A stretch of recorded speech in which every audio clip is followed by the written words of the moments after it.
It's a beautiful sunny day here in the capital of Germany, and it is the perfect day to take another 6 teams up to the global stage. They come from all across the globe, live and breathe Brawl Stars' countless hours of training, and we'll find out who will punch their ticket through to day 3.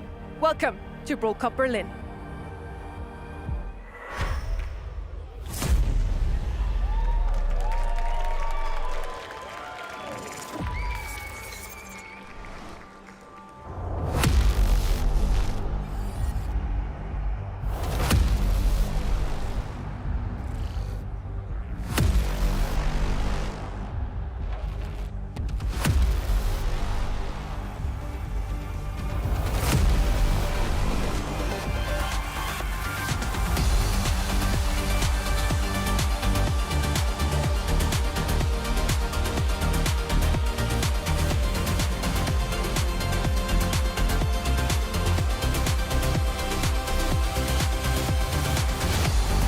Competing in front of thousands under the lights, each player is seeking one thing: respect.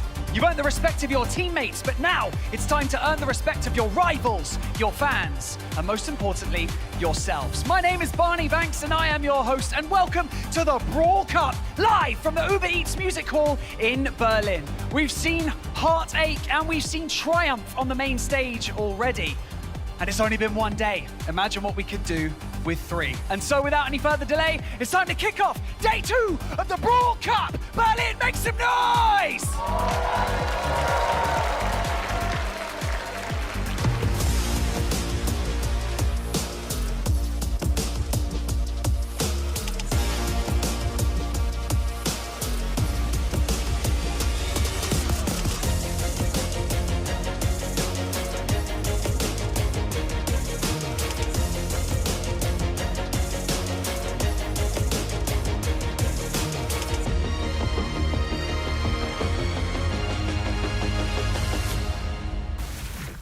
A warm welcome also from me. Hi, I'm Sunny. I'm here with Ark and Kenny today. And Berlin, ihr könnt das doch lauter. Die Spieler warten hinter der Bühne. Wie laut seid ihr wirklich? Schon etwas besser. We are here today to witness another 6 teams fighting for the last spots in the playoff on Championship Sunday. And gentlemen, which teams do you think have the most pressure today? Ooh, it's a good question. I think for me, Crazy Raccoon definitely have some of that pressure. As the current reigning champions of the world coming in mid-season now, we're looking to them to really demonstrate that they are still on top of the world. I strangely think it's Toxic Lotus, who were last year's Cinderella at this event. They've already left fellow countryman Ace0, and now they're the only one remaining. If they don't pick up a big victory today to move on tomorrow, it's just going to be our big 4 regions left.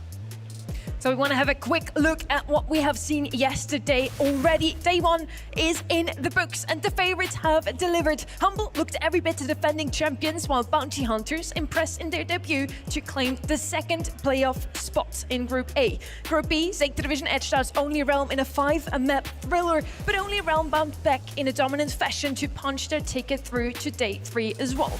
For A0 and BC Gaming SA, the world stage proved to be a bit of a too harsh test so far. Unfortunately, we had to say goodbye to them yesterday. Yeah, definitely a very tough event for them, but they did show some fantastic promise. I think for me specifically, BC Gaming had a really great showing. A0, no doubt, going to be able to take that valuable LAN experience as well moving forwards. I'm still looking for great things to come from the Chinese mainland region, and of course, we'll see another team from there today.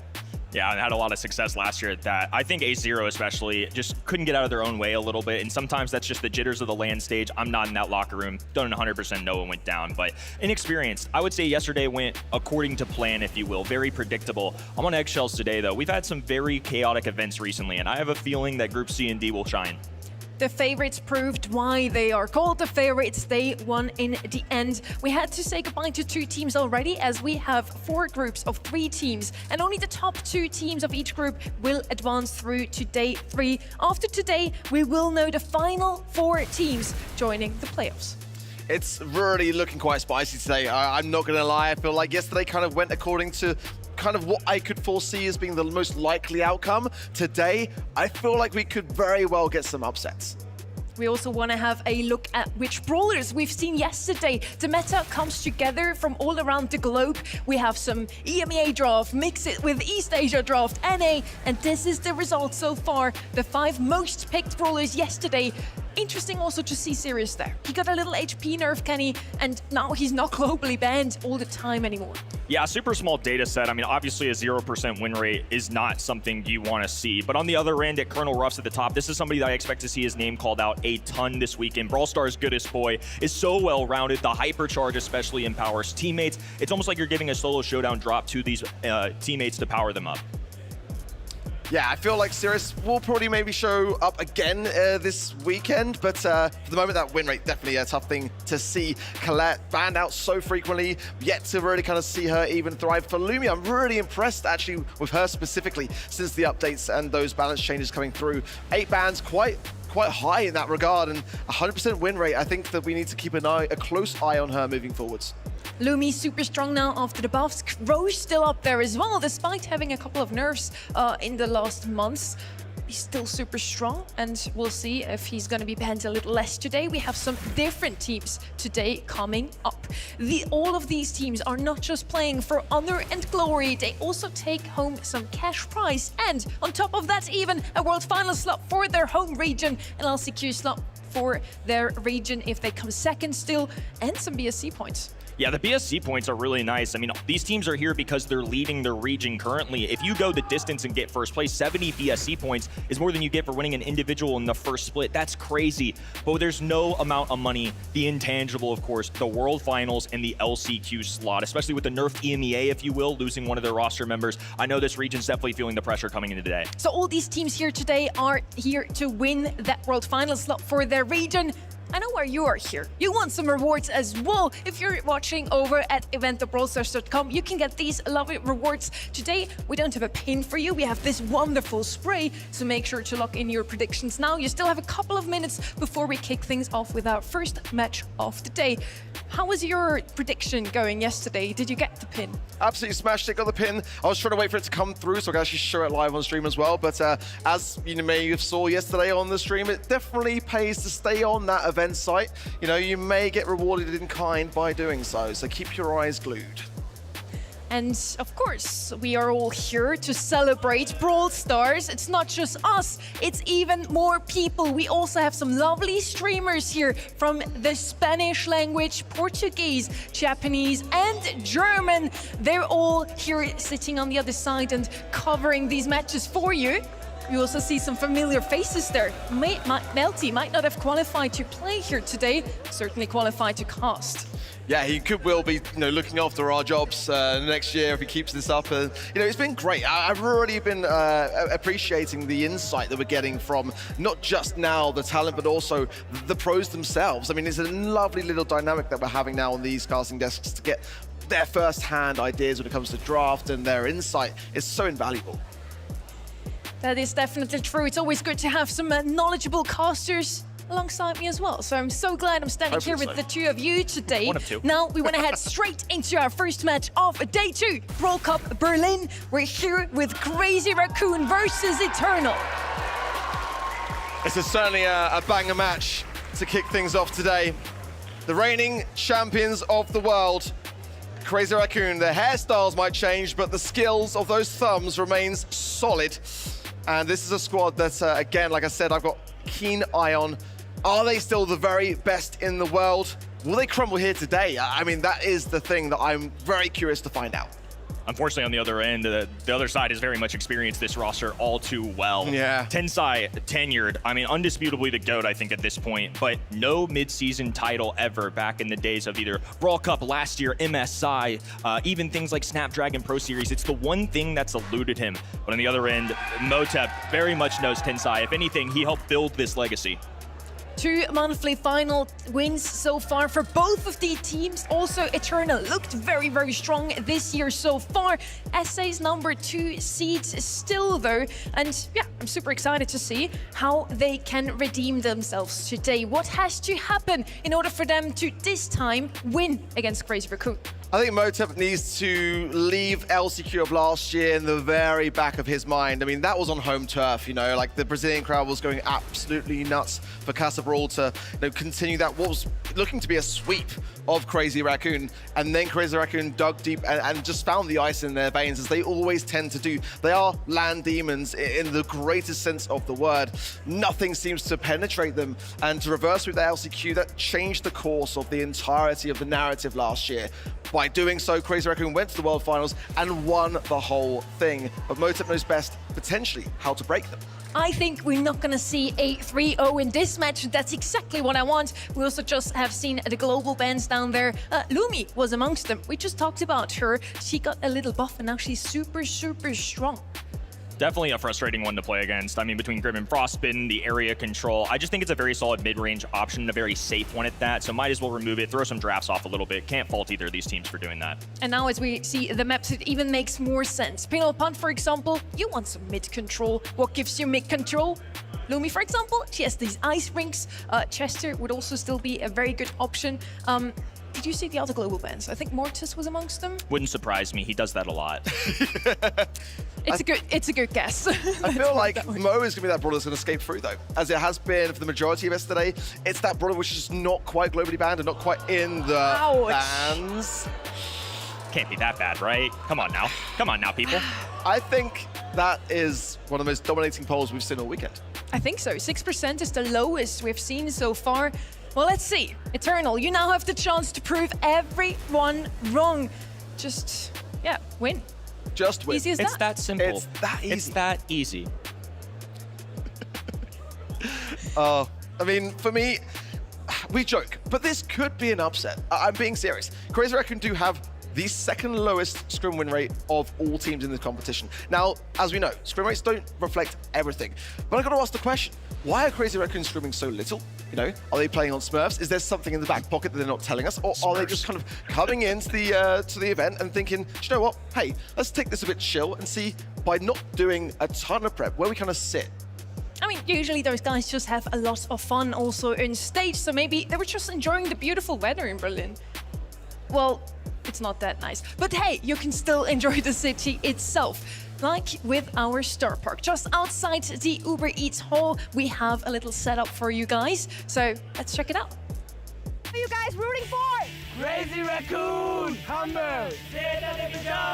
Humble! Nah, Crazy Raccoon. The Zeta sign. Oh, wow. Who are you rooting for? Food! Only red! Zeta Division! Fight! Let's go, Toxic Lotus! Foot Esports! I love food! Humble! Foot Esports! What team are you voting for? I'm rooting for everyone! Yay! We've seen some very strong teams so far on the main stage, but you know, it's the weekend, so we had to pull out the big guns, didn't we? It's the challengers taking on the world champions. Berlin, it's time to kick off day 2, and it's Eternal and Crazy Raccoon!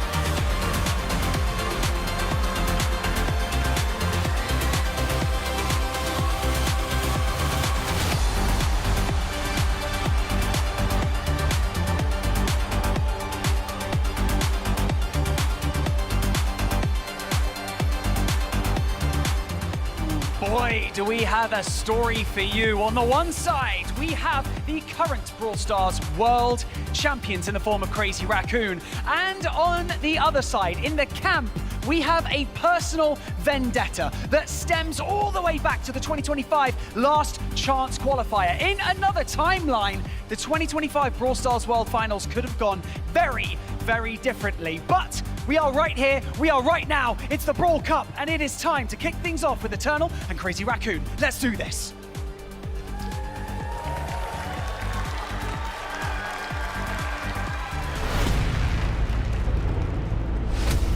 Moya Tensai Creo.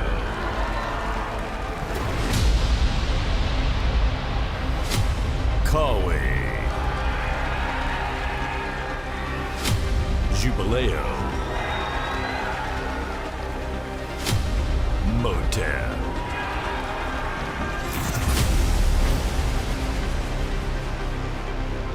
Surprise! The pressure is on. World champions on the left-hand side. On the right side, we have a revenge-driven roster. They want to win today exactly against Crazy Raccoon because it did not work out in the past. Maybe it will today.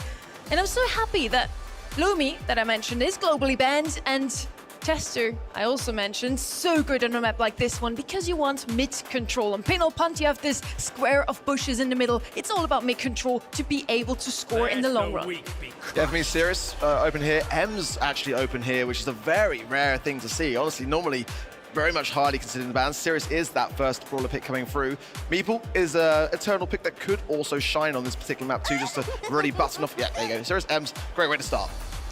Had to be an anti-tank at that point with Chester off the board, and then you saw several bans go through, including Crow, Otis, Colette, just to miss all of this. At some point, you got to grab your own. A lot of times with these professional teams, the way they construct a draft is we're going to go with anti-tank early to ensure ourselves a little defense, and then work our way and see how the aggro sets up. Now let's see what they're picking on the left-hand side. Something with range, maybe. Meeple would still come in clutch here as one of the mid-brawlers with a bit more range, and mentions of Meeple's, of course, to shut down your opponents. Mo is coming in as the aggressive brawler. Never mind, they double down. Ellie coming in as well. Now on the right-hand side, do we have enough to deal with that double aggressive comp from the left? Well, there needs to be something more, I feel, here. But I'm pleased to see the Mo pick. I really do like to see that brawler come through. Kenji could be an option here, just to go on the uber aggressive. Something to battle against that alley to distract, I think, is going to be a need here. The aggressiveness of that alley is going to be a problem. Going to be putting a lot of faith in these last 10 seconds. Motep eyeing that screen. 0 for 6 in Brawl Cups, MSI, and World Finals in the past. For him to pick up a win off of set 1 would be a huge momentum swing. Can't wait to see how it all goes down. Let's take a look and see what Reddy and Uber have to say. Thank you very much, Kenny, and great to hear from the desk. This is such an interesting draft, actually, because Crazy Raccoon often have been considered pretty safe, almost boring drafters, but they've actually brought an alley here into Pinhole Pump, which is super exciting to see. Sirius gets snapped up yet again right at the start of the draft here for Eternal. He struggled since having that max HP reduction a little bit more fragile these days. He struggled here in Berlin as well. He's boasting a 0% win rate at the present moment, was picked 4 times and didn't win a single one of them. Though admittedly, he was picked later in the draft, so now it's refreshing to see him picked up earlier as a priority rather than as an afterthought. Tensai looking for the Infinity Gauntlet of Brawl Championships. He's won at LCQ, he's won a World Finals, but still no mid-season championship to his name. 3-time World Champion though, so I guess he's not crying too much over his trophy cabinet. This Eternal team, obviously, their scores to settle indeed.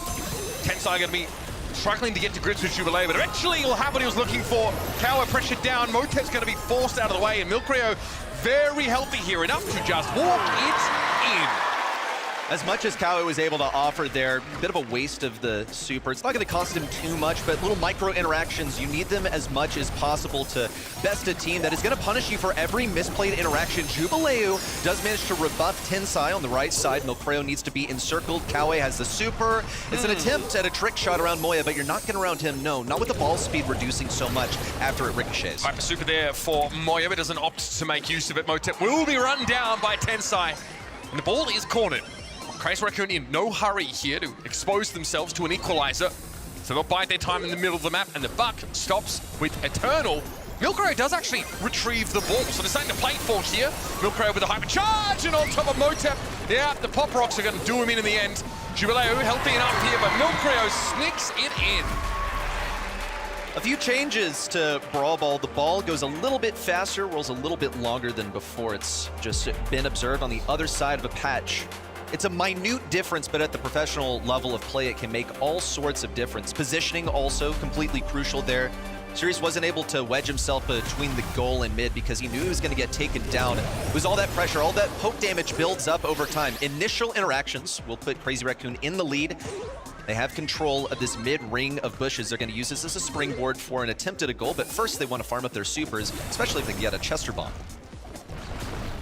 Keep an eye, of course, for Friendzoner now with the buff. He can stun if a player is knocked back into a wall. That's something Tensai especially has to be very wary of. He's looking to pressure the Sirius for the time being, though. There are some shades in play. That's Cower taken down. Tensai looking for more. Motep under extreme pressure. It's another elimination for the alley. An easy goal for Tensai.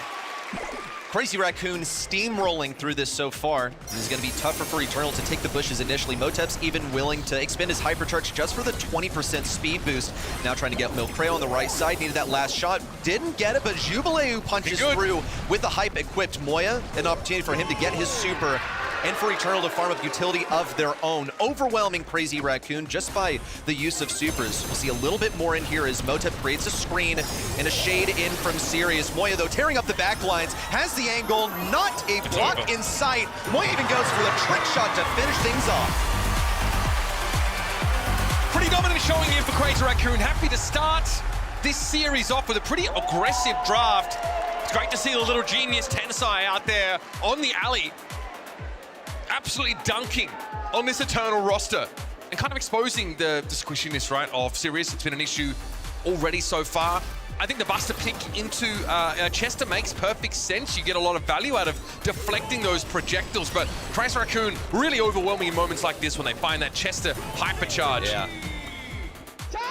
But it's well earned too. Like, you have to work for that ability. And Milcreo, with just super aggressive positioning, is able to earn it. You also have Moya, Tensai opening up those back lines with their dives in. Of course, Ali, it's part of her kit. And with Mo, you're going to have to work for it. Get into the back lines, disrupt the Sirius. Squishy is one thing. Having no CC whatsoever is another. And when your shots pierce, the shades are not an issue at all. Here's your stat count back here. You can see that Moya, someone who we didn't highlight so much over the course of that game, was putting out some really nice, consistent damage. Obviously, with that playmaking potential of Mo on Brawl Ball, something you've got to be very wary of, but Moya didn't have to do too much in that regard. A lot of the time, it came down to forcing a fight, right? With Ali's mobility, with Mo's mobility, you could dive on in, you could basically get a team wipe, you'd have 2 players up, and then you could walk it in. Deathcap Trap, though, is the name of our next battlefield. And yeah, I'm sure this is bringing back memories for Motep. This is a difficult team to go up against, and this is a Crazy Raccoon that, you know, frankly, have high expectations as current world champions, and they haven't really slowed down a whole lot, so you've got to be on your guard. Revenge possible for Motep. LCQ could have gone very differently. The World Finals, our champions, would look very differently if you'd managed to finish off a series in 3 sets rather than being reverse swept. It was weird to see Crazy Raccoon with their backs against the wall at LCQ. Uncharacteristic. But it had been a weirder year for them. I think like the balance of power in East Asia had fluctuated a whole lot. Even that rival team who also were at LCQ looked quite impressive, were able to, you know, put on some, you know, decent performances as, you know, a number of their opponents sort of were on the receiving end of. But this Crazy Raccoon team, I think in the lead up here, back-to-back monthly final wins, running into this tournament, not much has changed for these guys. Yeah, in fact, it's kind of the opposite of how they began the last season, where they started off with a win and sort of peered off towards the end and then had to work their way through LCQ. This time they had a rough month 1 versus Zeta Division and then managed to power up in the subsequent couple of months. Here on Deathcap Trap, we have talked about Crazy Raccoon's draft approach of being really consistent stuff, right? And pretty safe, a little boring, and we were impressed to see, oh, cool, they're going mode, like they're going aggro in the beginning. But they'll just take chess to here and move on with their lives, I imagine. And as a first pick, too. Like, this was the highest priority. A reaction also of Stu and Janet, I think, puts a large priority on getting away from this mode. This has been picked up as a first selection. There's still other things that could appear here, like Lily to get those gems out of their clutches. It's a very viable strategy here in Gem Grab to pretty much give a hypercharge to an aggro brawler and have them punish the gem carrier until eventually you break through, steal all the gems at the end, and win that way. Yeah, so important to combine that Ruffs with a brawler whose hypercharge basically gives you a guaranteed elimination. I don't know how easy it is to find those on Janet, though. She is particularly slippery, hard to catch out. Tensor going to go for the Gus here, so obviously a pretty reasonable mid, someone who is safe. This is a draft to me that is, you know, much more in line with what we expect from this Crazy Raccoon side. It can be tough to break Gus down. There's also no obvious dive elements to this lineup. I mean, are we in Lily territory here? Do we need something from Eternal that can sort of force the issue? Because obviously being able to dive on a Ruffs, for example, or on a Mo outside of Super could be important, but they're also playing a bit more of a a longer range game. Yeah, they need a better matchup for Gus at the mid, basically. Also, Penny's a win condition here. I feel like that turret could be under some scrutiny at the hands of Moya, with yeah. the dive forward. Yeah, and there is counterplay also, like Penny's going to be bringing that salty barrel so that she can deal damage to him in close range, but no stuns really to deal with this Mo, no great way of escaping except for Janet. But what does that mid matchup look like into Gus? You're outrange, you're going to be out DPS. Sure, you can shoot through the roughs bags, but you don't really play Janet on lane. She's here to be a gym carrier. She's here to be safe. We'll see how it works out. You've got a player at that Gus gadget as well. That Kooky Popper out of nowhere sometimes can score the elimination. Motep already getting tapped up by Milcreo, a fearsome opponent even on his worst days, I'd say. And that speed zone should help dodge these projectiles, and still Motep was going quite low. Jubilee wants to get aggressive and make the most of this window where Mo does not have super at his disposal. Moya will be forced back, but only for the time being. Moya now encroaching on this left lane as Jubilee's soaking up a bunch of the fire. Motep also retreated way back to get back to max HP, putting quite a bit of damage. Now getting punished by Milcreo, who only needs one more shot. Now it's time for Jubileo to spring into action. But Moya and Milcreo are calling shots quite well. Onto Jubileo, however, on a characteristic brawler for him as well, will pick up the first interaction on the left side and start to pressure Milcreo. Wall break on the left side means it's less of a stronghold for Jubileo to hide behind. He was considering playing around it. You can see he didn't want to break walls. He brought speed zone instead, so it is going to hurt. Tensai's been beating the pants off of Kawa so far, but only just now as he got the elimination on that brawler. Tries Raccoon able to take a bit more map control, but the Moya versus Jubileo matchup is still of concern for this Japanese squad. Moya not in a position to win that out at all, and can only hope to somewhat contain the Stu. I'll tell you what though, Stu into Mo really frustrated because you can't escape from the Mo dash in, but dodging those shots with your super, it's just not going to happen. You're going to get constantly poked. Jubileo, as he dashes rightwards across the field, will be intercepted by Milcreo, who gets tapped up a couple times. Kawe has a fresh turret to place down, but he is on super low HP. And he still has to contest Tensai on the right side. Jubileo going in super aggressive. Hypercharge pop, but this man just entered the Matrix, now getting peppered with fire as Milcreo just doesn't want to risk it. Pops the hyper and the super at the same time, but continues to get pressured from the right side by Kawe, now eliminated by both Tensai and Moya. Trace Raccoon run away with this count. I like the idea. Moya's trying to shut Jubileo down to make it so he can't dive on the gem carry, but they cross like ships in the night. Tensai's still able to pick up the Stu though, and Motep is too low to get close. Kawa, like you mentioned, could be a win condition, but that turret was left around for so long. Trace Raccoon not really feeling the pressure from this Eternal composition. Intelligent play, there's so many different ways you can play rough, so many different walls that you can break, and you have so much selection, and they opted to break open the walls that you usually use to hide behind at mid. That's where you place your mid brawler. But Gus knows, hey, I'm actually winning this interaction versus Janet. I completely outrange her. Yeah, give me some more room to walk around, and once the turret was up, it wasn't even that much of an issue. There's plenty of room to work around because you've eliminated both of the choke points. And Janet's survivability only really matters when she is ahead in gems or in a countdown. If you're behind for most of the game, all it does is kind of keep you alive in situations where you otherwise would have been taken down. A timely super for Milcreo denies the pinch, and all of Eternal get flattened. This is not looking nearly as close as the previous round. Jubileo lane swaps into the roughs matchup, so Moya now has some room to breathe.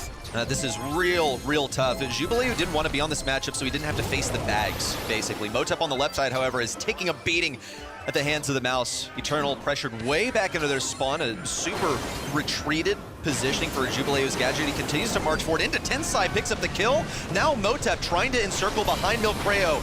That's going to be the super for Milcreo. 1-2 shots for Motep, will get him low.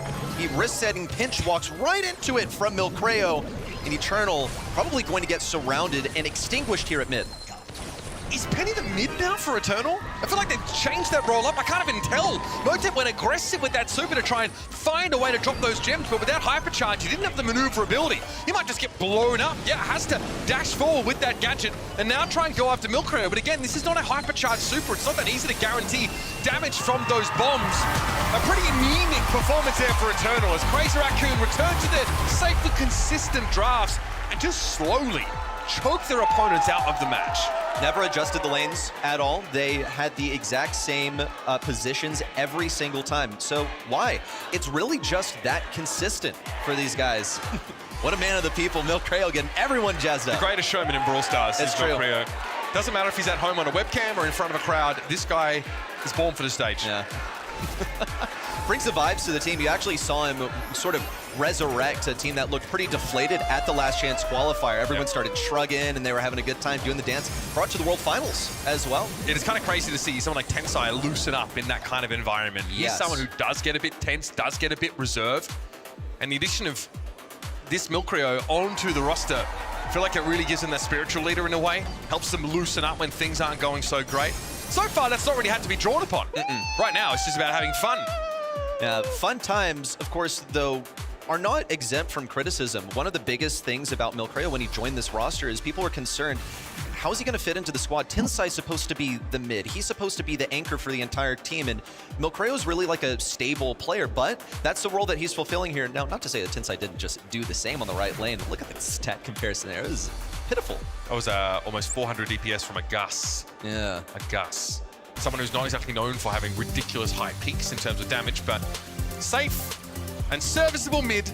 Stayed alive to get the gems to hand. Let's move over to safe zone now, where the objective is to get them spilled. And I'm expecting more, again, of these like fairly safe drafts. A lot of the time, this Crazy Raccoon squad really want to try and get some combination of Trester and Ruffs. Ruffs already is going to be banned out here, though, by Eternal. Interesting to see the Eve ban early on here from Eternal. Indicates that they've done some research. Eve is a pretty viable selection here. She can float right over that water, but I feel like there are plenty of other ways to play around this, so it must be something they're going for specifically. Kaze picked up early on. This is a first pick worthy brawler. She is just that good. She takes up space in mid, she pushes everyone forward, and she's going to be accounting for a bunch of safe damage. Now, since she's first pick worthy and the priority has been placed on a brawler such as Colt, for example, this has been willingly allowed through. Colt, yeah. I mean, also first pick Bell could be the go-to here for Crazy Raccoon. It's so up their alley, given it's a brawler that doesn't really give away too much of the game. It's really good when you get that early map control and you can nest egg much of mid. And that's the first pick here. Going to be able to shut some people up. Also can maybe open things up for another brawler that they want to play that would be just, pretty weak into Bell. I sort of anticipated Crazy Raccoon to play something really conservative here, given sort of their reputation recently of playing these super safe comps. The Bell also denies the 8-bit and also can be quite annoying even for like Sirius or anybody with deployables or pets, right? Just given how those shots bounce. Otis here, the follow-up. Pretty reasonable, especially against someone like the Kaze. Like being able to meet the Kaze out is going to matter a heck of a lot. Some comps you see people like try and draft a Melody in just to like fight Kaze in the 1v1. That's probably a little riskier than a team like Crazy Raccoon is going to want to be. Okay, well, Crazy Raccoon had the last pick to work with. They're afforded the privilege of not being made to pick up a Kaze early on. They get to react to it with their 2-3 turn and then pick the ideal last pick over here. Really helps to have that aggro, and this is why the Eve was banned. They want to be the sole people floating over the water. Now, the issue with Angelo is that he just doesn't have good burst damage. He can do 4,000 damage a shot. He is the superior sniper, but he's not able to sustain that. So something really beefy towards the end of the draft, it can counter this. He also just, doesn't do a lot of damage to the safe, right? In terms of he has the high peaks, but his DPS in general is sort of low. So often see Angelo picked up because he can get across the water body so he can access more of the map. He's very good at anti-personnel on this map. It's not good for that safe pressure. Brock's so good here. You work the chokes, the incendiary fields can really deny space. He's another sharpshooter. And also like Rocket Rain on the safe in a pinch is a very reasonable way to play that. Oh, totally. Especially if you get the correct lineup, you're doing like an entire shield worth. Okay. This is not really Crazy Raccoon coded at all. In fact, in the last couple of weeks, they've played this comp once, this Bell and Shade setup, and they were able to win that scrim, but it's just one set. Like it's a drop in the bucket in terms of data. I do love this though, and again, it reminds me of the first set's draft where they go for something a bit more aggressive, a bit more high upside, but potentially higher risk as well. I'm looking forward to this. I'm a bit puzzled. Into the Brock. What is Brock here for? Break walls. What does Shade do? Goes through walls. This is not a brawl ball situation. There's no goal to go outside of. Everything is breakable unless you're hiding inside the unbreakables on the left or right lane. I just don't really see it. Motep should be breaking open these walls early on. It's going to be the first one onto Tensai on the right side. It's actually picture perfect, but Tensai still marches forward.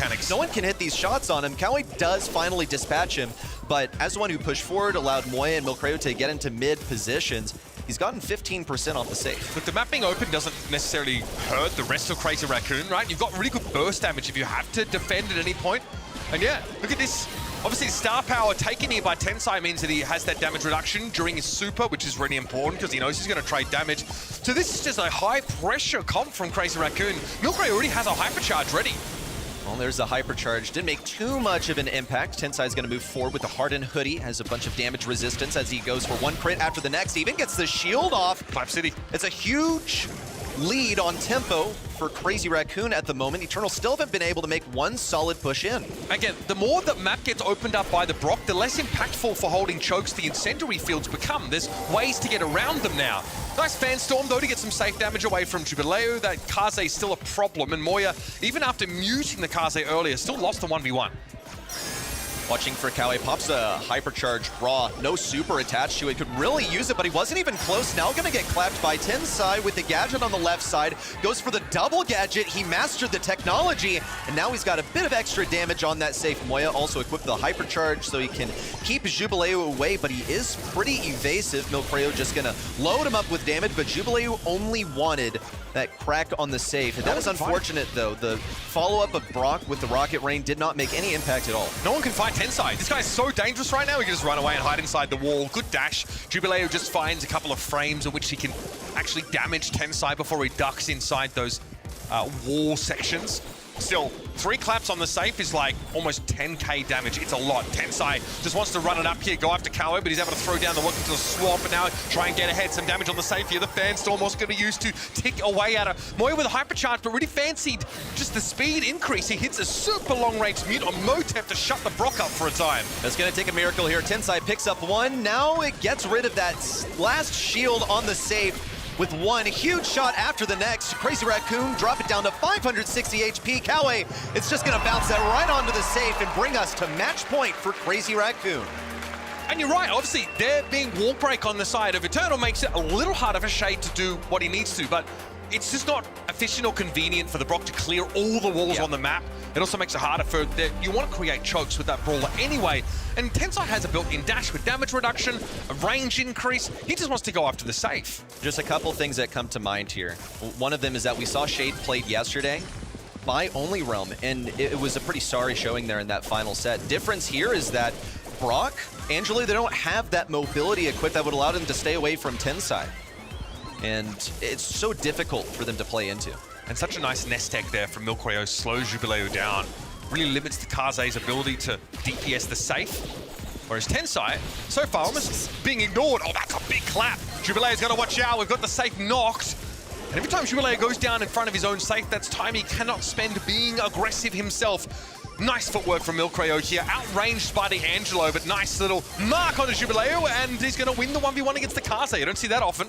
Yeah, that's, I don't know why he was straight lining directly into Milcreo. He knew that he would be able to win on an HP basis, but he needed to hit every single crit, and he just didn't do that. Another nest egg. Oh, It's just one after the next. Milcreo's going to do it again. He just needs one more shot. No! Jubileo hit both of the crits this time, and he's going to trap that safe in the edge of the fan storm. It should be down to 75% now with Motep launching a couple rockin' rockets over there towards the safe. And here comes the lineup with the super as well for maximum DPS. Down to 50%. It's equalized finally between CR and Eternal. Milcreo maybe a little over-aggressive here now in a 1v2, but Motep is marked, and Milcreo's got the fancy footwork. Frankly, Motep's just not a factor. Oh my goodness, Milcreo just went 1v2, bro. You ain't beating these guys, not on that fundamental level. These mechanics for Crazy Raccoon are out of this world. Moya on the right side should expire. Milcreo going for a little bit more. Now it could be a base race. Tensai's going to have to do it solo. Motep in. It's over already. Rain, but Tensai's entirely circumvented the defense. Crazy Raccoon with such an unlikely last pick. Show us that they are just different. So much for a revenge tour for Motep. It looked more like he approached the throne and immediately got sent back to go. Not ideal. But this Crazy Raccoon team look more well-rounded than ever. Actually adding a little bit of spice into their drafts with some skill expression for Milcreo or for Tensai. Good to see the little genius get to throw down on the stage. Let's head down and hear from this team. Of course, Barney standing by. Well, well, well, welcome back to the Winner's Circle. I mean, it's familiar territory, isn't it? I want to ask, firstly, what a great performance, by the way. The analysts were talking before this game, right? And they were discussing how there's a certain expectation on your shoulders being the world champions. coming into this match, do you guys feel additional pressure, or are you good at blocking that out? 試合前にアナリストたちの話ではやはりその世界チャンピオンという、重みが大きくプレッシャーとしてのしかかるのではないかという懸念も話されていたんですけども、実際皆さんはそういったものは感じられましたか？いや正直、去年チャンピオンを取ってから、絶対勝たないといけないなみたいなプレッシャーは感じていました。To be honest, he was kind of feeling pressure because he did take the World Champions title, and this year he would like to take another one as well. Another title on the cards, possibly for Crazy Raccoon. Now, yesterday, we saw you guys in the arena. You were here, you were watching some of the games. So I'm just curious to know, outside of competing on the stage, what is your favorite thing about being at these LAN events? Because it's amazing to see all the fans, isn't it? 昨日皆さんがステージの端っこで観戦を楽しまれているのを見たんですけども、実際こういうオフライン大会で皆さんのこういうオフイベの楽しさ、競技以外にどういったところにありますか？どういう楽しみ方あります？やっぱりみんなでその勝利を共有できたりとか、一緒に応援できる、自分のこの好きな選手とかを一緒に応援できるっていうのはすごいいい場だなっていうふうに思います。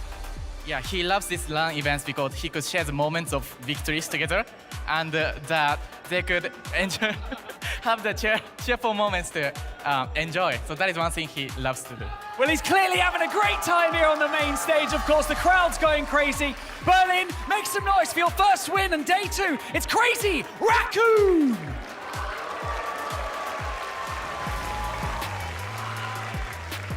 They are looking super happy. Congratulations to Crazy Raccoon for the first win of the day and also this tournament for them. A quick 3-0, not a single set drop from them. And we talked about it already, that he mentioned it himself, Macreo. The pressure is on.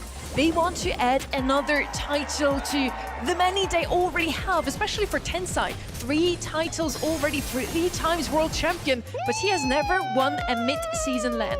This is so true. I mean, sweeps don't get much faster than that, do they? Let's be honest. I mean, that is the best way for the reigning champions of the world to kick things off. And they are hungry for all those Brawl Cup medals.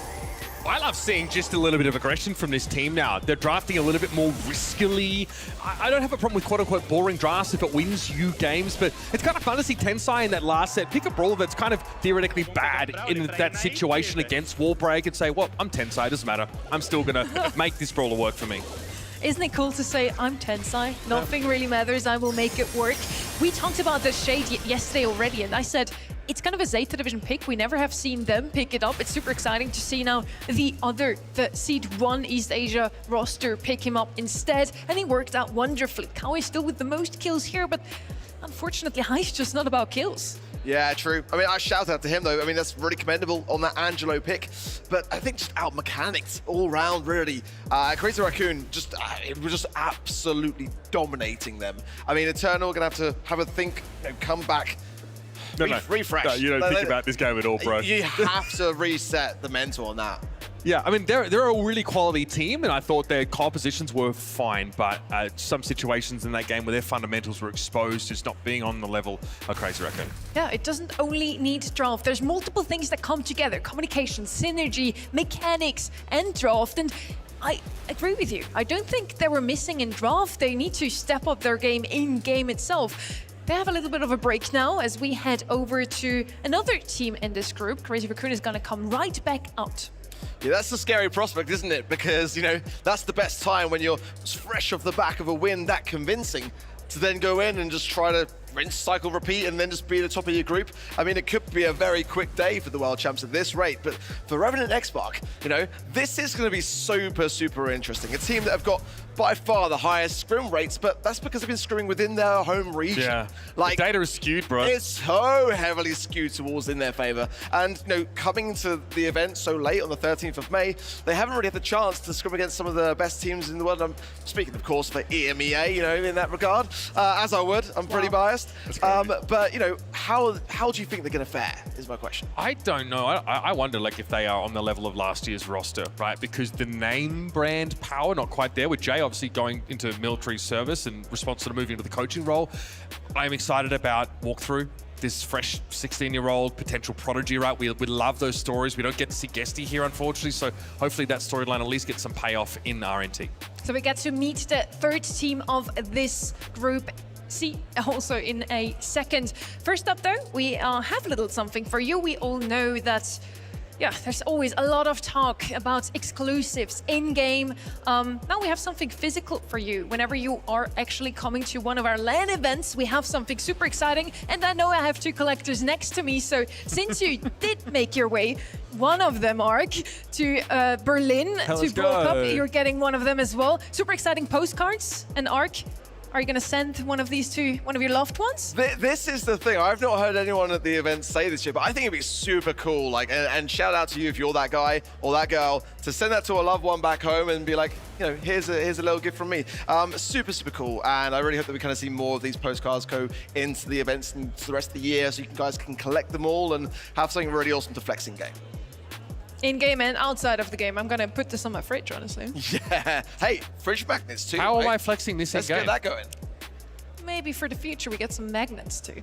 Okay, yeah, right. Yeah, let's get, we're really revolutionizing the idea of that, Brawl merch here. Magnets. You know, you got to bring the retro back sometimes. The two of you should appreciate that, honestly. I don't know what you mean. Do you know what she means? I have no That's clue. crazy. But it's worth mentioning as well, like on the back of these postcards is a QR code. Yeah. And that is what you scan, which will then give you that asset in-game as well. There's a blue ticket for the Brawl Cup for the regular ticket holders and a gold if you're a VIP holder. So it's a sick flex. Super rare. Sorry, Definitely. So you get something for outside of the game and inside of the game. I'm tempted to just turn it around for everyone on stream, but not today. Maybe later. Maybe you get something else later. There's still this lovely, beautiful button right here for I heard all it's of you quite at sensitive. Well, it's got sensitive. emotions of Well, feelings, anyway, yeah. let's head into our next match of the day, won't we? It's Crazy Raccoon once more. They just get a little bit of the break this time around against Revenant X Spark. Now, they had a little bit of a different tournament to even get here. They did not have any monthly finals in Southeast Asia. They had a separate circuit, the Road to Brawl Cup, and it ended in a 4-team double elimination bracket where they clearly came out on top. They demolished everyone else. Yeah, they actually played Overthrow twice. The first time sweeping in the quarterfinals, and then in the grand finals, a 3-1 scoreline, just dropping 2 sets across that bracket. So close games though against ABC in the semi-finals. But again, I'm always so reserved with Revenant. You never know what to expect. When you look back to the LCQ last year, Sergeant beat Crazy Raccoon there. Yeah. Just putting that out there. And going into that event, it was very much the same question of like, how are they going to fare? They beat the world champs. They were like the only team last year that really kind of It was the birth of the Giga Chad Sergeant meme, right? This guy on an individual basis was like kind of dominating some of the most legendary names in Brawl Stars, and I think we knew he was good. I think he really put his name and his region on the map. The rest of the team is where the question marks are, right? But they've got young talent. I love this idea of like a veteran like Sergeant who's still at the top of his game, bringing some younger talent in. And Hiroshi on this roster was, one of the shot callers, I think, on that KDS team. So has experience at the top level as well. I think that phrase of yours actually describes it perfectly. You never know what to expect from Revenant X Spark. Last year at Worlds, they came top 4, a true Cinderella run. We didn't see them all the way at the top. Now, I think we warmed up to the idea a little bit. I even said, dude, if anyone can beat Crazy Raccoon, might as well be Revenant X Spark. Let's see if they will actually manage to do that in the next couple of minutes. These are the global bans for the series. Naja, girl, we just don't get to see you this weekend, it seems. Lumi's banned out as well, and Otis and Ruffs once more. We saw a lot of them already global banned. Otis, I believe we haven't seen yesterday. No, and I'm looking forward to it. It might spell some tankier brawlers to come through as well. Colette as well now is going to be banned quite consistently so across the sets too. So long range affair to start things off some bridge too far as well. So yeah, kind of interesting stuff in terms of those global bans. Definitely some big heavy hitters are going to escape through. I just kind of want to circle back to Sergeant though, because like he is the hard carry on this team. And in every event, like we look to him to really be that playmaker every single time. But the team has changed so much since the World Finals. You know, Response is there now as a coaching role, so he is on the stage. But it is down to having 2 new teammates who are actually going to have to really support him to be able to let him pop off. Yeah, I also think that, he also might not have that role in the roster anymore as being that centerpiece player. When you bring a young player, a 16-year-old, very talented individual, you kind of want to give them a little bit of space to demonstrate that level of skill expression. Hiroshi, to me, by comparison, is a bit more of a veteran and might be a role player in this roster. But that's the question. Is there room here for, walking walkthrough to rise up and sort of be that superstar. Ooh, this is brutal. insane. Yeah. So the lowest number we got to up to last match was 6%. Now we're at 5% for Revenant Spark. I believe, honestly, they have more of a chance to beat Crazy Raccoon than Eternal. Maybe that's just me. It's a road to Brawl Cup region, so people, I think, fundamentally can underestimate this team, but you've got to remember that this was a top 4 roster at Worlds, and Sergeant Clash was a huge part of that. So I wouldn't be sleeping on these guys, as good as Crazy Raccoon look.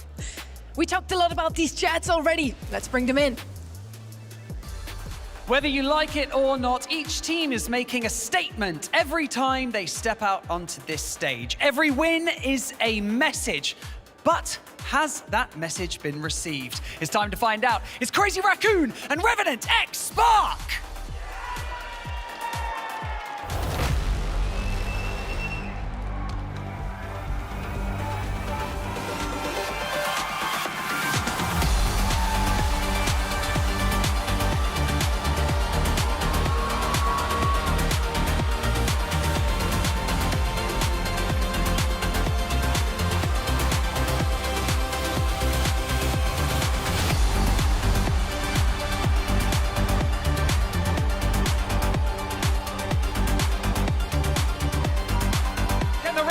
Champions have a clean run through the group stage.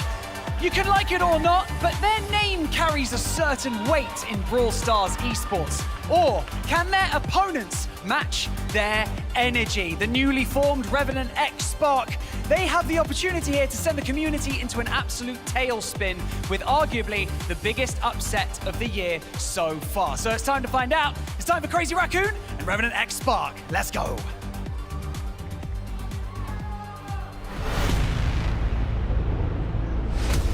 Moya, Tensai, Milcrio,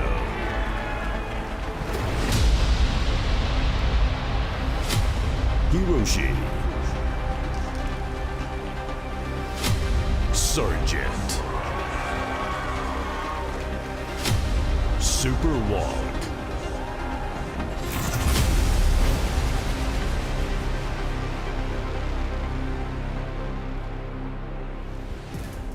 They are looking calm and collected on both sides, which is lovely to see. We already talked about it on the right side here with Revenant X Spark. We have 2 fresh faces on the roster. A strong leadership core still, of course, with Sergeant on their side and the response as the coach. But again, they're looking super calm. I'm so happy to see this because maybe we finally have a game on our hands here. Today, so far, 3-0. Now I want to see something closer. Yeah, for sure. I'm looking forward to this match more than many of the others actually here today. I think this is going to be potentially the one that could cause the upset. Looking here for some brawlers that I think could be on the horizon here. The Kaze is definitely up there for a Crazy Raccoon style pick. Shade actually could make an appearance considering the Eve and the Angelo is banned out as well. Pierce, open here, 8-bit. Things like this can really pack a massive punch onto the safe. And there is one of them. Pierce coming through for Crazy Raccoon. Yeah, Pierce a no-brainer. This has been a little bit of a shakier map for Crazy Raccoon over the last week or so. But yeah, Pierce, Kaze, definitely common picks to come in. You notice they had to ban the Chuck because they were second pick. Pierce and Kaze coming in together. Kaze, they only won 1 of 6 games with that brawler in the last week or so. So yeah. Again, the idea still, of course, is going to be to run it up. You can close the gap with that mobility and then try and run on in. On the side, I think, of Revenant X Spark, it's interesting to see they banned the Crow out. It's quite a prolific brawler, but you can still bring Bow, Nani, also an option if you want some sharpshooter. It is interesting indeed, as they have last pick, they still banned out Crow. Now with the Ember, you already mentioned Shadar could definitely make up a showing here. Charlie, as a counter to Kaze, maybe could come in as their last pick.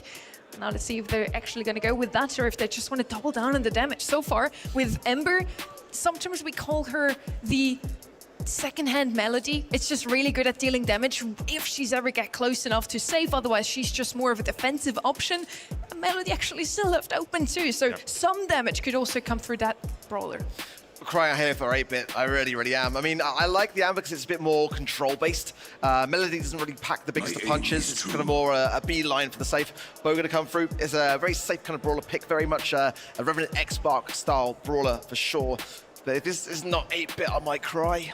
Yeah, I would like to see like some consistent damage output at safe range here. I have seen this team try and go for the Otis on this map recently. That hasn't worked out as well. I think 8-bit is probably their best option with Angelo banned out. Charlie doesn't seem good here, really, to take her alongside your team. So yeah, I think 8-bit is a very heads-up pick. I like the Amber. There's a lot of long straightaways here. It's tough to Serpentine, especially for 8-bit, who's very slow. Amber could find an edge there. And for you on the mic today, or for this match at least, we have Trev and Kenny. Thank you very much, Sonny. It's good to be back for another day in Berlin. I'm Kenny Barlow. Joined with me, my partner in crime, my substitute teacher, Trav Talks. The last time that we saw Revenant X-Spark, they did best CR, one of the only teams in recent memory to do so. And at the center of it all, Sergeant Clash. Now an opportunity to double down with a brand new roster, brand new logo, and a brand new year. This is your defending world champions looking to go 2-0 in the group stage. Yeah, the Sergeant versus Tensai on the left-hand side, that's going to be one hell of a matchup. Superwalk getting a bit of progress on the big stage here, but early on, Tensai and all of CR destroying their lanes and getting full control. Just choosing to wait a little bit for this fan storm to come in, want to get a bit of value on the safe and on the opposition too. Nice daggers flying out of Tensai, who played phenomenally in that match number 1 just moments ago. A speed run, if you will, and so far so good for the East Asian Goliaths.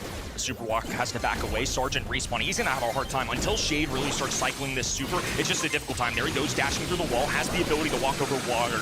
Moya in trouble. Now Sergeant just looking to clean up. It doesn't matter though, Tensai still escapes. Yeah, Tensai's going to get this crack as well as keep his super. Might try and stay alive. You saw him, he got the fan storm down just about, actually threw it into the air as he was falling, so a bit of damage from beyond the grave. Tensai here. Revenant getting their first signs of life and first damage on safe. Sergeant will cycle out that hypercharge, but chooses not to go for the defense. And extra credits there as well for the 8-bit on defense, but now it's all down to Moya. Really going to have to capitalize here because they're already sub 25%. I think Tensai just knows the writing on the wall. They should have this in the bag, especially with another brawler up the middle. Moya from the distance. Smooth sailing for CR, just unfaltering the entire day so far. I mean, it was about a perfect start as you can get, I think, to be honest with you. 3 kills, a really early one from Tensai started things off, and then all of Revenant X-Spark just crumbled from there. And I'm sure they'll make some changes to not let that happen again, because they're falling behind on so much of that kind of area on the map, as well as the scoreline early on. And they're actually triple midded. Once Sergeant got booted up, the supers provided. They got a ton of kills off it, got some immediate pressure, but in a moment like that, I mean, tough beat. Now a double kill going down. Hiroshi doesn't have the range to contest with Mukrio either. This might be a comp diff. I'm not sure if it's a skill diff. It might be both, for crying out loud. It seems like that's the case at the moment. 2 of them on the left-hand side here as Sergeant kind of lurking around this wall, knows he can go across that water, but still great hits from Tensai. That's surely going to be a kill on Sergeant too. Superwalk's going to fall as well. And all control remains with CR. Fanstorm still in Tensai's hand, but they've managed to keep Milcreo a bit further off the safe, but as I say that, he throws an extra credit straight towards it. I mean, Hiroshi's been puppy guarded. He is trapped on this top right-hand side. He's trying to move around, do something more creative, and on top of that, Sergeant on this pond has been a sitting duck. They have not let him escape. Finally, a super maybe can expand a little bit. Haunted Hugs going through. Milcreo, low HP, manages to stay alive a little bit longer as Tensai will clean up top. Oh my goodness, now he's got a hypercharge ready for the next save. This is dreadful. I mean, Amber trying to get something done, but it's only 18%. Tensai will go for a few more dashes on the safe, and he hasn't even used that hypercharge to get the 3rd crack. Now the Fanstorm comes down, and that's more damage piling on. Running laps around Revenant X-Spark right now. Couple new teammates alongside Sergeant, a long time great in this game, but right now they are facing a heavy amount of pressure as Tensai dives in, and similar to their match number 1, making a light work of every opponent in front of them. I mean, I don't know about you, Kenny, but I think a lot of us here on the desk at least expected a bit more from Revenant X-Spark. So hopefully over the next few sets, they'll be able to sort something out. They're still looking as happy as ever. They're laughing. I don't know if that's just because of how hard they've got beaten and trying to be a bit lighthearted. But, you know, why cry when you can laugh? Sometimes if it's so bad, the only thing you can do is just laugh it off and move on to the next one. And speaking of laughter, I mean, nobody has made Milcreo frown. He rarely does, but I mean, they just look so comfortable. And in the game, it shows too. I'm a big proponent of let your game do the talking. And CR just haven't even had to catch their breath. It feels like they've had their way with every single draft, every single moment. You can kind of see it here in the replay. I mean, it sounds like Sergeant's just kind of reassuring his team. Let's write this one off, on to the next. We'll go into Bounty with a completely different strategy, new outcome. Let's just try and reset. Absolutely. Like, as dominant of a set as it was, you know, there's still require 2 more to be able to beat them down. It's, you know, they're not out of it just yet. As poor as they seemed and as good as CR have seemed all day long so far, they've still got a chance at least. Sargent, I think strangely comfortable, if you will, against Crazy Raccoon. I mean, we saw him beat them. It was the only team at LCQ. It nearly tripped them up on their trip to a 3rd World Finals for Tensai. I mean, that's a big piece of Brawl history. Obviously, a completely different roster. Having Response, I'm sure, is a little bit of a comfort blanket, if you will, having his previous teammate there. But these other 2 players, significantly less experience, and this was the big question mark rolling into this. It's why I struggled to pick this group overall. I felt like CR were a step above everybody else. After all, they're the defending world champs, 2 Grand Finals wins. You have to just let the results speak for themselves. But between Revenant, X-Spark, and Eternal, I really battled with this because one of the beauties of this tournament is the unknown. We have no idea how teams like Road to Brawl Cup are going to perform. Yeah, well, we've kind of got a glimpse of it so far, and it's not looking the best, Kenny, at the moment, to say the least. But should be able to see the draft in just a second. It is going on now, but obviously kind of not on the UI at the moment. Mortis, I believe, we heard him, so he was the first pick coming in, and that is going directly to the Crazy Raccoon side. Ban-wise, we're looking at the Edgar, the Shade, and the Kit on that side. Over the flip, Revenant, X-Spark get rid of the Gene, the Colette, no surprise there, and also the Rico. Stereotypical start. It's going to all be about how they answer this Mortis. Do they grab some kind of anti-tank, which it's a little bit trickier to go into that. You see Otis in that global ban on the top right, so no mute button available, but still several options. It's just which specific one do they want? For Lair Cake, do they want something with a chest? That's exactly where I was going with that. They want a Chester to kind of have that burst damage, because when Mortis dives in, it's a real issue.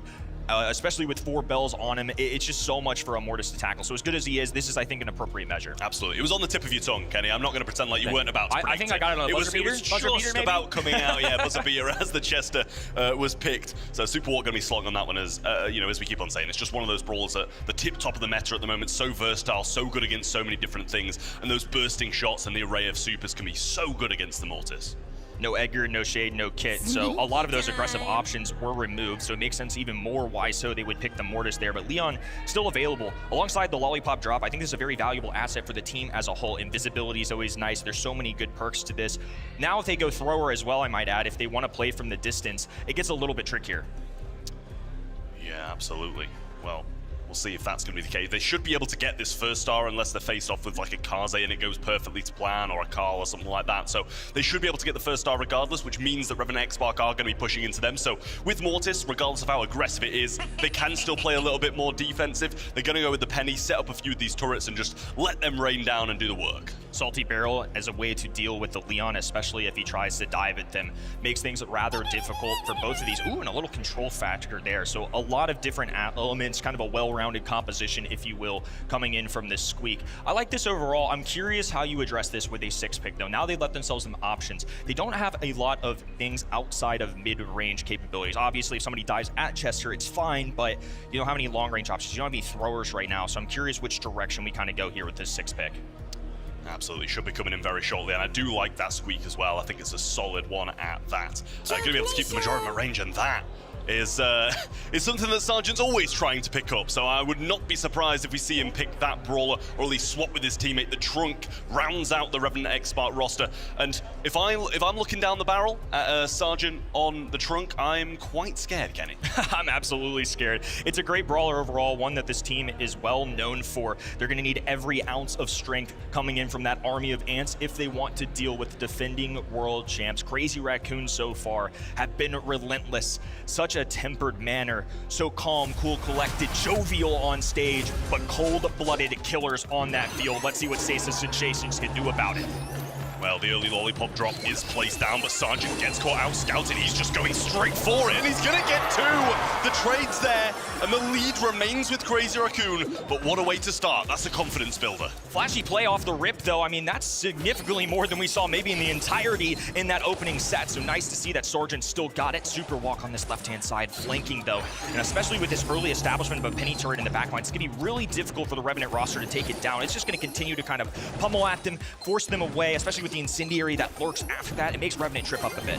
Yeah, I mean, with Leon on this left-hand side, one of the few brawlers that Tensai might have a bit of a decent say in unless he's cycling out some of those supers, so not the worst matchup in the world for him. Sargent just waiting for his teammates to start building something, but other than that, he's just feeding a lot of penny shots the other way. There's a gadget from Sargent again. He's going to go in, goes to the right-hand side, but doesn't find anything back from it. There's down goes one on the left, but Hiroshi trying to get Moya, and I don't think he's going to be able to. The lead remains with Crazy Raccoon after that big scrappy fight. Interesting choice there. Sargent, I think, relying on Super Walk to get the follow-through kill, but just didn't happen quickly enough. And now Sargent with low HP is going to have to dive away for now. The team is going to have to regroup. 45 in the clock, still plenty of time. A 3-star swing or the blue star could be all they need. Eyes on Moya for sure. Yeah, this hyper penny turret is really scary to be looking at now, and Hiroshi gets obliterated by it, but in comes Sargent. He's going to take a couple of shots to the face and go down. They got one in there on Tensai, but the lead just keeps on lengthening every time Revenant try it. They have an answer to the lollipop drop as well. Squeak can just drop one individual shot, exhaust one ammo, and that is it. Now they know and have eyes on Sargent as well, and with 15 on the clock, Blue Star still relies with Moya. Oh, and look at the beautiful tag. The heals coming through as well. A nice gadget execution there from Sargent as Tensai dives in on the action, cleans up. 1 star, the only separator, and Sargent left all alone as Crazy Raccoon's mechanics are just unbelievable.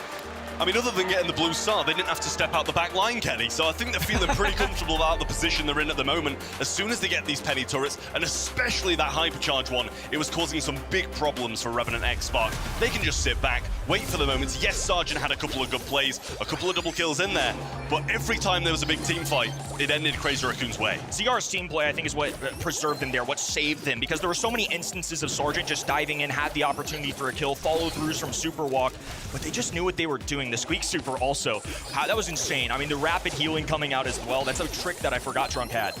Yeah, it was really nice and well timed by Sargent as well, but regardless of all that, you can heal 10k HP, but if you're going to take another 10k damage, you're still going to go down. Lollipop drop on the left-hand side, and they find a good shot to Sargent. He just kind of moves away from that Lollipop drop, tries to keep it alive for a little bit longer. Sargent going in onto Tensai now, and there's a super, and he actually comes back into this little pocket once more, is pinned down, and can't really get out of there.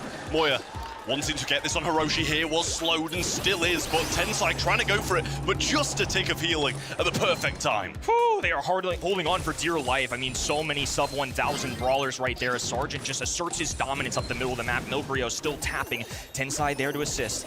You look at the DPF summers after this, and I imagine it's not high for Tensai, but his kill count will be. That's his role. Just scoop in, grab the kills, and then get out immediately. Yeah, the penny turrets are up now, and should only be a couple of shots off a hypercharge. Replaces it in the back, and all I'm seeing every time I look at Chester is he's slowed. Tensai's going to get the kill on Sargent, and Moya just holding firm on his lane. CR looking as good as ever. Still plenty of time to work with, too. CR haven't really been forced to make any crazy moves yet. It's been Revenant who have been on the back heels the entire time. Now they isolate Moya on this right-hand side. That is ideal for them. If they're going to get one brawler, it's going to be the squishy one that can't do a ton of damage up quick. Sargent, though, going for a hypercharge. He wants to go for all these brawlers. He will use the super, bounces and in and out. Oh, and a miss ricochet again, but Milcrio left all alone. Thankfully for Revenant, they have an exit plan. Yeah, they've got the lead too. 10 seconds on the clock. Tensai trying to make the move, but gets hit a couple of times right on the edge. In comes Milcrio, going to throw a really aggressive turret, and Moya trying his best, but all of CR fall, and Revenant eventually get the play that pays off. They're starting to feel a little hopeless in this arena, but we're due some good Brawl Stars, folks. CR are just that menacing, but we're finally starting to see the ceiling of this composition. Trunk has been making play after play, a couple brutal bounces. Maybe it would have even been a higher score in that game number 2. So much left to be done, though. Revenant X-Spark, a young roster overall, tried and tested Sargent, trying to deliver once again for his tiny region, just to put them back on the map. It's now he'll deal with Tensai, one of the greats of the game, going at it on this left-hand in as Trunk dives out. Low HP for Tensai, and both will survive in the stalemate. Yeah, a little gadget super trade there. Both of them kind of did nothing as Sargent was backing out and getting away. It's just 1 star at the moment. It's the one Tensai picked up right at the start. He tries to go aggressive on Super Walk now, but that leaves an opening for Sargent in the backlines. Tensai with a super. Down he goes, and Penny will be there to tank for Tensai to stay alive. Game of pixels so far as Tensai narrowly holds on once again. And most importantly, still resides the blue star with the blue roster as Sargent gets a little invisibility coverage. Now they don't know where he is. Moya left all alone once again. Sarge diving in. Moya low HP, grabs one, but in the meantime, Tensai will take off for the top. It's an even trade favoring CR. I mean, that's all these games have been, even trades favoring CR. 1 for 1, and all the time the stars go CR's way. This one, big, decisive game though. 55 seconds still on the clock. It's going to be a question of if CR are going to be 2-0 up or Revenant even score. They're requiring a lot out of Sarge. Their fearless leader, Hypercharge being popped, purple button going down, left-hand side, Milcrio, not a chance in the world at this, and a double kill alongside it. Red roster take the lead. 3 stars in it as well, so they're going to need a couple of kills unless they can get round the back and get Sergeant down. The only one with any real stars on the Revenant Xbox side. Tensai going in, gets a little bat cycle. Sergeant going to be bouncing back to the same place he was. Moya trying to find Hiroshi and Should on this right-hand side. He does just that, and now the positioning is in CR's hands. Crucial moment for Southeast Asia's superstars is now Sergeant with 5 on his noggin. Hiroshi under heavy fire. Milcrio smells this. They know that it's 1 star separating, but they've lost Super Walk and all the invisibility. Hypercharge is being popped. The go time is now as a lollipop drop makes contact. Tensai waiting for his moment. Diving in, 1v1. Right-hand side as well. The stars are being swung, and Sergeant of Garner, Crazy Raccoon, persevere. Stressful one for sure for Crazy Raccoon at the end, but I just felt like they were non-stop farming Hiroshi at the end. The other 2 were surviving well, and it was just going to be chest to death after chest to death after chest to death in that squeak matchup. And eventually, you know, Sergeant knew he had to try and do something, relieve some pressure, and it was just a slight overextension, which just cost him that set. Really unfortunate for Revenant, as that's by far the best we've seen them over the 2 sets. First one was a walkover, but they're showing us that they've got some life left in them. The analyst desk kind of mentioned, what are we going to see out of this squad? Especially when you sign a young, talented player, is it still going to be Sarge making plays? Clear answer is yes. That composition was built around Sergeant's shoulders, and unfortunately, it just wasn't enough. There were still moments from the other 2 players. I'm not going to act like he did it all solo, but I imagine the stat line, the kill count for Revenant is clearly going to reside with their leader. Yeah, listen, I'm not gonna lie, and you know, I'm not trying to pick on the youngest player here, but to be honest, I didn't see Super Walk throughout the entire game. Like, he was, you know, providing a bit of backup here and there, and yes, he's got 3 stars, so he must have got a kill, but I just didn't feel he was that present, and I'm not sure he's kind of being really passive because of how young he is and how inexperienced he is on these big stages. But those are the kind of hesitations that you can't have. And as I said, Hiroshi was kind of getting farmed through there as well. But you mentioned Sergeant, going to be the one with the big stats, 10 kills, which is more than anybody in the lobby. Tensai, Moya, Milcrio, 6, 7, 4 across the board, so spreading the workload pretty evenly. I think part of the issue for Super Walk there too was just the individual one-on-one matchups, right? I mean, against Mortis, that is by no means a freebie for him, especially in Mortis' state in the game. For Leon as well, going at the Salty Barrel, I mean, just a precise precision of that button, and you're kind of eliminated as well. So I just think if Leon's in a supportive role, it's really difficult to shine, and you saw it there in the kill count as well. Probably one last chance. They only have 1 set to go, and Revenant X-Spark in a world of hurt right now. This is not resembling the same of what we saw at LCQ. They certainly haven't felt that. I don't have the same hope that I have. They need to find it within themselves, within this young roster, to try and provide for this very beloved, tiny region, just trying to prove themselves yet another year. Absolutely. The thing is, if CR win this one as well, it sets us up for a great 3rd game in this group to decide who's going to be joining Crazy Raccoon in day 3 of the Brawl Cup. Chester, as expected, as usual, going to be one of the first picks coming out. So versatile, so strong at the moment. Ban-wise from Crazy Raccoon, we're looking at the M's, the Frank, and the Shade. And over the other side, it was the Crow, the Colette, and the Mo. And then Nita going to be the first pick coming out of Revenant. Anti-tank, anti-tank. Especially with Colette ban, Crow ban, Ims. I'm going to keep calling it out because the order of operations a lot of the time this weekend is going to be each team ensuring that they have a way to deal with tanks. The game revolves around these beefy brawlers. You have to be prepared, and there are a ton of good ones in the meta right now. These are top 2 choices. I really like Chester, and obviously if you get a spawner and Nita, not a bad consolation prize. Absolutely. I mean, the mobility that Stu brings to the table is really, really solid, and it does seem to be these more Asian-based teams who are picking the brawler up and playing it a bit more than the rest of the world. We're back over, though, to Crazy Raccoon to get their second brawler, and you mentioned so many anti-tanks off the board, so they've kind of got to pick the ones that are left. So, I mean, you know, there can't be that many to just be able to just go a tank. Yeah, there you go. The Ash is going to come out at the end. I was saying, we're expecting a tank to come down because there's so few tank counters, and you should be able to occasionally run through a Nita anyway. Sandy, can't say I would have expected that one, to be honest, but I don't mind it at all. I wonder if Trunks still comes through here for this squad. It's a brawler that shows up here. They kind of need a tank at this point. Otherwise, I don't know if they're going to have the damage. They don't have a natural goal scorer. I wonder if this Stu's going to have a hard time with Ash. I think this is a creative solution for that because all the robotic rats deal with the individual shots of the pyrotechnic on the right-hand side. Maybe they go wall break. Maybe they go speed zone. I don't know. Ooh. Well, Rosa, a creative solution to now deal with Ash. There's a lot of mind games going on. Absolutely. I personally just feel like Nita's kind of one of the tank counters who occasionally you can just make that breakthrough, especially especially so early on as well. So they're gonna have to be cautious they don't get over another start, especially with, you know, Nita not having the most range in comparison to like the Chester, who's the tank counter on that side. Ash gonna have more range than the Rosa, so they're just gonna be careful in that early game, I feel. Tensai's had a long road in this game, the most tenured in our history, and he's on a quest this weekend to be the first to survive the LCQ, to win multiple World Finals and a Brawl Cup all on top of that. Revenant X-Spark trying to stand in their way. So far, no good, but Sergeant taking off down the left-hand side. He and Moya are dueling. Advantage Moya. Now Tensai capitalizes as well. The robotic rats rushing at Super Walk as he tries to deal with multiple enemies at once and doesn't stand a chance.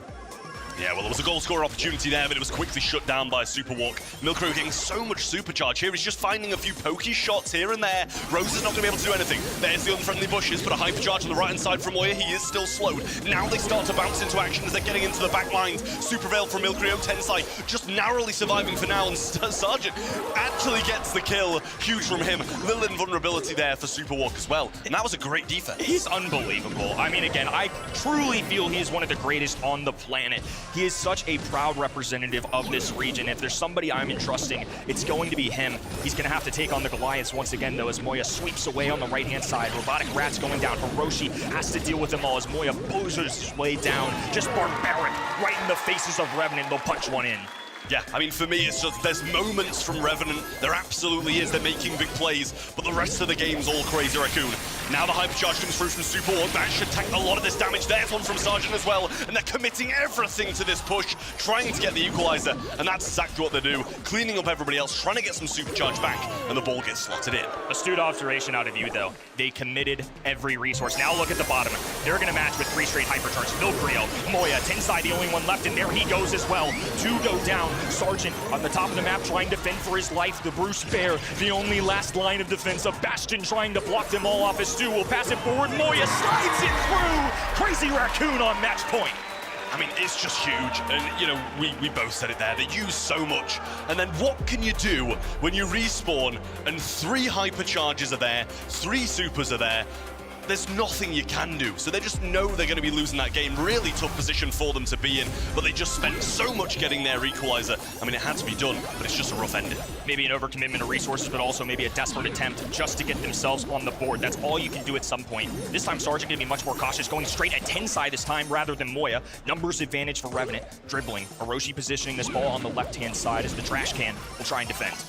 Yeah, well, an unfriendly bushes there, and he finds Moya. Will pop a super to try and win this matchup. Moya surviving on, actually, didn't commit for that kill at all, and the gadget was there, resets that rage, but gives him some HP. Tensai will just beeline straight into this bush as Hiroshi doesn't have the DPS, and Sergeant's vision was elsewhere. Stu's just going to have a tough time in general with this matchup. Milcrio on the right-hand side, trying to deal with Sarge. The slow down coming through, a little vision as well. One of the added benefits of Rosa, who's just out of striking distance of Moya, now goes in, heals for Moya, throws out the robotic rats, will be able to defend this for now. It's just a back and forth, nobody really overcommitting. I mean, Sergeant's just in the middle of everything. He's getting slowed by the Chester, damaged by the Sandy Super, and forced to back all the way out. So regardless of all those kills coming in from Revenant, Revenant X-Spark, they don't have any control. On the right-hand side, though, Sergeant has a super and will be trying to push out, but they've just got to be cautious of Phil Milcrow here. Scrappy start to game number 2, and that continues now as the hypercharge goes on the left-hand in.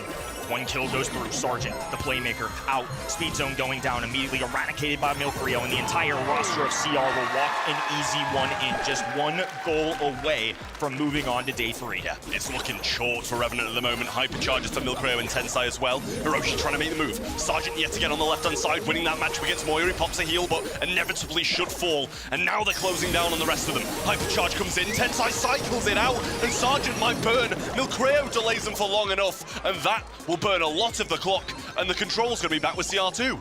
Phenomenal defense coming out of CR. There was a real opportunity for Revenant X-Spark, but every time it seems they have an inkling of hope. Crazy Raccoon just taking away dreams. A double stun coming out of Sergeant, now up in the face of Moya. The boxing botanist doing his best, but just can't do enough. Super Walk now grabbing the ball, has a super available, gonna be cautious. Hiroshi doesn't have it. Now the heals coming through from Sergeant. Nice one to get through. Still some hope for the Southeast Asia sensations. Yep, no ammo left. Had to commit to one of those players, and they just passed it the other way. Smart from Revenant, but still a lot of work to do. Hypercharge available though for the Stu in overtime. That'll go a long way, but Sergeant gets hit by the gadget or the super of Tensai. Moving this ball up now. Sandy Super comes in, but a good push from Revenant. Round the back though, Moya pinching in, and it's just Hiroshi left, but he survives it out. Very good kill. They get the L1 up top, so now they can't make a pass forward. This gives Sarge time to recover. This is an interesting one. No real long range here. It does give Stu plenty of green grass to work with, but he's pinned up top. Yeah, you know who Milkrayer wants. He wants to get his super off Sergeant here. Moya back down the left-hand side with super in hand, and a Ganchu was used by Sergeant, but that's not doing anything at this point. Big plays coming down, and the Sandy super might secure it. Now they're going to pin this on the top right-hand side, but CR slowly walking forward. The greatest show in Brawl Stars. Knocks one in the back of the net. CR, unfazed, untested, and are looking to prove to the world that they are still on top. It's a different story from LCQ as Revenant X-Mark get battered by Crazy Raccoon in their opening game of Brawl Cup. Big things from Crazy Raccoon. They'll be coming out of this group at the top, and we're going to a decider between the other two. An interesting one to say the least, but we once again get everybody's favorite interview on the stage. Let's see what Barney has to say alongside these players. They're all so super keen to come over here and talk to me. Oh, if we must. Moya, how's it going, man? Congratulations once again, a clean run through the group stage. You've got to be happy with that, right? おめでとうございます。嬉しいですか？嬉しい! Happy! Happy, very, very happy, really. You know what? I want to ask you a question. Because what's it like coaching these guys? There's a lot of positive vibes on stage. They're all really happy when they're playing, even when it's not going their way. What's it like for you coaching these guys? What do you see your role as? I personally, I have the full 100% trust in them. So I have much more worries as long as they are in a very serious trouble. So I sincerely believe them. You proud of them right now? I am. Good, you should be. Ladies and gentlemen, make some noise right now for Crazy Raccoon!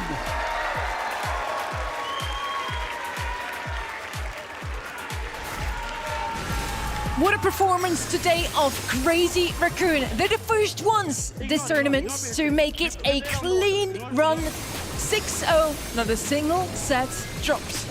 We now got Trav here on the desk. How was it to cast these guys today? They're looking unbeatable. Yeah, a bit of a speed run, I'd say, so far through the first couple of days of Brawl Cup.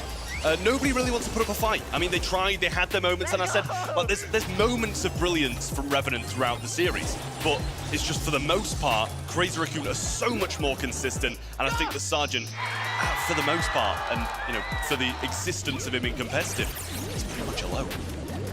He just needs a bit more help, you know. I did notice though, like looking at a bit of a closer lens with the match, like the teammates were bringing a bit more to life when Sergeant was making these big plays. You know, when we saw him in Layer Cake starting to thrive, we saw his teammates starting to make some plays, but it just didn't happen nearly enough. And for CR, they're just one step ahead. Like you mentioned in the cast, every single time in Layer Cake, just making sure the trades were always in their favor, making the plays have to come from Revenant 2 and just sitting back and playing it calm and collected. And ultimately, I think the drafts for me from CR have just been impeccable. But Layer Cake was also that map that they came the closest. Sergeant really popped off on the trunk. I really liked what we saw from him there, but in the end, it just was not enough. They do have a very experienced player amongst their rows, but in the end, it's not enough to beat a team like Crazy Raccoon. Up next is Eternal. Do you think they have chances against them, Trev? I mean, looking at the two scores, it's going to be close, really. It should be, considering how hard that Crazy Raccoon have beaten both of these teams. I think Revenant absolutely should be coming into this one as the favourites. I don't think they've had the best showings, either of those teams, so I think this is their moment now to really knuckle down, and especially Superwalk, coming onto the stage for the first time, so young, probably won't have been prepared for how many nerves he was going to have, and I think that showed through. So now he's had a bit of experience. Hopefully he's settling into the Brawl Cup a bit more. For them, it's going to be the second time stepping onto that stage, but it is only the second time ever on a stage for these two players. On the other side now, we have Jubileo, Motep, and Kawe. They're experienced. Yeah, they've absolutely got the experience. They're not going to be as nervous in that regard, but I feel like there's maybe a bit more expectation on their shoulders to have to perform, and that can sometimes play a massive factor, a massive role. And for South America so far in this competition, it has been a little bit lackluster. You know, that's got to be playing on their minds as like now, you know, the whole entire region eyes on them to bring home some goods. I'm still putting Revenant down as my favorite for this one. Okay, exciting stuff so far. Day 2 honestly has truly delivered 2-3-0 so far. We can only get closer I would hope for it to be. We also have a little bit of a fun game that we started yesterday. All casters came up with some beautiful bingo questions or statements, and some of them are already crossed out now. Symantec got the crowd going yesterday. We had 29 gems spawn in one game of gem grab, a super long match. We had 0 damage in a round. I'm still waiting for that top right-hand side. Underdog upsets one of the favorites. That is what I want to happen this weekend. It's gone to plan so far for the majority of the favourites, to be honest with you. No underdogs really even giving much of a fight, to be honest. A lot of them gone very heavily that way, and I think maybe we'll get that oh my goodness from Arc when we do see a very good game come back down here and some good Brawl Stars has been played. But yeah, there's a few of them that are going to be very difficult. Uber wearing this brightest outfit, I think, is very much up for debate today, I'd say. Oh, you've been rivaling that. I mean, I think that yesterday... I think Kenny as well. Kenny Kenny too, showing up looking like a sun or something like that. But yeah, it's a tough contest. You always want to look sunny. What can I say? Exactly, you know? Exactly. Yeah, I'm coming for that title for the brightest caster, I feel. Also up here, by the way. But yeah, we are still one more match in this Group C. So exciting stuff coming out of those two teams so far. Let's make it a bit closer now, please. Eternal versus the Revenant X Spark. On the right-hand side, once more, we have two rookies still. They collected some global stage performance experience today. On the left-hand side, Eternal, we had them might even taken a couple of sets of Crazy Raccoon, and it did not look as convincing as they hoped themselves. Yeah, it just felt like they were like just playing into CR's trap the whole way through. They just didn't seem to have much kind of communication flow. There wasn't really kind of any synergy going on. It was just kind of like playing through the motions of allowing a sweep to occur. On the other side with Revenant, I felt like there was a bit more of a attempt to make the play. Like, you know, Sergeant was the playmaker and the teammates that around him just got to support that a bit more and try to bring some of their own confidence forwards and just less depend on Sergeant to have to initiate the idea. For Eternal, I definitely feel like they could be very much a contender to take this to a 5th and final set, but they've got to start to talk. I think it'll come with time for Revenant, though. As I said, they've got a couple of rookies to the stage, so once they've settled in, and I'm aware that this is now or never, there might not be more time after this one. There's no more second chances, so they're going to really have to knuckle down and kind of get rid of those nerves, back up Sergeant being that main player, because I felt like sometimes it does seem like he's playing alone, and yes, you're going to be a bit more standoffish, you're going to play a bit further back, a bit more composed when you're kind of new to the stage, but you've just got to let your mechanics speak for themselves. Let's see if a Revenant expert can do that. Mechanically, they're certainly up there. We have a couple of very young talent up there. Super Walk, fresh 16-year-old, and the 16-year-olds have been popping off in every single region so far this year. Yeah, it has been the year of the underdog. It really has. And, you know, we've seen that across the regions, not just in places like, you know, EMEA and also in East Asia, but, you know, across the board. And I think it says a great deal about Brawl and kind of how to really keep up and be the best in the world. You've got to really be maintaining that in the game because the brawlers that are coming out are having new mechanics that we've never yet seen before, and Draft as well. I always kind of go back to Draft as one of those things that, you know, if you were here in the really OG days of Brawl, you know, you kind of like were able to live through that period of like, you know, initiating it. Whereas now the new players are coming in and they've been born with Draft. You know, there's that to have to consider too.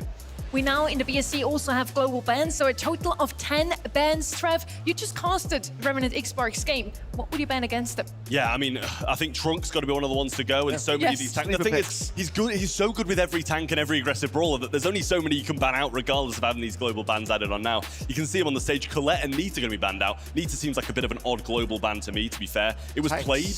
Yeah, this is the thing, but like, I don't think Nita's the best tank counter in the world. That's the thing. But then Mortis and Pierce over the other side, a bit more normal for me.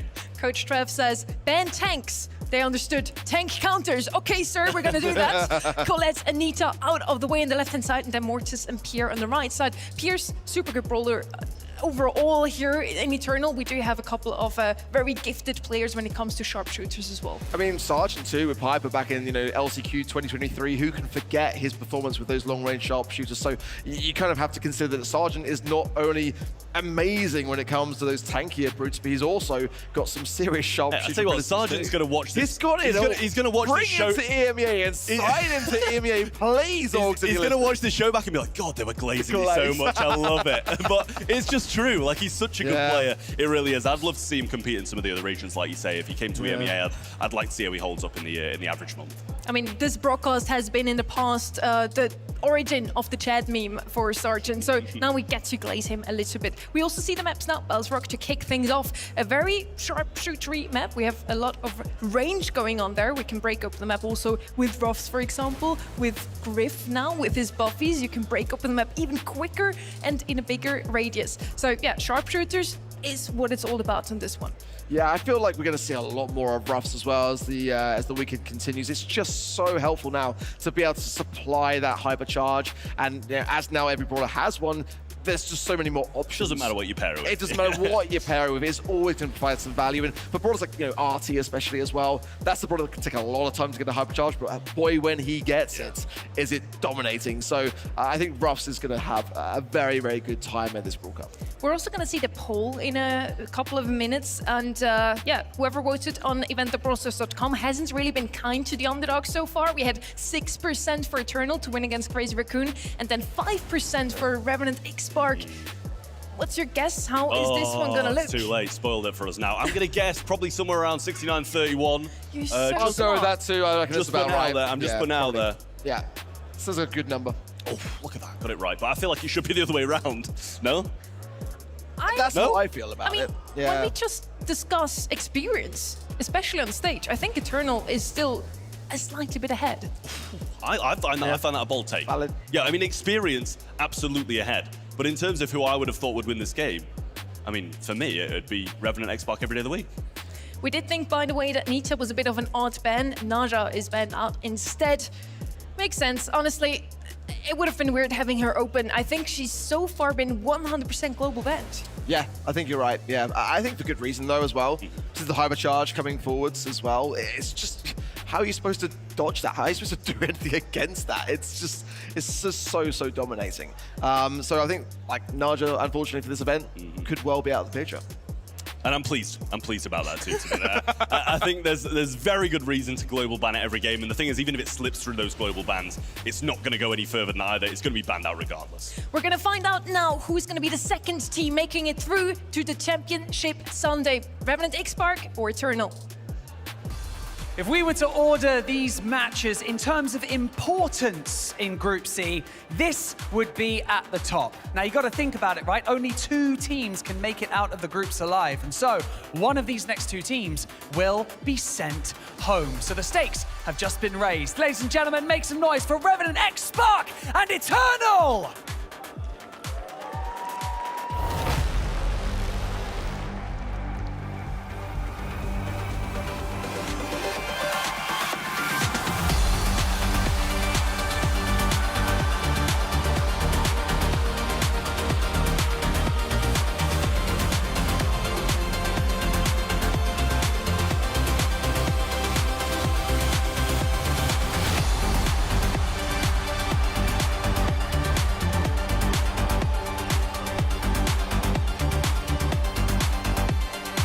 Two teams in search of redemption, one with an entire region on their backs, and the other searching.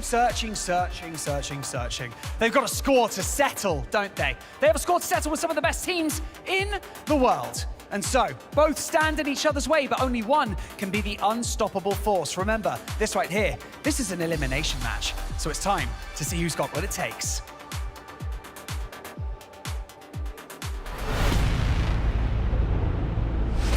Kawe, Jubileo, Motab,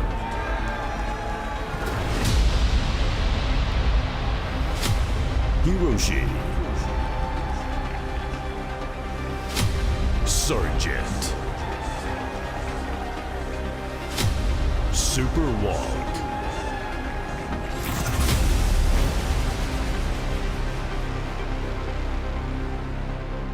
Eternal on the left, Revenant X-Spark on the right. Both of them so far not too successful against Crazy Raccoon, but they still have a second life. One more chance to make it through to the playoffs, to have another shot at $35,000. And of course, a monthly final slot for your region.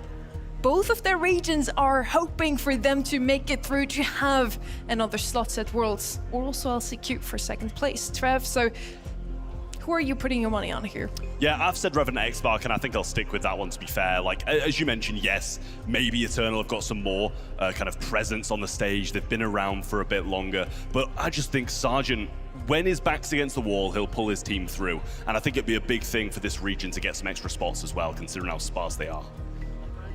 Well, so the players start to gear themselves up, ready for this draft.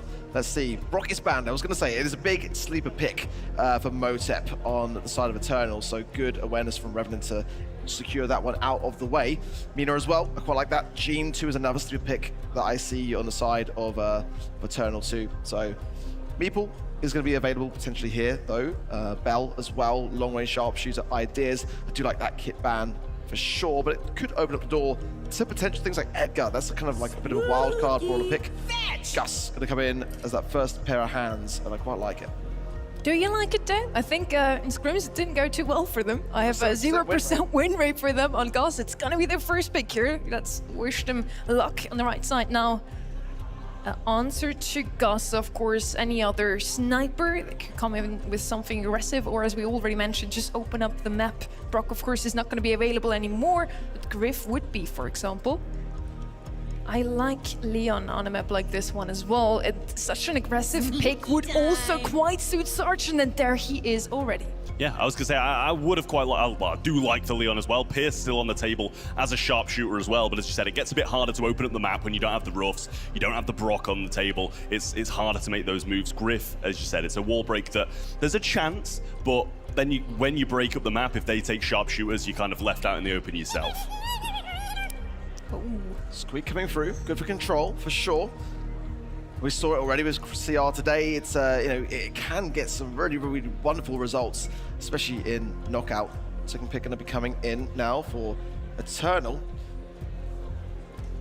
Rico potentially could be an option here. Depends at this stage of the draft with the wall break on follow-up picks. It's a bit of a risky brawler to have, but it does wield some good value. Nanny as well is available here. The question is what they're going to be combining this Gus and shielding with Maple, which I said before, coming forwards now. It's going to be very good in knockout, and just the Manchester Maple gadget normally tends to be what would be the preference on this kind of map. It's a brawler we haven't really seen from many teams on a map like this one, but quite often played in scrims from Eternal. Now Tick coming in as last pick. Still everything open for that Rico you mentioned. I really like him down the mid lane. Nobody can break open the map, so definitely would be a good pick here. They could also double down on that thrower, pick one up themselves, or whenever you see a thrower on the other side, why don't you just pick something aggressive, you know? Yeah, I was going to say, I think aggression would be the route I'd go, and it kind of forces the Meeple to take a rage quit as well instead of Meeple's a mansion, which can affect you in the long run too. So I think that aggression, probably a great shout. We've seen Ollie bounce on a map like this occasionally, which would be the... Ooh, I don't mind it, to be honest. It's bold, but it might work. You have to be bold when you are the underdog. Now, we have two underdogs on stage. At least both of them not so successful so far today. For the in-game talk, back to Uber and Ready.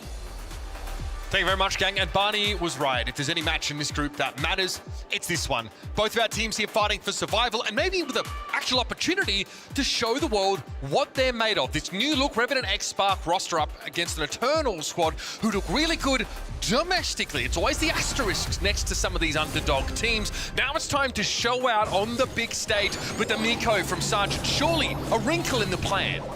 Yeah, it's the aggression that they needed to also get around Motep's defensive capabilities. Sergeant with the slow onto Motep's going to get him within one-shot range. There it is! The rage quit to bump away Hiroshi, drop this down to a 2v3, but Sergeant still has him against a wall. Kawe pretty helpless in close range, and a victory for Superwalk versus Jubileu. It's just an opportunity for Sergeant to get his super, which is going to be instrumental for this next round. Miko is really hard to fight like this. He has such wide invulnerability windows. If you can't crowd control him, this is going to be tough. Right, this is very aggressive. Miko super being used here, try and drop on top of Motep. You'd expect a rage quit would be in response, but Sergeant is just going to jump on away. Doesn't find any eliminations though, and now he'll be able to use a lollipop drop while he waits for reloads. Wonderfully done. A huge slow. The rebuff from Motep with the gadget, but now that's been baited out. Could open a window for a push in from Sergeant. He's going to flank from the left as Jubileu tries to hold on to some sort of security on the right side. It's going to be suppressing fire from Superwalk that keeps Eternal against the wall. And this poison is going to be spawning it at any second now. So Eternal need to push out of their backlines into mid. Sergeant here just looking for an angle on this left-hand side.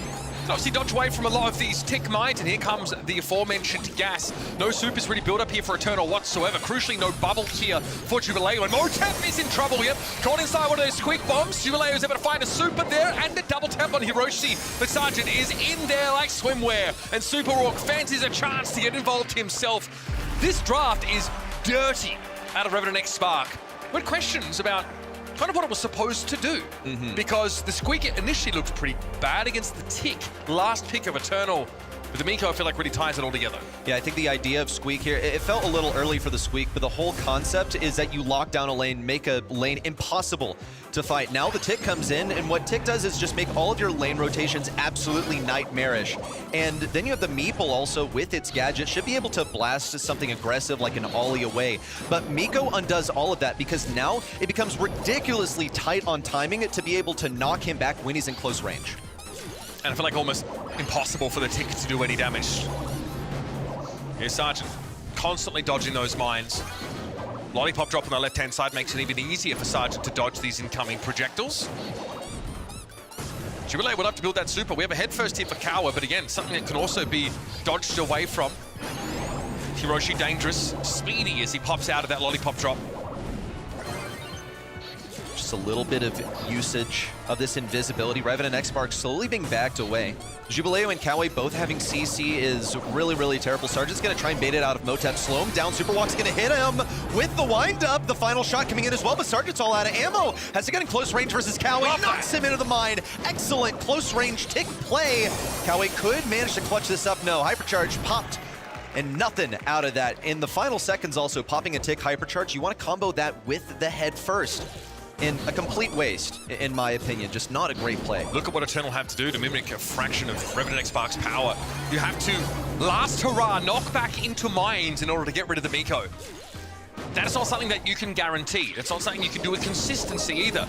Hiroshi takes a hit here from Kawa, though, as that super for the Meeple is down, so Sergeant does need to hide behind the second layer of wall, still being tapped by Jubileu and will be forced further back.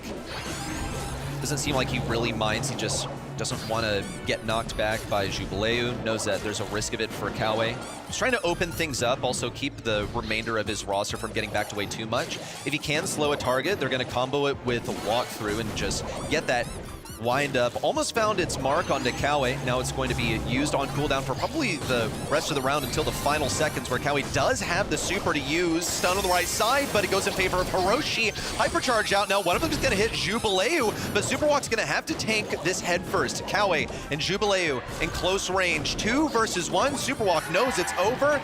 Not interested in feeding anything to this tick. The Meeple Hypercharge at the ready here. Crucially, it's Gus's, in fact, that Jubileu's been able to build up. He had to tank a bunch of squeak damage earlier in the round with that super. Kept him alive long enough to win the fight against Sergeant. You've got to respect this Miko. That was a whiffed combo right there. Sergeant went in and slowed Jubileu, but Walkthrough just didn't have a sightline to hit that wind-up on him. Keep in mind, folks, it's in excess of 4,000 damage with a single squeak shot, so it is a ton of utility. But they're going to just be playing around their 2 gadgets, synergizing as much as possible, just waiting for that next opening, basically. Though they are keeping in mind the presence of hypercharges. This is a countdown to chaos, as Miko would say, with Kawe ready with his hypercharge for when things are locked in close quarters. Trying to catch the slow one towards Jubileu. Sergeant, though, maybe has eyes for Kawe instead. Last hurrah is going to have to be activated now. Hypercharge from both the Meeple and the Tick. It does ward Revenant X Spark off, and the red side do not have any supers to leverage now. Sergeant could be close to one, however, he's just going to have to work for it. There he is, gets it after one shot, might want to jump to the sky, now in a safe spot, away from Motep. No! Stunned by Motep's gadget, and no impact from Superwalk, can't even get the kill. Oh, it's a tied up set 1, and this one is brutal. Starting to see some of the weaknesses there for Miko. That wind up that he needs to enact before he can get up into the skies. Is this one of his most vulnerable states? It's why that Miko super rarely gets used. In fact, it's rarely an escape tool. usually just to get free positioning. Also, while in the super, you move ridiculously quickly. It mirrors the high speed in the game. Whoa, what a melee to start things off for Revenant X-Spark as everyone goes into this prison of bushes to expire one after the other.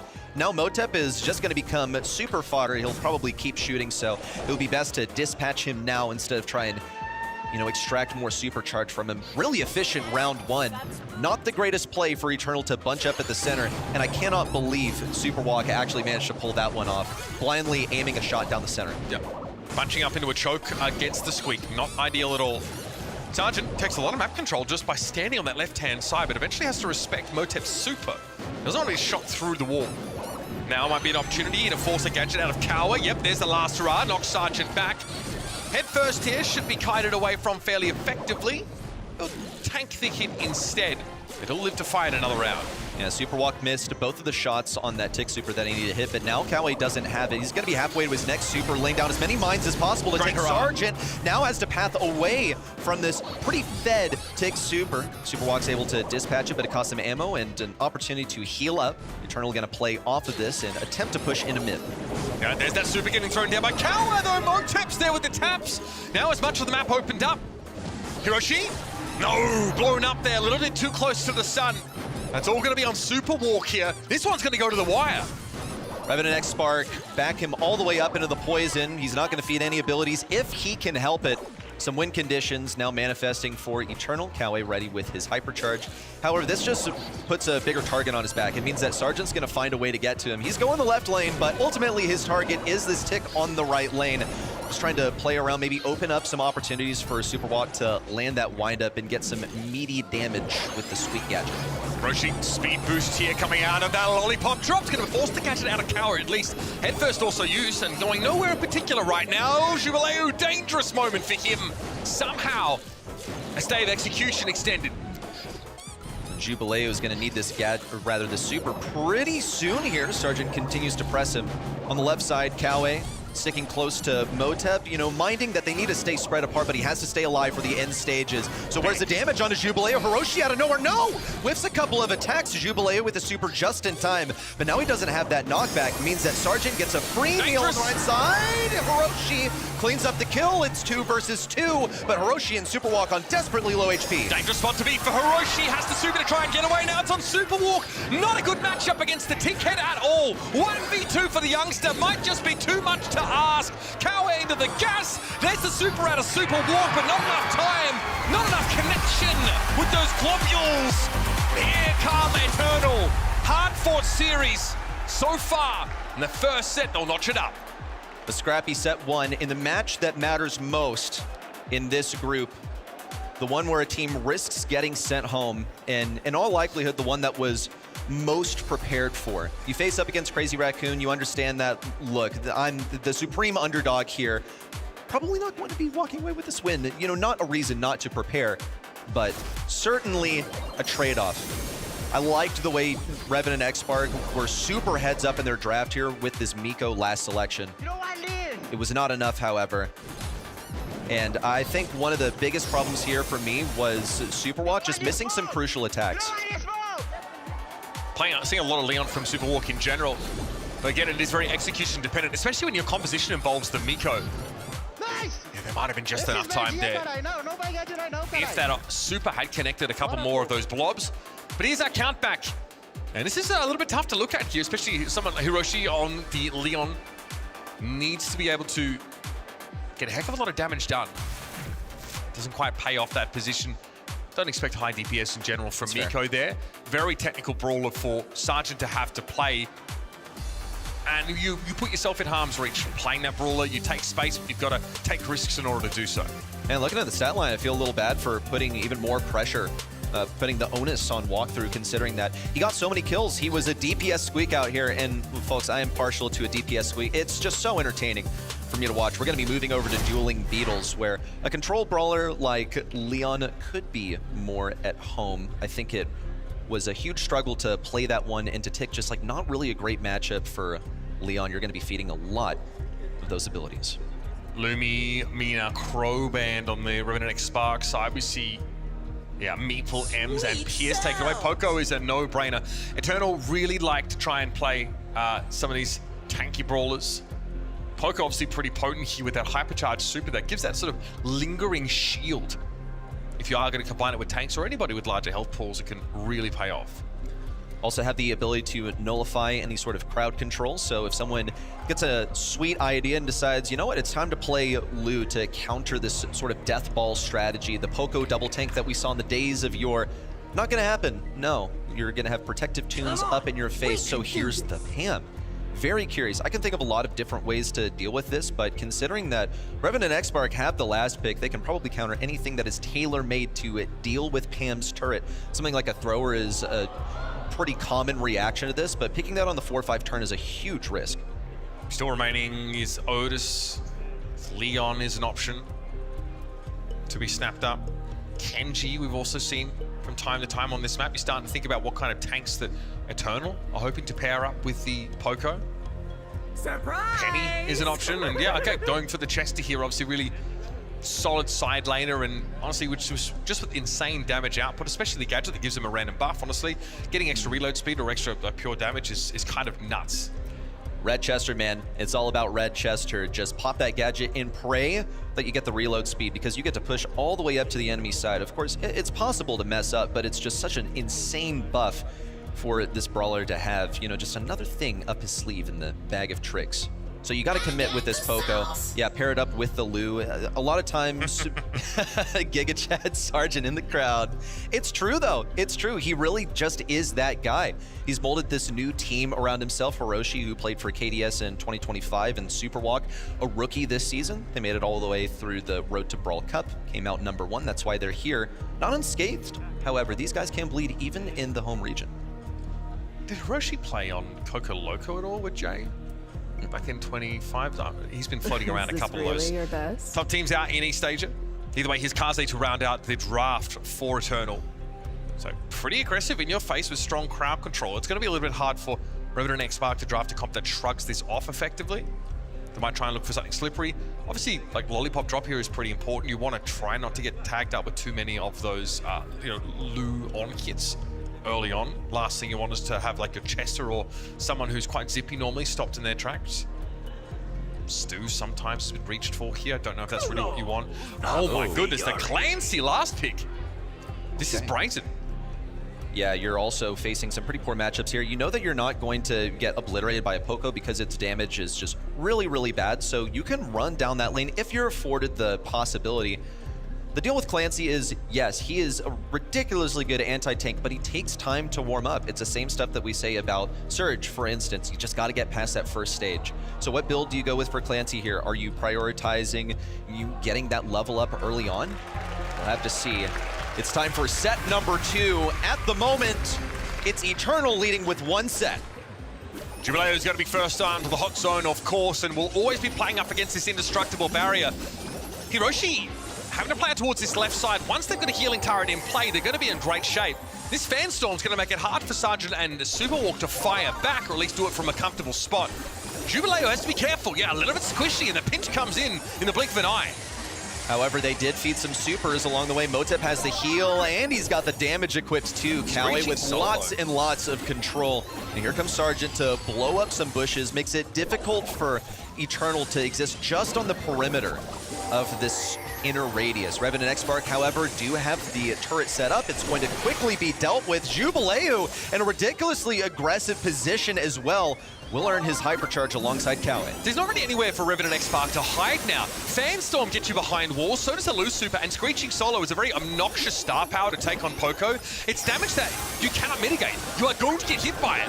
Hypercharge here for Motep means he can play that much more aggressively, and I'm loving this draft from Eternal. So far, Revenant and Xbark have got nothing to say here on Hot Zone. No, and they've even gone silent here towards the end of the game. Revenant and Xbark basically put down their tablets. You saw Pam standing there in the corner. They knew that this one was over. That's brutal right there. So how do you even reset if you acknowledge that it's actually impossible for us to come in the last 15% come back? Do you just put all the priority on the early game? Clancy is not an early game brawler. You don't have time. Yeah, you want the game to go long, but you don't really have staying power here on the point. Your Pam is a side laner. So it's not like you have her to play around. Not getting any value out of the mama's hug either. Okay, Hiroshi on the left side pressuring things back. Sergeant not in the greatest matchup, but he's going to take what he can get. The damage onto Motep, but he is pushed away on the left side. Jubileo feeds that initial super. Sergeant helps pick up a couple kills. They want to chase down Kawe, and Sergeant's actually going to go for it. He's just him, but Kawe's just out of range also. Lanes now shake up. Jubileo going over to the right side once again. Wants this Pam matchup. Doesn't seem to really mind it. Into the Assassin 4. Manages to duck that entire scrap sucker and close in for the kill. Earns his super along the way. Meanwhile, Superwalk has gotten his level 3. Yeah, he's gold now. That's looking pretty scary. Revenant X-Spark realized they still could be fairly active in the early game, even with the Clancy that's not at full power. Hiroshi's able to set up a turret at the back of the zone, and Jubileo's going to take a face full of damage even to touch them. This is where this Clancy starts to run away with the game. Another super from Superwalk. And Motep is flattened. Ridiculous how differently this one's going, and it really just comes down to the early game Pam matchup where she got her turret lightning fast and everyone was able to sit inside of that healing radius. Hiroshi gonna pop it hypercharge style onto the zone. Superwalk and Hiroshi get dropped down just a little bit towards the end, but this one was solved in the early stages of the game. It is about the early game matchup for Pam. Get the turret, place it down. Guess what? Chester doesn't have such a bad matchup against Poco anymore because he deals great damage and he doesn't have to think about staying outside of poking range and healing up. And also, this composition from Eternal doesn't do a lot of damage outside of the Kaze. Between the Poco and the Lu, you are really there for utility. A lot rests on Jubileo's ability to get into the backline, but you can see just how difficult that is. Red Chester, bro, that is scary to go up against.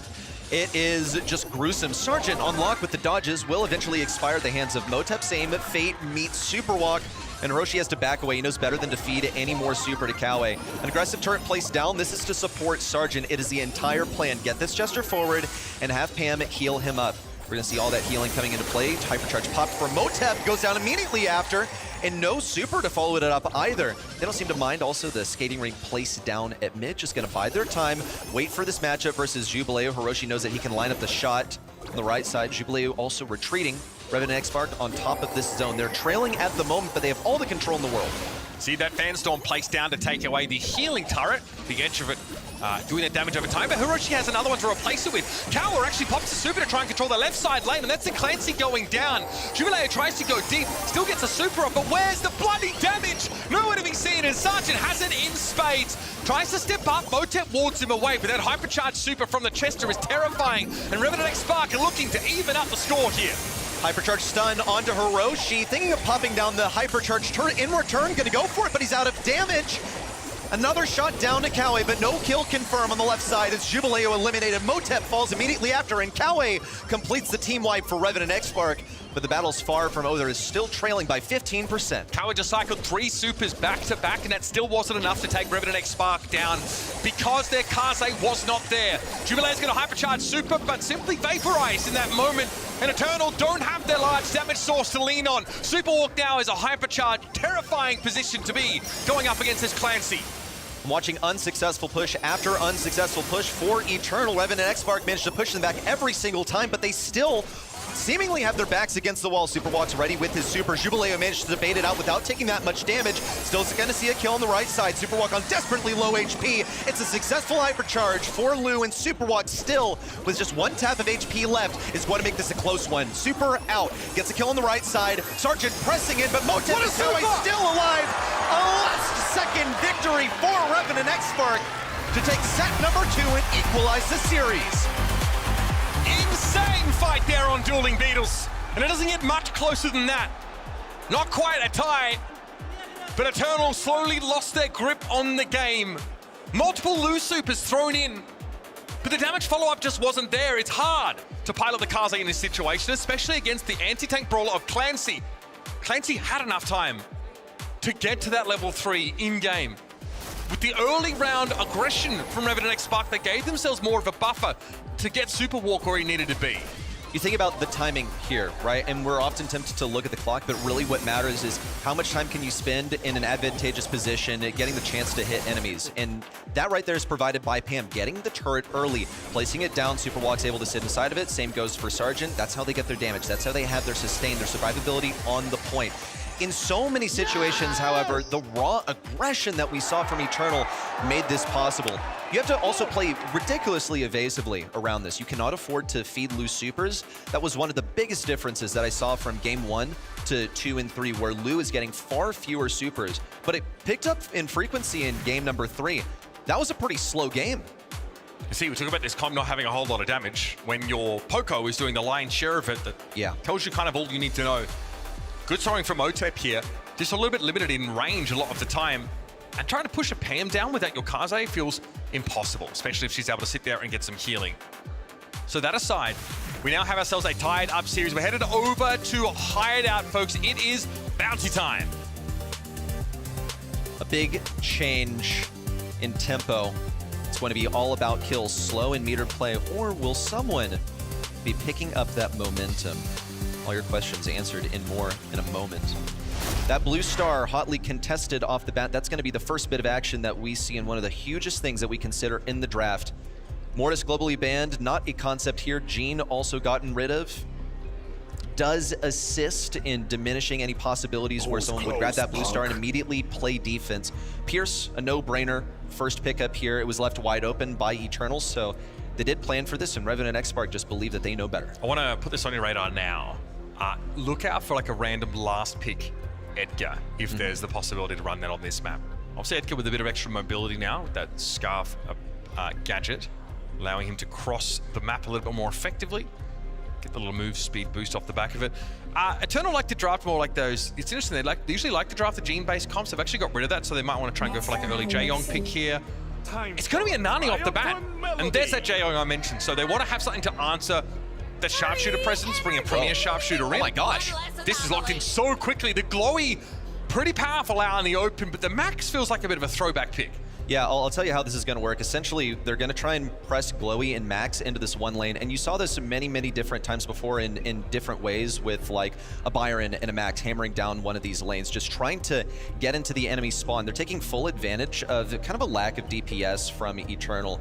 Jay isn't going to have really that much damage. Like, yes, he has Weaken Warrior, but overall, he is a support, and for Nani, really high execution to get that done in close range. Lumi is going to help slow this down. She'll be able to hold down this combination together. I honestly think that Lumi should be able to do this lane solo. We'll see whether this was really accounted for. Lumi late in the draft was not fully accounted for in a notable match yesterday into a Shade matchup, so it's possible that this one has actually just flown under the radar. She did get a recent buff that kept her pretty low-key until the last few weeks. Yeah, look, I mean, the biggest thing that was attacked for Lumi early on was her massive health pool.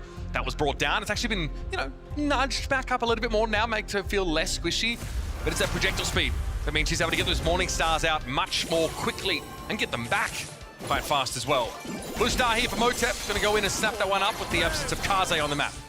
Here comes a combination on the left side. It's what we expected. It is Max plus Glowy, and Jubileu's attempting to hit these shots. He's already used his gadget. Hiroshi and Superwalk is saying just outside of the range. Actually haven't been hit by a single Morningstar so far. And we'll see Superwalk get the initial kill. Another one onto Kawe. Jubileu at risk of being taken down at the hands of Sargent, who's provided a wide open mid to work with because of the aggression in the space created by the Max and Glowy combo. Yeah, Max Glowy, this is extremely obnoxious. Superwalk here can shrug off all manner of poke damage and start to play that more aggressive. Weekend Warrior didn't really leave a scratch on the Max at all, and if you need be, there's Phase Shifter. You also have your super to give yourself that burst of speed. This is tough to play into. Like, how do they even push Revenant and Xspark to their side? They're able to move backwards so easily. Jubileu on the left side is still working on getting this matchup going, and it's not going so well. He had to back up so much off the beginning. I really thought he would, like, genuinely be able to slow down his opponents. They do catch Sargent in a rough place, but no one's there to take full advantage. They don't have Nani over there on that lane to play against the Pierce. Instead, Nani's been forced into this horrible matchup against both Max and a Glowy that keeps Superwalk at max HP at all times a day. Here's the peep. Spray, a bit of damage, not bad. Hiroshi does have a dash gadget though with that insta-heal component. Here's the hypercharge coming in from Motep though. The same though from Superwalk on this. Max, can they pressure Motep down enough? Grim and Frostbitten used, and a blast beat catches out the Pierce in the top right corner. Sergeant has his hypercharge. That could be a kill in the back pocket. Superwalk gonna defuse this peep on the left side, and here comes a hypercharge. Really ambitious, and Sergeant's gonna miss it. 10 seconds to go. All the speed in the world, all the health, but lacking on utility for Eternal. 5 seconds to go. They don't have these guys close enough to the corner. Or could they? Hiroshi has that hypercharge. He's ready to use it. 1 second to go. Everyone's alive and healthy for Revenant X Spark. And this is such an intelligent combination. They knew that no last pick would be able to disrupt the duo of Max and Glowy. The evasiveness, the HP, the tankiness of Phase Shifter, combined with the constant healing of Glowy. Combined, yeah. Don't forget, the burst heal potential off the gadget. It's just impossible to eliminate either of those brawlers. And Revenant X Spark build a lead ready just off kills that happen in the neutral game. Motive here traded for Sergeant. That means Blue Star goes over to Eternal, all things said and done. Well, we'll finally see Revenant X Spark on the aggressive for the first time in a couple of minutes. Could easily go back the other way. A miss. Good Rooney. Whoa, he dashed right into it. Definitely a misplay for Walkthrough, not impossible to recover from. It's not even going to be damage for Sergeant. He went down right before his super actually procced. It's going to be an appropriate retreat on the left side, and Cowie is exactly where he needs to be for this long-range matchup, trying to circle all the way around. Might even go for Sergeant here, who doesn't have a way to play around it.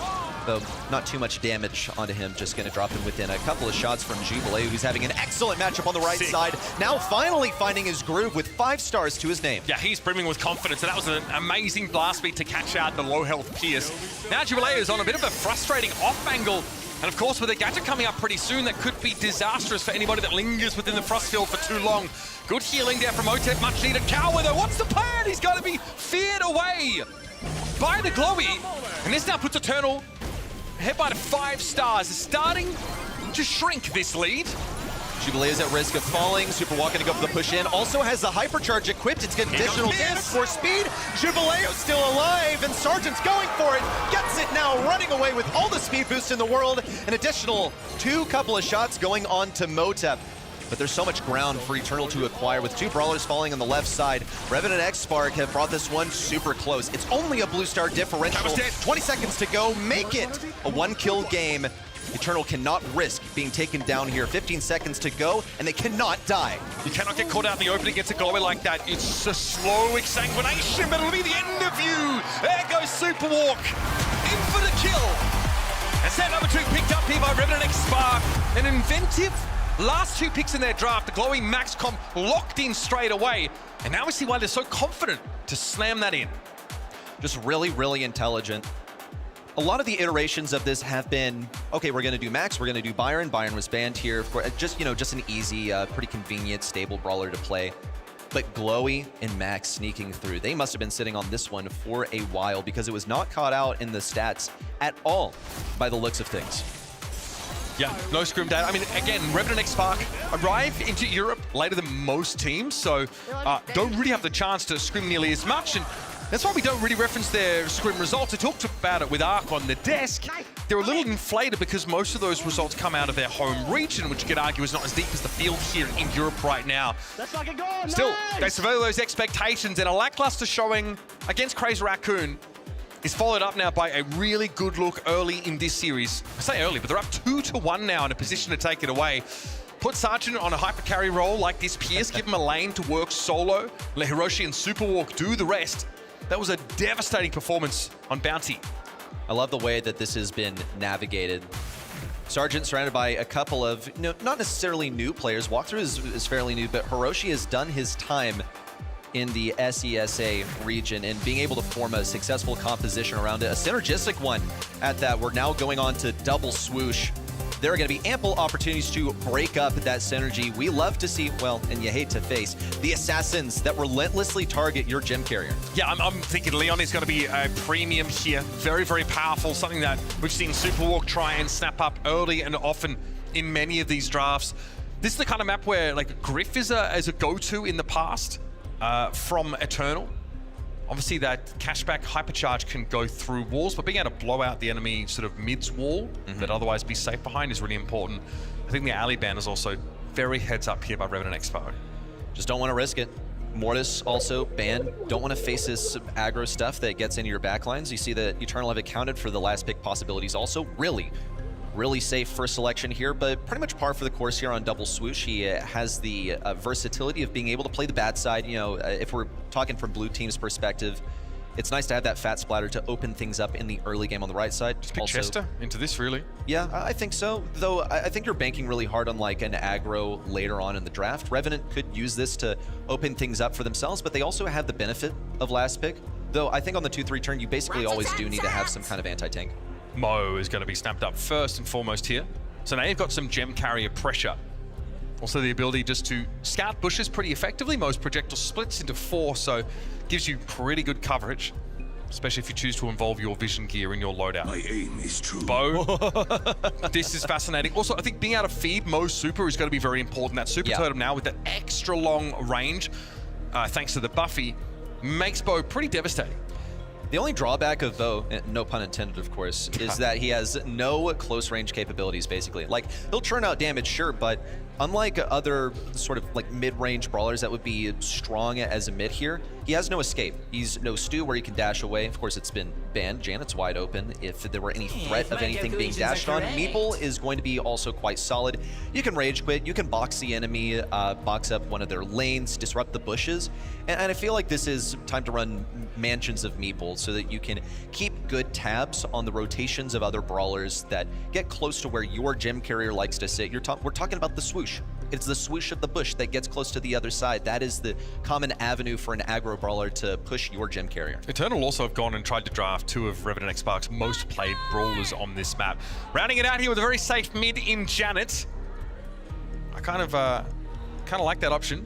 Obviously, she has the old frustrating boombox gadget. Can reveal those bushes quite effectively. Penny is going to round things out now for Revenant X Spark. I think we witnessed the Janet versus Penny matchup already today, if memory serves, of course. Penny should offer way more control. I'm noticing a lack of wall break here. All of those cards belong in the hands of Bo. He will probably be destroying the common strongholds for brawlers on this map, like the edge of the swoosh, as I mentioned earlier. Also in the mid, where the gem carrier likes to sit. It's where Janet's going to be most of the time. I think it's a losing matchup for Janet into Bo, personally. When you're fighting at mid-range, Bo just has way better damage.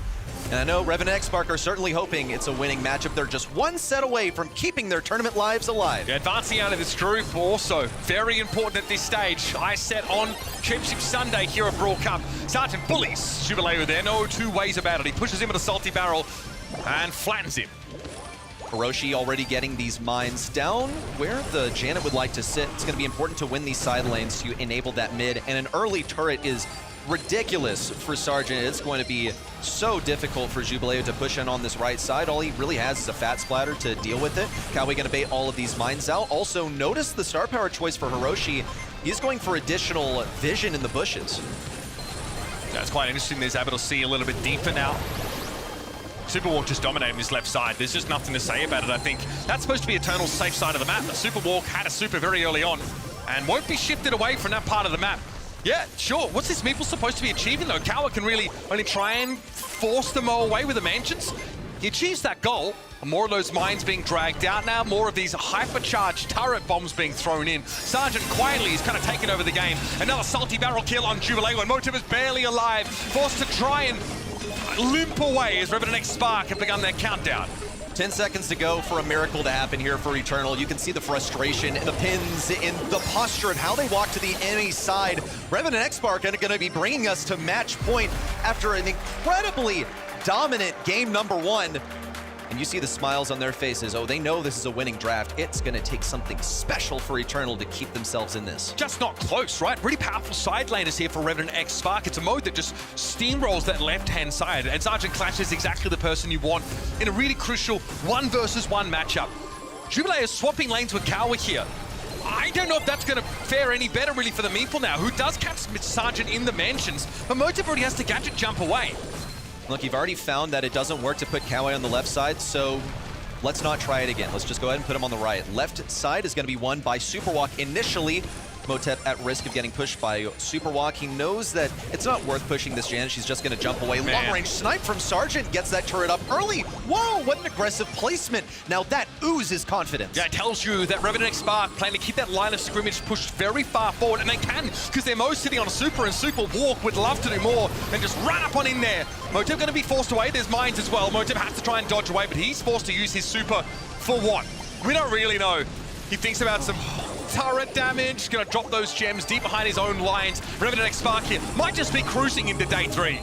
Defeat setting in at this point. You can see by the way Eternal, just the mistakes are ramping up ridiculously in frequency. Hiroshi gonna get 3 more gems with 10 to his name. All that has to happen is for Sergeant and Superwalk to create a buffer zone. Here we go, 10 seconds left. Superwalk happy to give up his life for the cause, and Sergeant's happy to body block as well. Hypercharge Pop gonna get behind the salty barrel, and there's a turret. The cower simply can't get past. Revenant X Spark, shadows of the past, the top 4 finish at Worlds in the back of their minds as they continue to wage conquest into day 3 in Berlin. You can send one of his teammates to the military, you can send the other into retirement, but you cannot stop the chosen one of SESA in Sergeant as he advances on to the final day. Gotta be happy with this result as Revenant X Spark, because you didn't feel like you got to show the world what you were made of against Crazy Raccoon. Let's get down that. We'll hear from them themselves with Barney and Sergeant. Sergeant, congratulations. Before we kicked off this match, we were all emphasizing how important it was. Now, off the back of a loss, you guys were backstage waiting to walk out for this match. What were you guys saying to each other? How were you keeping each other composed going into this match? I feel like against CR, we somehow got outdrafted, which I didn't expect CR to outdraft us. They banned everything we play. But coming into Internal, we knew we were going to win. Like the first set, I think we just gave it away for free for no reason. But otherwise, I think Internal was free. And like we haven't lost to LATAM yet. I mean, your region, you've been saying, is a lot more stacked than a lot of people think. You've got two younger kind of players joining you now in this roster. It's kind of, this is your time to big them up. How are they as teammates? How have they been gelling together with you in your play style? How are they doing? I feel like my teammates are very underrated. Sasa in general, we don't get the love we deserve. But especially Walkthrough and Hiroshi, they're some of the most mechanically gifted players. And this is Walkthrough's first LAN, so like having this achievement and not being grouped is a big positive for us. Well, you've done incredibly well. Standing out here on the main stage in front of this huge crowd, how did it feel to get a win under your belt and now you're in Championship Sunday? I'm happy I get to go to day 3 again. And I'm so happy to do it with a new roster so that we could prove that we still deserve to be in the top leagues. So we're incredibly happy with this result. Nicely done, Sergeant. Thanks so much for joining me in this interview. Boys, congratulations. Ladies and gentlemen, give it up one more time. It's Revenant X Spark!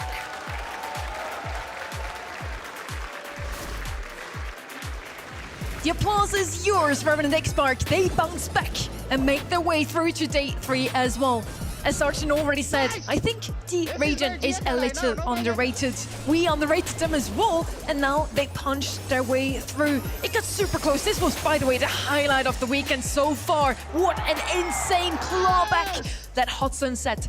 I already saw in Eternal's hands, but that was the moment where Revenant X Spark completely turned around. Yeah, it was a good job that I wasn't near the button when that happened, because I would have pushed it. I would have absolutely pushed it for that moment. That was definitely an oh my goodness me, if there ever was one, if I was on that desk during that moment. But I've got to say, you know, we were saying a lot about Sergeant coming into that match being the key leader, the key playmaker, but I really did notice how Walk stepped up into that sort of realm of confidence.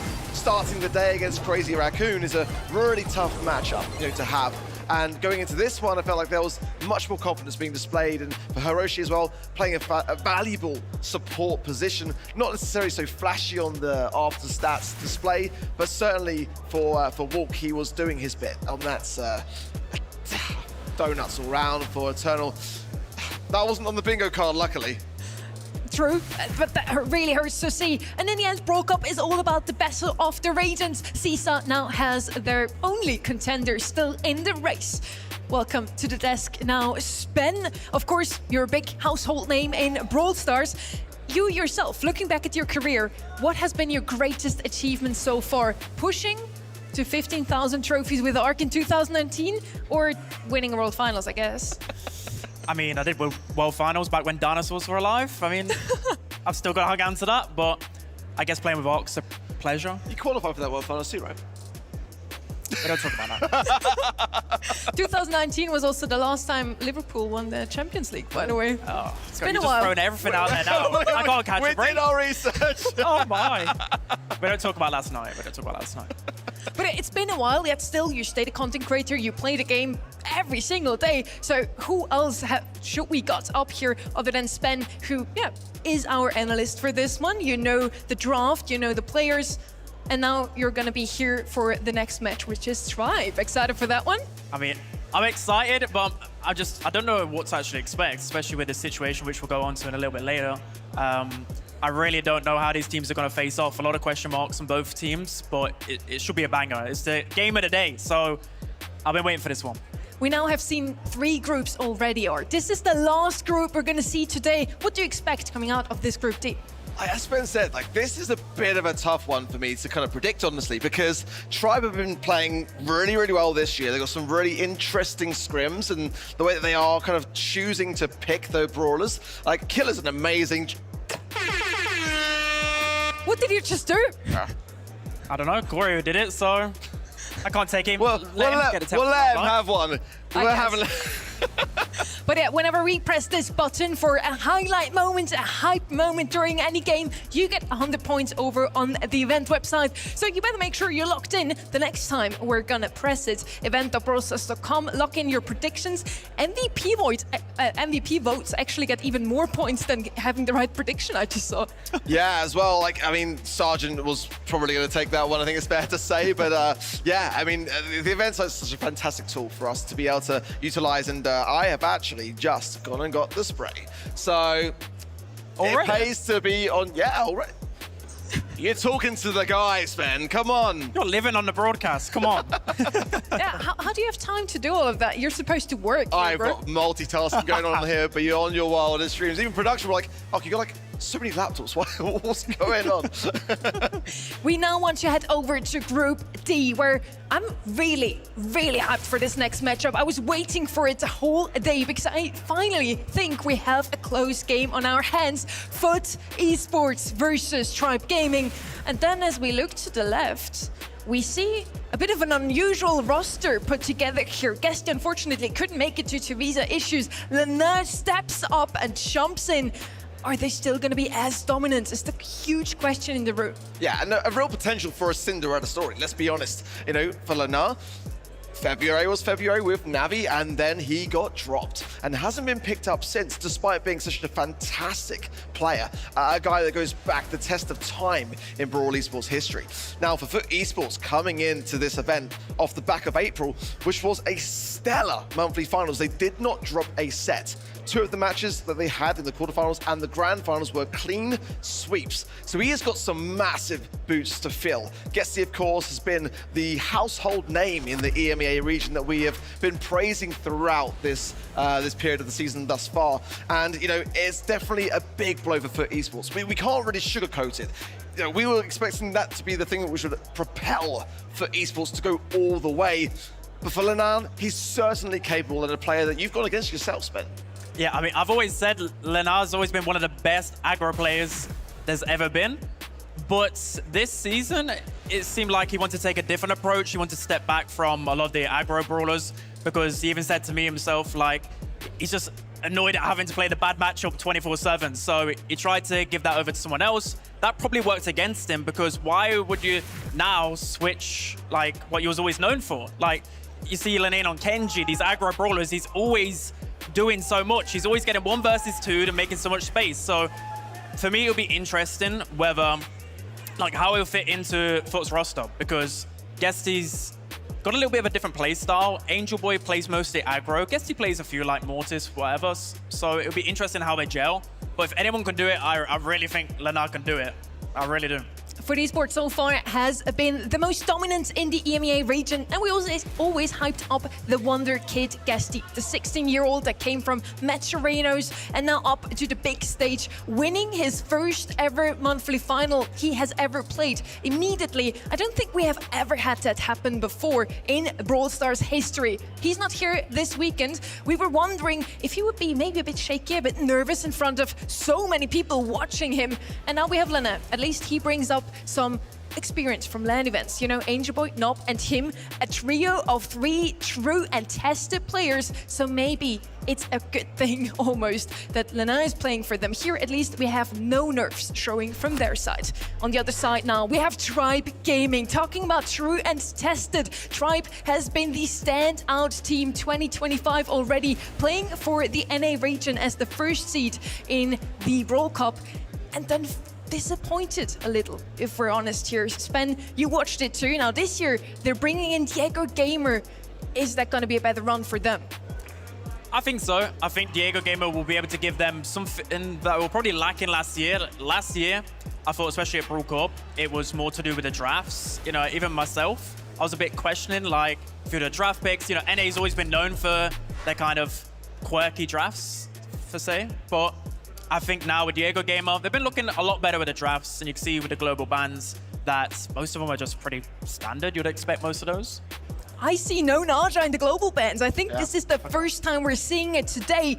No Naja. So let's see if she's going to be left open or still banned out in the regular ban. Global bans, that means we won't see any of these brawlers in the next 5 sets if we do go all the way. Colette and Crow we have seen today already. Ruffs as well. Otis, not too often, but honestly, all 4 brawlers super strong, makes sense. Do you see any targeted bans maybe, Ark?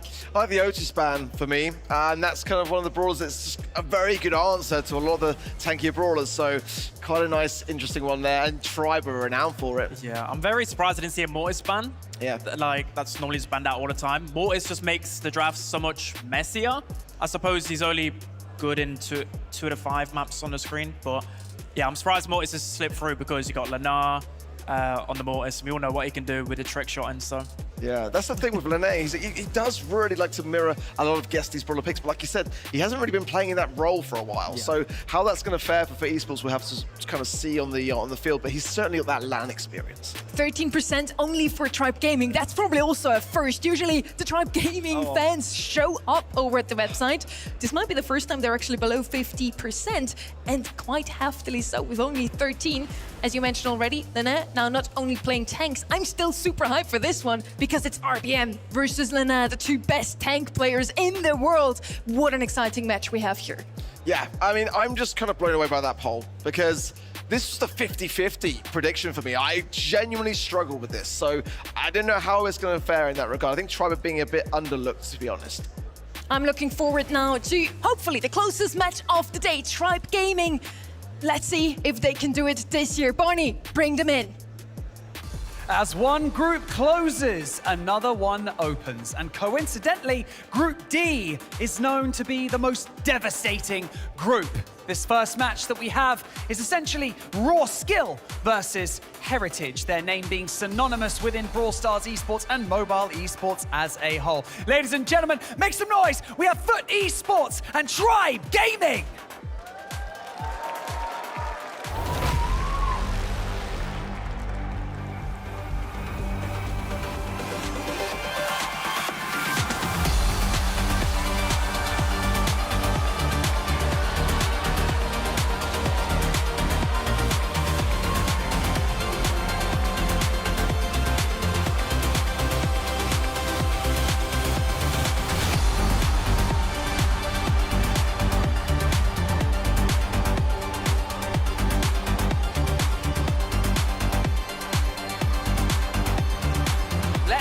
The stage for this one.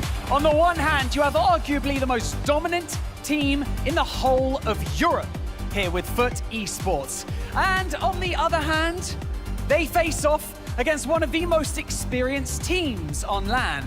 Maybe you guys can call this one, but I certainly can't. I mean, even in the side of FUT Esports, they have a fresh face in the form of Linan. It's gonna pop off here on the main stage. I know it, you know it. Let's get this one started.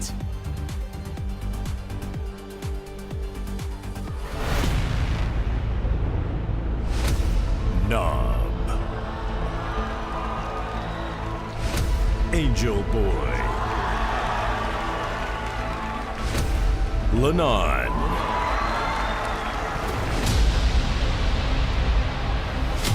Diego Gamer. RBM. Luffy.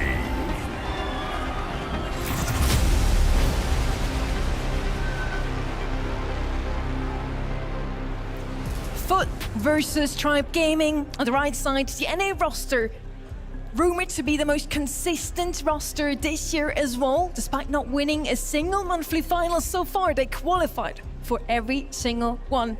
On the left-hand side with Foot Esports, they have been looking good this year. 1 semi-final entry and then 2 times winner of the monthly finals in EMEA. It's so good to see, actually. Foot Esports is smiling. We saw Nob really being happy to stand on stage again. And the last few days, their nerves have been showing. They had not that much time to prepare with Lana. He flew in on Thursday, I believe. They had 2 days of scrims to prepare for today. Let's see what those scrims have brought us. I think you raise a really valid point about Tribe, though. Going back to last year and how disappointing their Brawl Cup run was, they're actually coming in this year looking weaker in the monthly finals, but I feel they've got a lot to prove for that very reason. Edgar first pick, it's really, really bold here.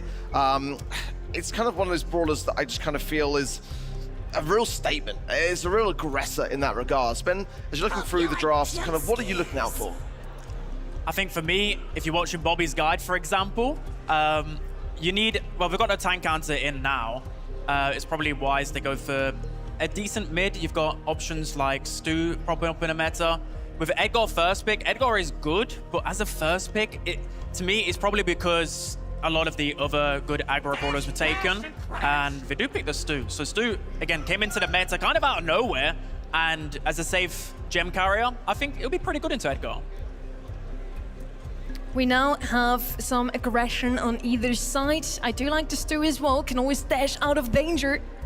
Right side now. I see Lily still left open. For me, always a must pick on any gem grab map. We're on Hard Rock Mine, by the way. Edgar first pick, the aggression is there, and we have 3 players that like to play aggressive on stage right now. Let's see.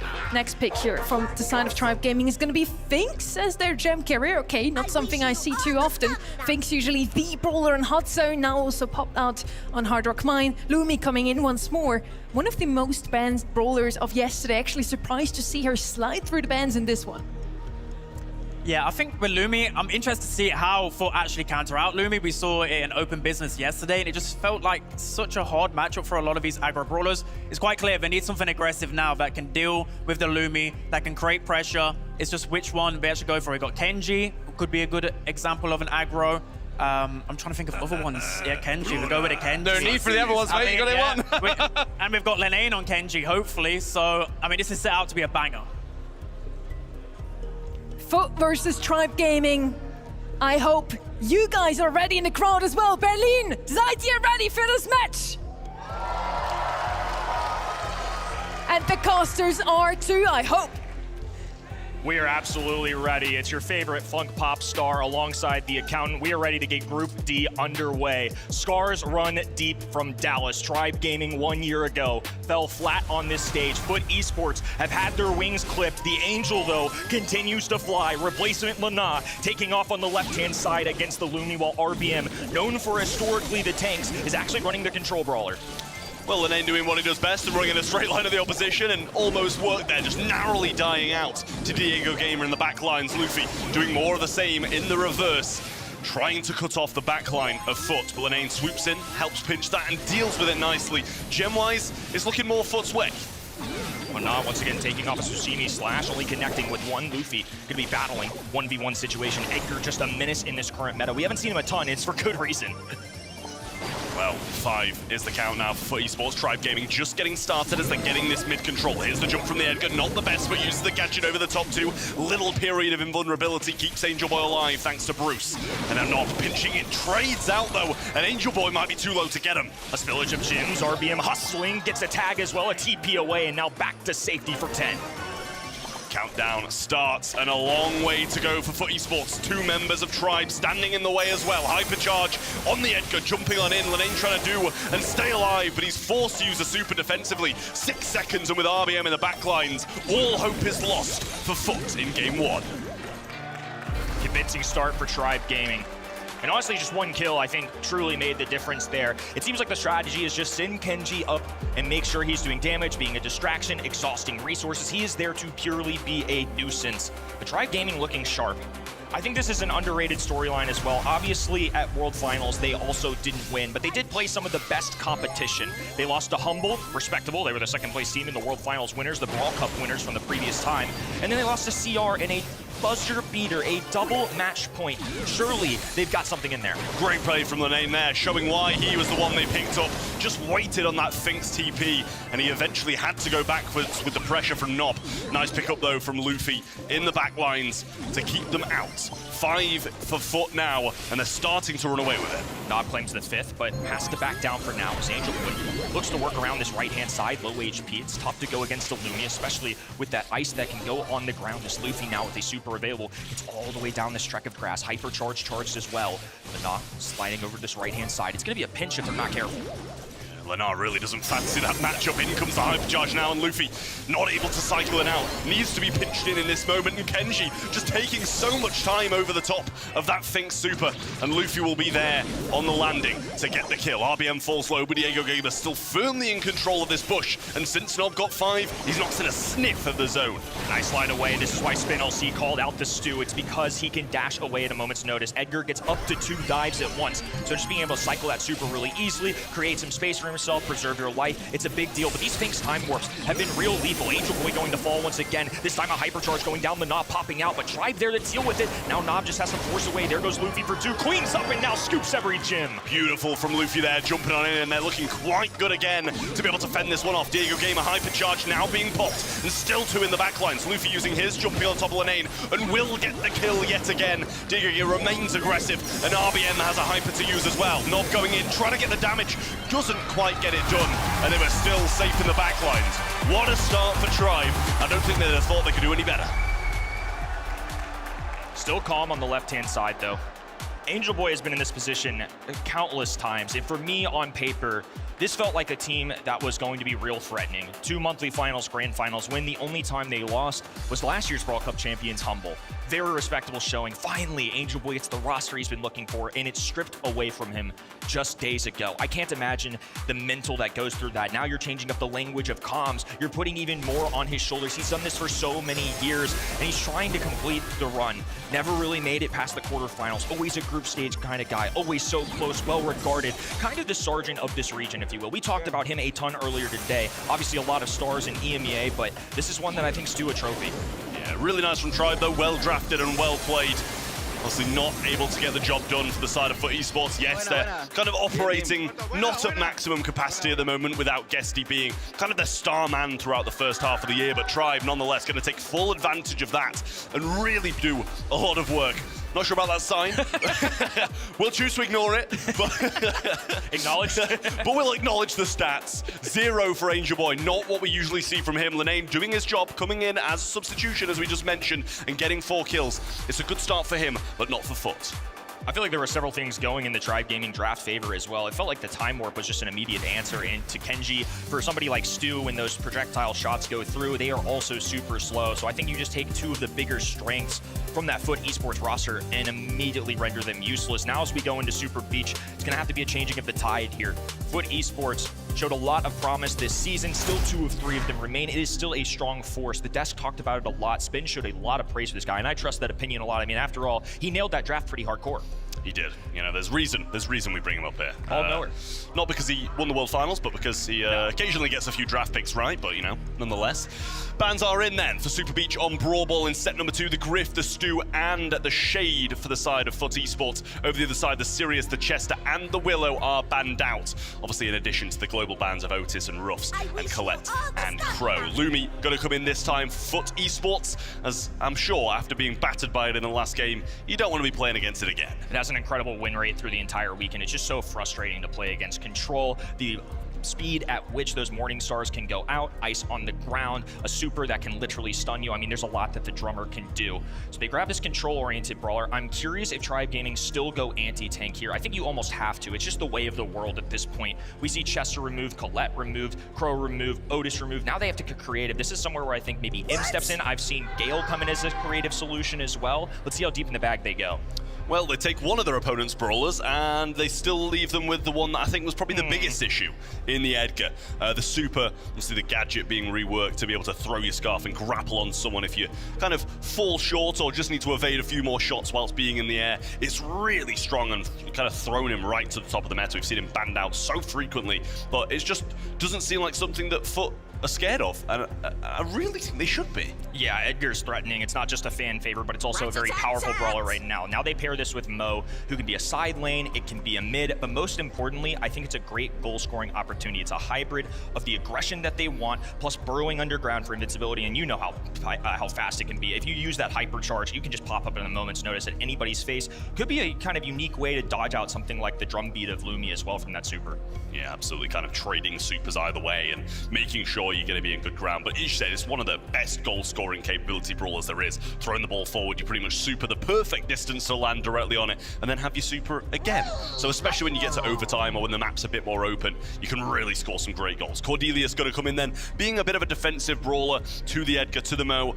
I wouldn't say it's not uncommon here, but it wouldn't be one of the ones that I'd throw out to start with. I think it only shows up because we just have so many anti-tank brawlers. I just feel like there's better defenders in the current meta. I mean, access to the Shadow Realm goes without saying, very valuable. But the one thing missing from this composition right now is any form of aggression, a goal scorer of their own. There it is. They're going to go with Mina.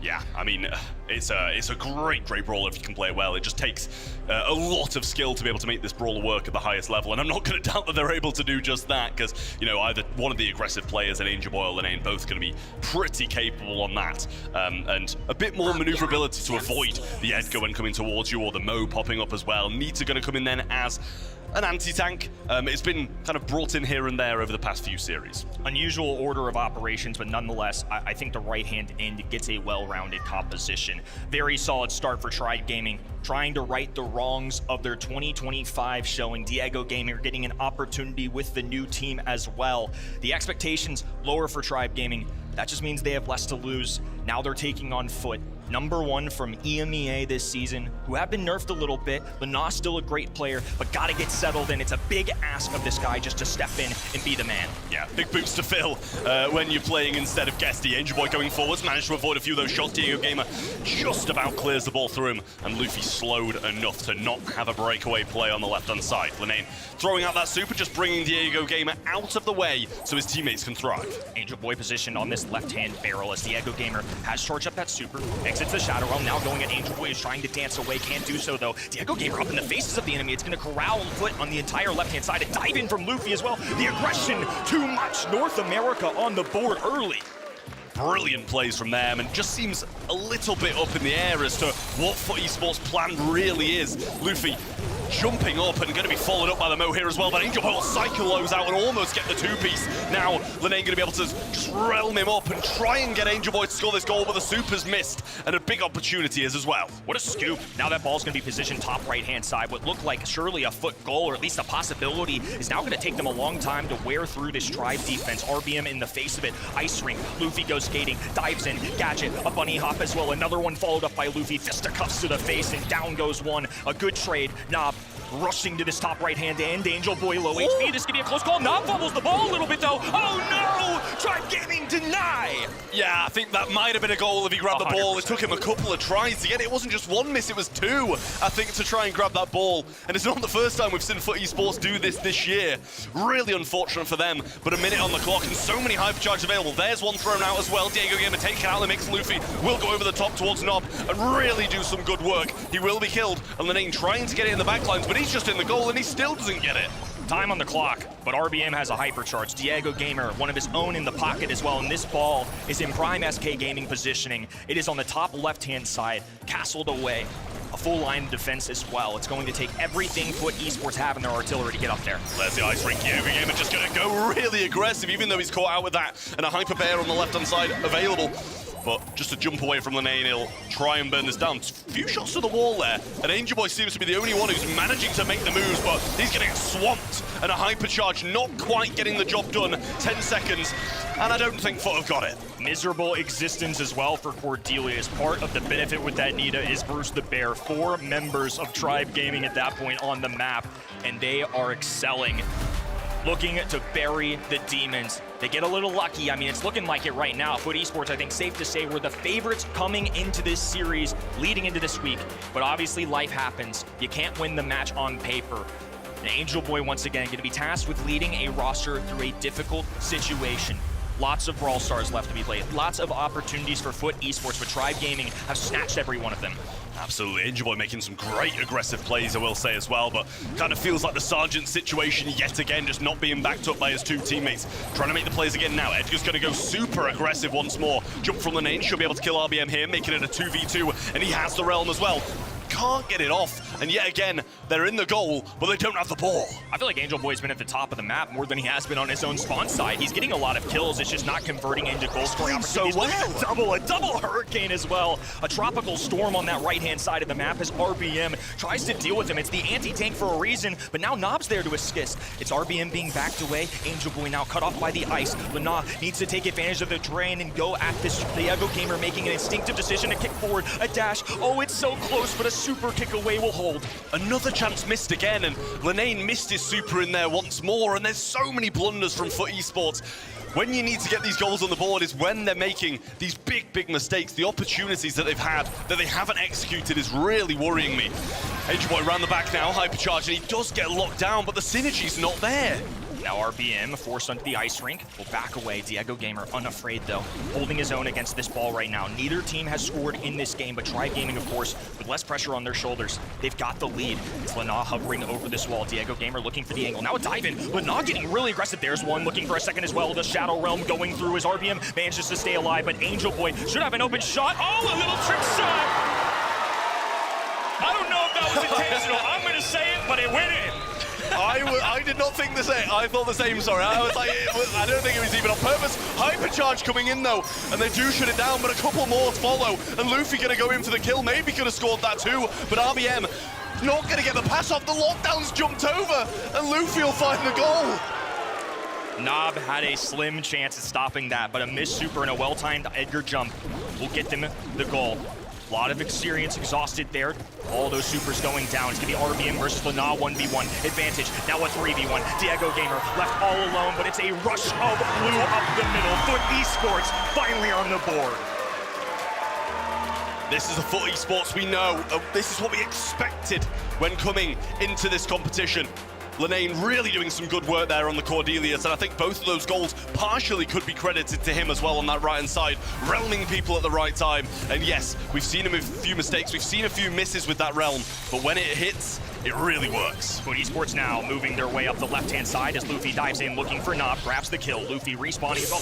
Oh, and he gets away with it! Right up the middle, a dive forward and an easy bucket, taunting his enemy as well. Tribe Gaming with an early lead. Yeah, the lag walk only adds to the frustration that Foot Esports are going to be feeling at the moment. Hyper-aggression coming through the mid now, though. Bear being placed down, Lenane going for the self-pass jump over, and a little immune there from RBM. The ball's put, they're just giving it to each other. But they get it done. Luffy not going to be able to walk this with Lenane coming back out of spawn, but control and the lead in Tribe's hands. A chaotic set, and it's Tribe Gaming who managed to show up amidst it. Now 1-0 up in this game as well, a pivotal one. If Foot Esports go down 0-2, that's a lot to ask. Lana has tons of experience, even a top 4 at one point in our global stage. But to fill in just a moment's notice, especially after a confidence demoralizer got dropped earlier this season, now Luffy dancing on his opponents, all over them, dive in and out. A few bunny hops as Nob is standing close by. Lana trying to get good call-outs as they stun RBM. RBM goes down, 3v2, and the defense will hold firm. Nice bit of synergy there as well, just knowing Lenane was going to come out of that realm directly on top of him. Luffy, hyper-aggressive again, but making the move up top. Realm available, needs to be hit, but I think he might be able to walk anyway without it, and he hits it on point, and Foot find the answer. fireworks in set number 2. Foot Esports finally showing the potential that they have. It's been jittery, it hasn't been clean, but they're still in it. Now Nob with a kick forward, Gadget going down as well. Angel Boy, a star of this set, looking for another opportunity. It's a double stun, a scoop up from RBM, now one on the other end. Shadow Realm for Lana as Nob stands up top alone. Damage gear coming out as he slowly reheals. They know where Bruce the Bear is, they have to take it down. Yeah, just trying to keep him in the realm for now. Keep him out the way, and Angel Boy around the side when he's a bit disorientated coming out of the realm. Lenane moving around the right side, super coming in from Angel Boy now, should be able to time that kill and gets it down. There it is for Foot Esports, and a brilliant showing from them. Angel Boy, I just watched his reaction on stage. You saw him off the get-go. Timid, not what I'm used to seeing. This man is animated. He dabbed up Lana like he's known him for years. A big smile coming out of Nob. That was the momentum swing they needed. I was getting nervous. To be honest with you, just out of respect, I picked Foot Esports in this match, and I think it's mostly because of the belief I have in Angel Boy and this roster and what they've shown. Lana, of course, a lot to put on his shoulders to ask of him, hey, you have to join a brand new team and be the man. He was good enough there with Cordelis. That was a much better showing. Yeah, I mean, I think this is the thing, like, Foot Esports coming into this competition probably were the favourites when playing with Guesty. But Lenane gets thrown in this really unfortunate situation, having to fill in. And I think this makes this game a bit more of a 50-50. You've got a team who've been playing with each other, you know, all kind of year long. I'm not sure if that was intended or not, but it did seem... It was cool, though. I feel like it did seem like he was like, okay, no, it's fine, it's going in. So I don't know if it was just a really nice trick shot or a little bit of a hiccup, but either way, it works. A few little breakaways here and there from Tribe, but Foot Esports getting the job done in set number 2. And yeah, that could have very easily got out of hand for them if it went 2 sets to Tribe. I think if you're Tribe Gaming, you still feel fine here. Look, they've been competitive the whole way through. This is a very good opponent that they're going up against, and they made it a close set. They were dominant in the first one. There's no reason you should waver in that. But I can't help but bring up the mental thing. When they were at this event last year, home turf, North America, big-time favorites in their group, Toxic Lotus destroyed all hope for them. Loud got the better. There's just a lot that they have to deal with. This is a roster that's come so close so many times. That's not even including for Luffy and RBM, who have dealt with Crazy Raccoon on multiple occasions in quarterfinal settings, in group stage settings, and come down to double match points. It's the story of North America in the past several years. So close, yet so far. Yeah, I mean, it's just one of those things. Tribe gonna have to pick it back up now. Don't really want Foot to be kind of getting into this game, getting a bit more comfortable, letting the lack of synergy build, because that's where it would get a bit of an issue for Tribe Gaming. I mean, I would say you don't want Angel Boy to feel confident, but to be fair, like, playing Mina on that map, he did so well, and as you said, I think it was in game 2, he spent more of the time in just like chilling behind his opponents than he did in his own half. He's unreal. I mean, the Mina gameplay was just stunning. One of the things that I will absolutely remember from this tournament is now we hop into out in the open for set 3, a big decider. Still the global bans remain, but some new ones coming through here as well. Pierce is somebody that I think you have to remove, but for the most part for me, this is a lot of sharpshooters going down too on the left, and then Nani, the sharpshooter counter, Piper, the long-term one, and Jay Young going down too, so it makes sense that Angelo comes in and, oh, I'm not upset. We just get to see him do it again. Yeah, I mean, that was a performance and a half from Angel Boy on that brawler, so why not double down? Seems kind of, I feel, slightly early. I don't think it's something that kind of Tribe would have picked up. To be honest with you, I don't think they're going to be like, oh, I tell you what, we've got Angelo, why not pair it with Amina? But, you know, picking it up early shows some more confidence from Foot at that. I think maybe the windmill just to establish a little dominance. Whoa, and Pearl coming out here too. So especially with all of these sharpshooters gone, I think it's not going to be that long range kind of affair. To them, it's what can we do to get the most well-rounded comp. No Gene, especially with brawlers like maybe Leon on the table. Now they have coverage for that too, because Pearl, especially with that incendiary gadget, can be able to bake those cookies, dish them out, and have complete vision on Leon at all times. Yeah, well, we'll see what Tribe go. Might have to find something to account for the Mina, I will say. And obviously, Angel Boy, well, I don't think he'll be playing this Pearl, but the Pearl will be playing at more of a mid-range, so Angelo will be able to outrange that. Meeple coming in the mid. Going to be able to use the Rage Quit if that's the option they want to go for, and I feel like it's Amina, maybe that's the best shout. But Mansions and Meeple, the other option, can do a lot of work as well if used. I think Rage Quit makes a lot of sense. Yeah. I just think to defend themselves from Amina, one culprit that's typically on this map is Brock, and I'm curious to see if either team elects to go that for the wall break to get themselves up the middle, because right now, Tribe Gaming have that. They have somebody that can get over the swamp, so they can get early positioning, at least through that. But I think that's something that, at least on the left-hand end, they're considering a lot to account for, though. Obviously, and Fang coming through. So this has been an under-the-radar brawler, I would say, on Knockout and Bounty for several teams across the world on these particular modes. I think it can do quite well into something like a Pearl. It does take a while to activate that super. For Mina, I imagine it does pretty well, especially with the roundhouse kick stun and then combo there. I can see this working out for now. Absolutely. I mean, it's been showing its face here and there, as you say, in a few modes. I think we saw it yesterday on Shooting Star, and it had its moments, but I don't think it won the set. But it was played very well, and I don't think it was the Fang's fault that they didn't win the set. Multiple stars over his head at certain points, and a Byron to back up the two brawlers on the side of FUT Esports. Going to be able to just go heel on heel on heel on Amina. And Angel Boy in that brawler in an aggressive position with heals in his back is dangerous. Set 3 is going to be a marquee moment of Group D. Either FUT Esports can live up to the hype, despite losing a roster member in a fill-in. They still can take advantage. Meanwhile, Tribe Gaming have a lot of history in this tournament. Unfortunately, I guess I should say for better, they don't have a lot. 0-2, they have yet to win a Brawl Cup match in our 2 years so far, and now they're tasked with EMEA's #1. Let's get it, Brawl Cup. Set number 3, FUT Esports, Tribe Gaming. Straight down the right-hand side, Angel Boy using that maneuverability, and it's actually going to be Meeple's Mansion, so not going to have the Rage Quit to stop Angel Boy in his tracks. And he's straight away pushing Diego Game all the way back. Takes a heavy hit to the face, though, and Nob requiring some heals towards Angel Boy. They just got to keep an eye on Luffy, make sure they're not feeding too many kicks to the face, otherwise they're going to get a Fang supercharged up rather early, and that would give them a huge advantage. Angel Boy, once again, unafraid, going straight at the enemy team. He's going to be harping in this grass, and now he has Nob there to assist him as well. It will reveal his vision a little bit when you're giving him heals, but nonetheless, he's still in prime position. Well, the Fang super already. I just don't think Pearl's really his desired person to be supering. Gonna get burnt here as well, and might even have to use that super as an exit route. There's the box, but he pretty much kills his own teammate. Angel Boy might go down here, but a few little moves and he survives quite a while. Lenane goes for the super, but Meeple shooting through the wall just about gets round it, but Nob is gonna burn, and it's gonna be a 1v1 on Lenane's back.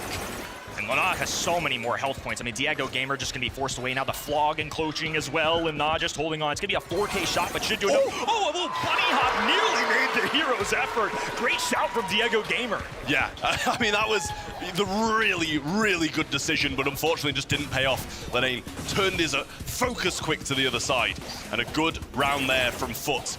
An unfortunate Meeple's Mansion, kind of seeing the demise of his own teammate, but at least they eventually traded Angel Boy out, but is back to this position of full control for FUT, even though it's Tribe with the brawler who's going to be able to go over the water. Luffy lurking. He's been flashing that super button several times as Diego Gamer will go in the 1v1 against Angel Boy. RBM back and forth, trying to figure out where exactly he should help the teammates out.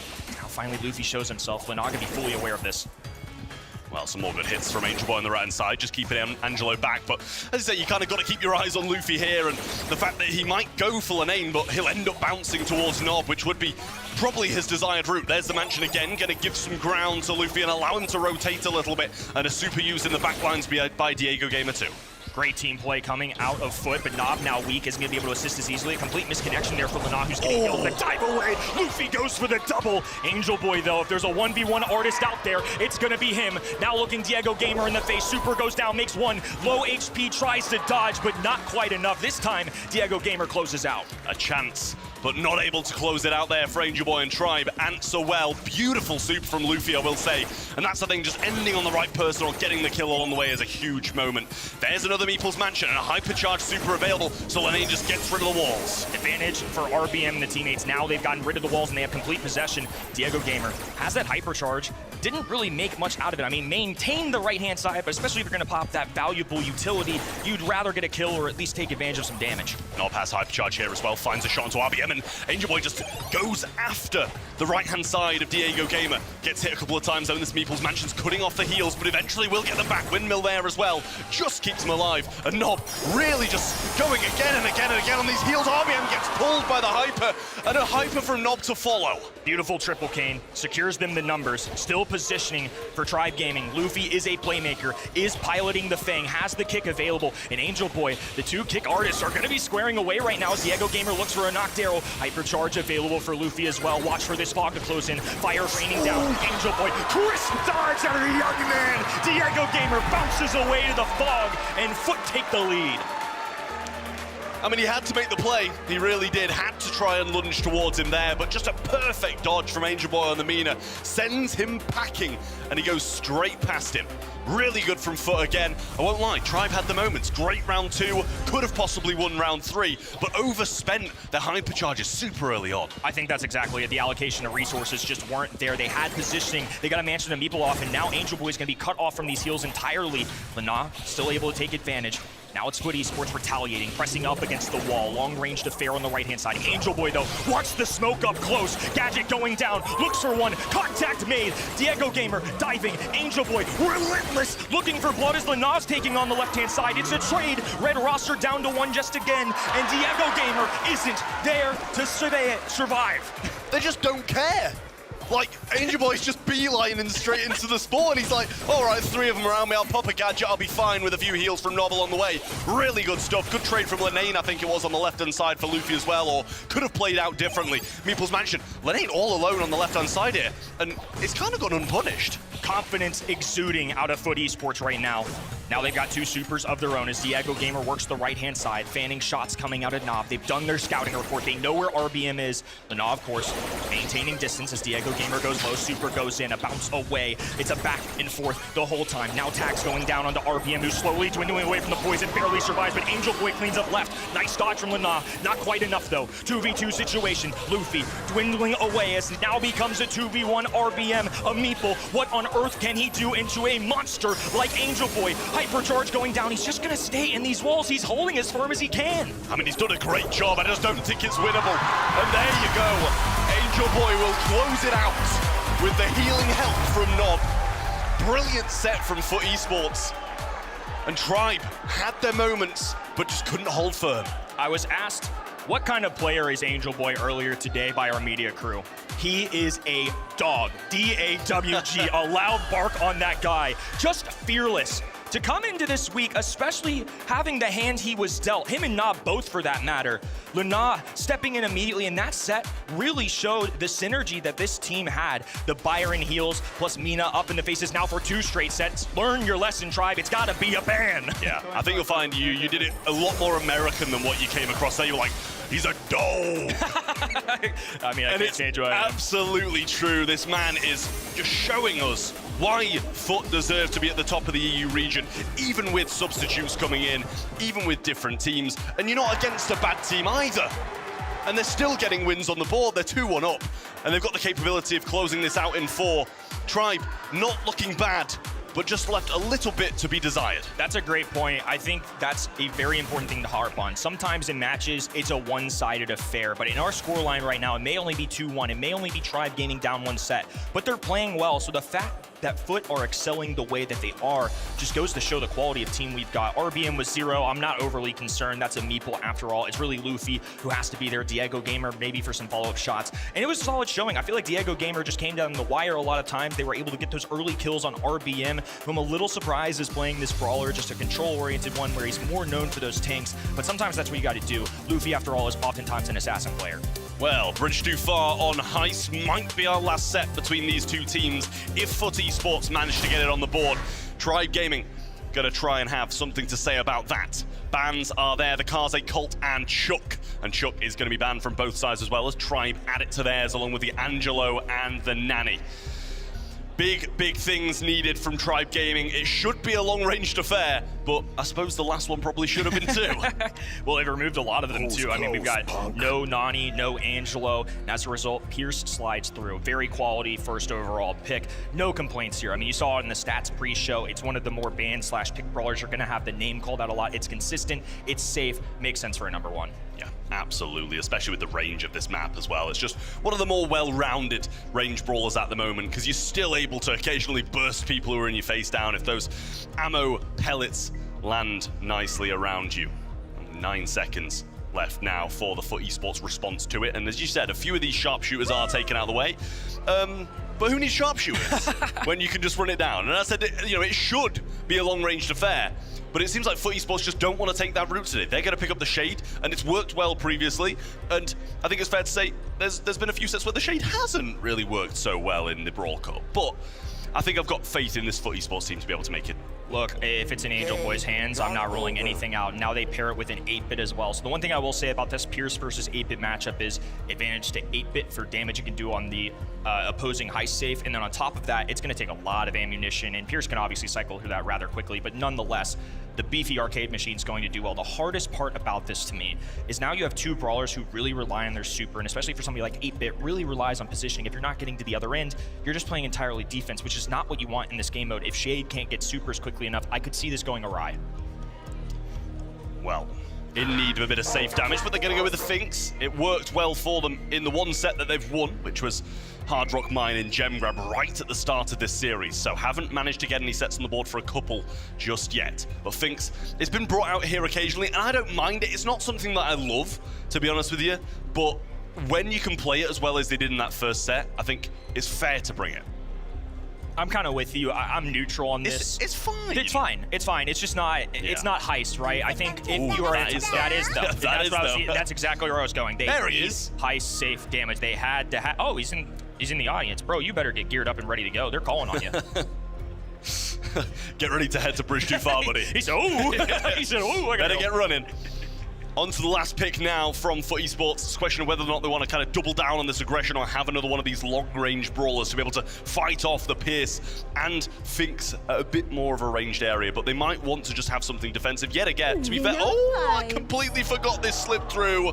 It's been global banned for pretty much the entirety of the Brawl Cup, but it's found its way through. And it was the 6th pick, too. That's wild that it escaped that far into the draft. Really going to see how this debut goes, but I mean, as good of a brawler as it is, I can't blame FUT whatsoever. I know it's not going to do an insane amount of heist damage, but the poison is so annoying. I could see this working out really well now. Starting to see the bigger picture with FUT Esports. Yeah, absolutely. Got good range as well, so you're going to be able to prevent a lot of the opposition getting the supers and having those really influential ones like Melody. That's their entire damage win condition, pretty much on that one brawler. So we'll see how this one plays out. Tribe Gaming in need of 2 sets in a row, but FUT Esports can close it out right here. Left-hand side, Knob going to be taking the long distance versus mid-range Finks as Angel Boy is getting bombarded with shots. This is the worry. Shade is really good, but he has to get that super for him to have a fighter's chance. And now Lina, right-hand side, operating one of the best, if not the best brawlers in the game right now. At least that's legal this weekend. Yeah, it'll do for both of these teams. They're making some good moves, and a good push from Angel Boy doesn't find that critical hit on Luffy to finish him off. Knob just staying back now and actually gets the kill on Diego Gamer, but RBM's going to go and add some more damage to the safe, whilst Angel Boy and Lenar forced to defend RBM, and that took a while. Yeah, Angel Boy exhausting a few shots there. Would like to see that a little sooner, but it is easy tags to now get the super. And once you get one, you have to cycle them carefully, but it can be off and running. It's a little race car now driving up the middle of the map. He's got his first super, looking for a second. A beautiful teleport, a takedown as well. Excellent stuff from Tribe. Well, Knob choosing to hold on to his super this time instead of using it to tank. Lenin gets a good kill there with the help of Angel Boy. Throws out these vases on the left-hand side and the snakes follow, but no poisoning found onto RBM. Nice dodge from RBM, who's trying to maintain against 2 brawlers. FUT Esports overcommitting the left-hand side. Meanwhile, Angel Boy 1v1ing Luffy. Don't like his odds. A haunted hug going down, but Luffy getting some musical notes all around this. Won't quite hit that 50% marker, but nonetheless, is FUT Esports currently down by a mile. Yeah, it's not looking good for FUT so far. Hasn't even managed to get that first crack. 3% to be fair, never mind the first crack. And RBM making a move here. Lenane having to run all the way back. And these Finks supers down the left-hand side. I'll say, listen, I didn't love the pick, but it's working. Was nervous that FUT were going to have a hard time getting the other side. They have to take advantage of the purple button rotating around Angel Boy right now.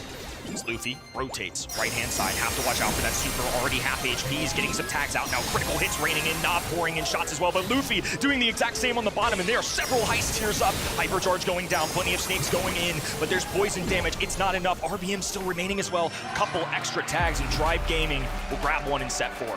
I mean, as much damage as an 8-bit does, a base race when you're 50% down, probably not the best shout, I'd say. But FUT Esports know better than me, and maybe just kind of chalk that game up. Want to move on to the next one, because it didn't seem like they were going to be able to win it.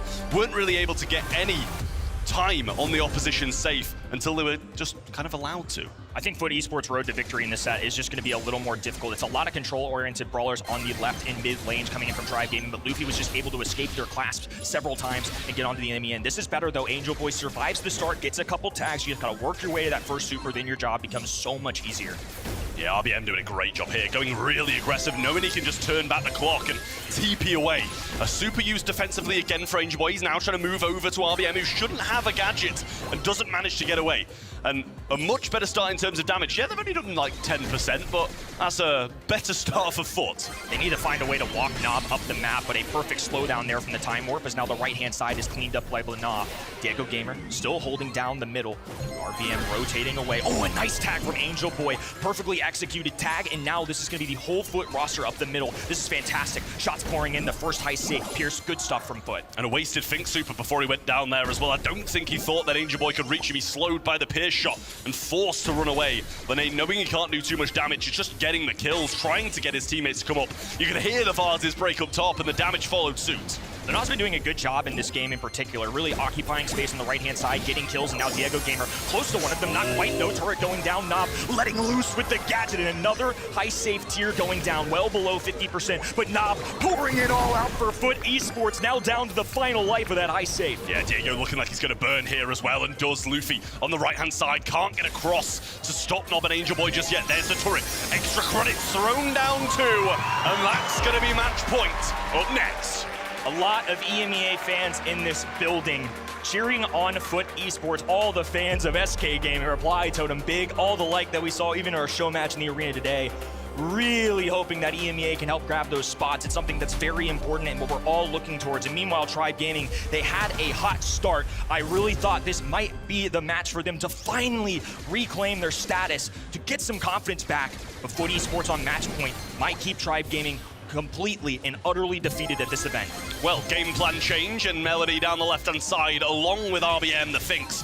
But it's an even worse start this time for Tribe Gaming, which isn't boding too well. But Luffy, early super, doesn't even get away as Angel Boy will get the kill. But RBM, free reign of the mid now, but it's the same for Lene on the right. Not overly worried about Finks, at least for Foot Esports, because up the middle of the map, it's not going to do a ton of heist damage. Angel Boy, of course, rotates forward now up the middle, does have a little assistance from the turret. This is going to allow Nob to expand with space. Pierce from the long distance, trying to range shots down, but Angel Boy is speedy, quick, lightning fast. Lena still hitting tags on the right-hand side, doing a great job of puppy guarding Luffy from moving up. I mean, Nob just stopping everybody from coming down this left-hand side, and Luffy being kept at arm's length now by the Naja on the right. The Name doing a great job here. Has been given pretty much free roam with the right-hand side for the most part. Hypercharge on the left-hand side. RBM not going to be able to TP out of reach, but still doing a great job here and finds the kill with the help of his super. This is a good start for Luffy. Gets a few tags. RBM there to close out as well. One extra, now down to 75%. It's only a few percentage points remaining. They're on the same tier as his high safe positioning for Tribe, or at least was past tense, as now Angel Boy is able to go.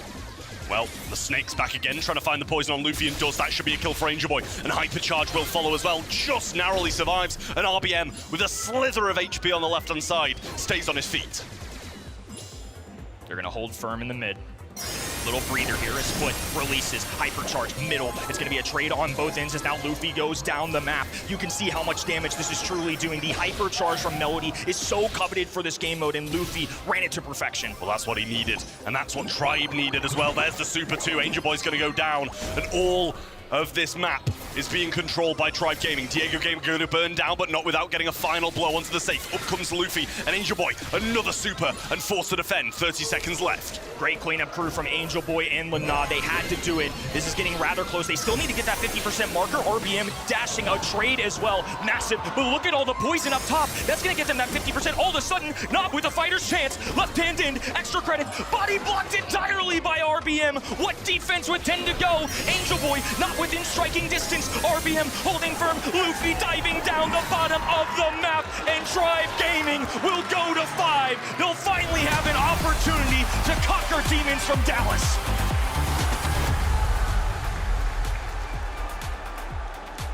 Amazing from Tribe, and Foot Esports could only sit and watch at the end as that extra damage piles in.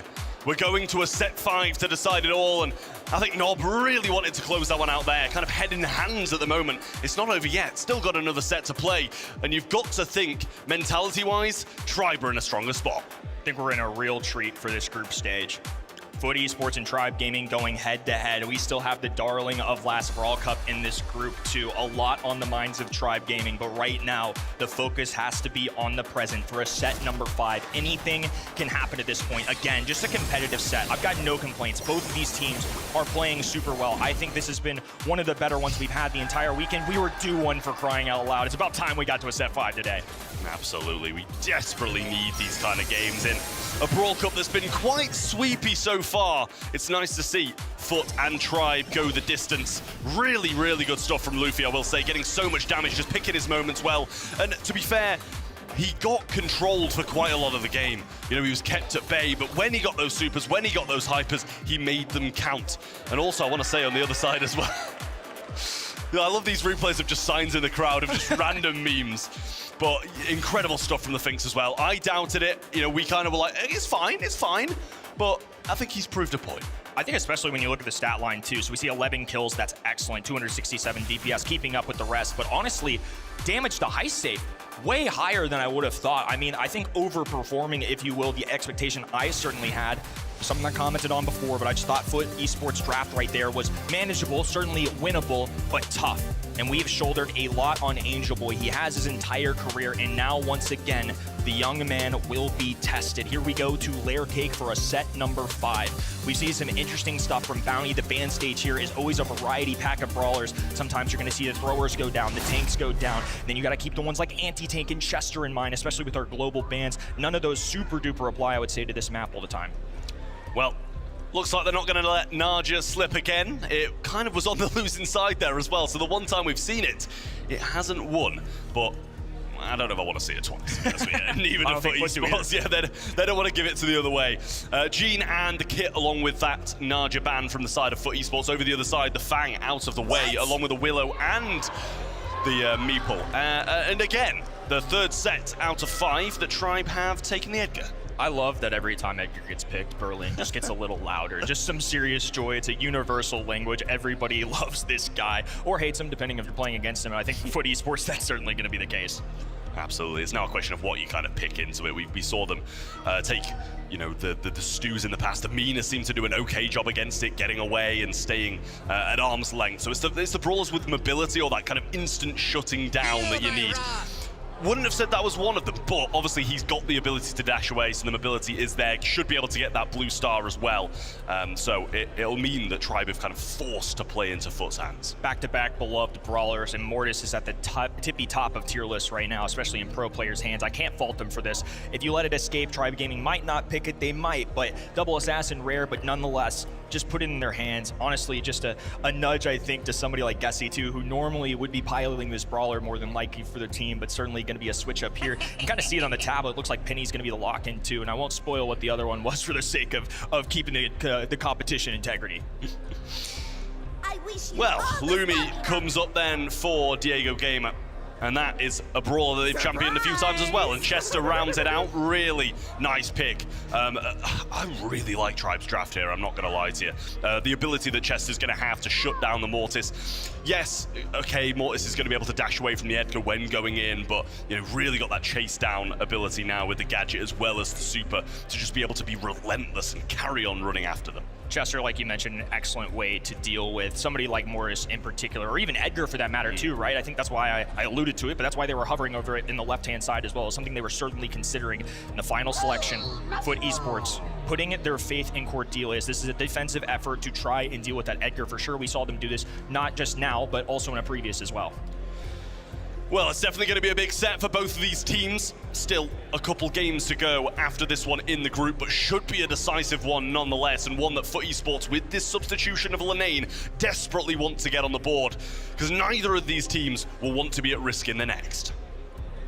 1 year ago, disaster in Dallas for Tribe Gaming. Foot Esports facing disaster earlier this week. How will these top teams adjust to the adversity? It's time for set 5. Angel Boy off to the races up the middle of the map, and now continuing to apply pressure. Normally when you grab that blue star, you dip, you get back to the same side, but instead he's trying to catch all the smoke. Well, I'd say it's actually not even Lenane on the Mortis either, which you would have expected. Angel Boy going to go in really, really deep there into 2 of the brawlers, and that's not a matchup he's going to come out on top of. Lenane on the right side, just trying to get some supercharge, but Chester gets there first.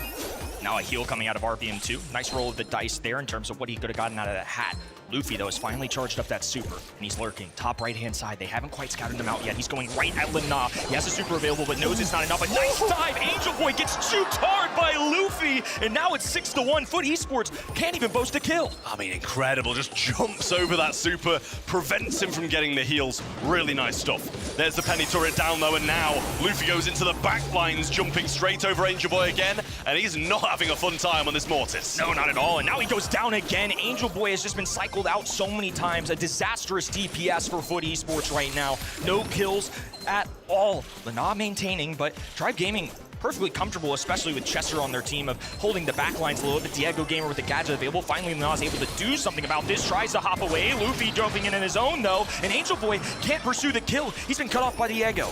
So difficult to do anything there, and the penny turret getting brought down too. Nob should only be a couple taps off a hypercharge, so might hold off on this one just for now, but he's actually going to throw it really aggressive into the top right-hand corner with only 30 seconds left. Work to be done. Luffy has been a star of the show here in set number 5, and now Angel Boy trying to match it. The star player of his own team going back and forth, but couldn't get the job done. Luffy, of course, can heal off those regular shots. Diego Gamer pursuing a kill of his own. Lumi being rather aggressive when not, even if he grabs this kill, still has tons of work to be done, and the star count hits. Tribe Gaming on a set and match point of their own. I mean, about as smoothly as it could have gone for Tribe. I feel like Foot definitely not going to play the same again. Hyper aggressive from Angel Boy. Basically got the blue star and went after them, and then continued to go after them, and was just getting bullied by the Edgar. Letting this slip again is really not panning out well for Foot. I'm terrified for Foot right now. This is another time where maybe they thought they had an answer to the Edgar, but Luffy has been a problem on this brawler. This time, Angel Boy, like you mentioned, not going to go nearly as aggressive. This time, backline. Let's take the blue star, change up our strategy. We're not going to go overly aggressive. Let's be a little more passive. Yeah, definitely the thought process to use. And Edgar going to be getting a bit of passive super along the way. So you definitely kind of need to think about that. You know, he's always going to have that upper hand on you in that 1v1 situation for Angel Boy. He's going in, trying to bait something out, trying to get some supercharge, but I just don't know what he's going to find. Yeah, especially now into Chester. This is an intelligent rotation coming out of RBM as Luffy is going to be in the middle of the map. Diego Gamer is going to outrange Lina this whole time. He just has to rely on a little cheeky tag or maybe just charging up that super by pressing up against the wall neutrally. I mean, I think it's a smarter idea to force Edgar to come into you and try and, you know, play it for that. Because when they were going towards him, he was just bullying them, evading everything that they had. And Nob still deprived of a super. As I'm saying it, he gets it. And it's a defensive one this time. They've established the turret as well. This is completely different Foot Esports. Fully off the gas pedal. Angel Boy was guns a-blazing in the first one the entire match. I would say that's been their play style. But they're really counting on the fact that Edgar is going to try and make one final push. This may come down to literally one kill within the last 15. It literally is just going to be Edgar going in, and if he gets the kill, he gets it, and if he doesn't, Foot should run away with it. Big stuff, and he's jumped out too. Angel Boy only narrowly survives, and now they've got 30 seconds to make the big play. Angel Boy trying to get up the right-hand side, super available for Chester, but it's a question of which one he's got, and that might decide this game. Lane with a super on the left. Let's see what the Mad Hatter has in his pocket. Lina takes the victim down to the Shadow Realm. It's Diego Gamer waiting patiently, 15 on the clock. Tribe Gaming have waited for this date for a straight year, trying to right the wrongs and atone for the sins of the past. Lina caught in a trap, now a cutoff on the right-hand side. Angel Boy needs to dash forward. One star being the separator, dives in, but can't quite get it done. North America, Demons conquer. EMEA's #1 slain.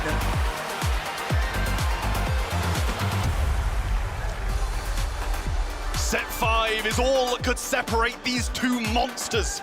Foot Esports falling short, but Tribe Gaming come out on top, and that is huge for them in this group. A really, really difficult group to be in. Getting a win against the favorites catapults them to the top. Excellent showing from both of these teams. Easily one of the most entertaining matches. By no means are Foot Esports done. Regardless of who you're a fan of, this is still our group stage. Still a lot to prove, but for now, let's go down to the winner's circle. Can't wait to see what Tribe have to say. Welcome back. What a match that was. Can we make some noise for that match? That was insane. Let's make some noise. Wow, that was the best match that we've seen on stage so far. So, I just have to say, right, last year, you guys put so much pressure on yourselves coming into the Brawl Cup. Is that something you guys just, like, try to get out of your minds now to, like, come into this and to just play your game? Because you played incredibly well. Sois conocidos por haberos puesto mucha presión sobre vosotros mismos en el pasado. Viniendo a esta competición, ¿creéis que eso ha sido algo que habéis mejorado? Porque claramente habéis estado jugando muy bien. Sí, yo creo que we have been like preparing our matches more, and I think it paid well because we felt more comfortable. Well, you look more comfortable as well, and being able to bounce back from being at a loss and going ahead, it was an amazing match to see, that's for sure. Now, I need you to kind of think forward to your next match. You're going to be against Toxic Lotus. Now, last year, that was a big moment in the Brawl Cup, let's be honest. Do you feel mentally prepared for them? And, what's your thoughts ahead of that match? Bueno, vuestra próxima partida es Black Lotus. Es un partido muy importante. Fue un gran partido en el pasado. ¿Cómo sentís? We feel excited to have our revenge. We are prepared and we will do our best. I love that. It's a good answer. It's a solid answer. Ladies and gentlemen, give it up one more time. It's Tribe Gaming!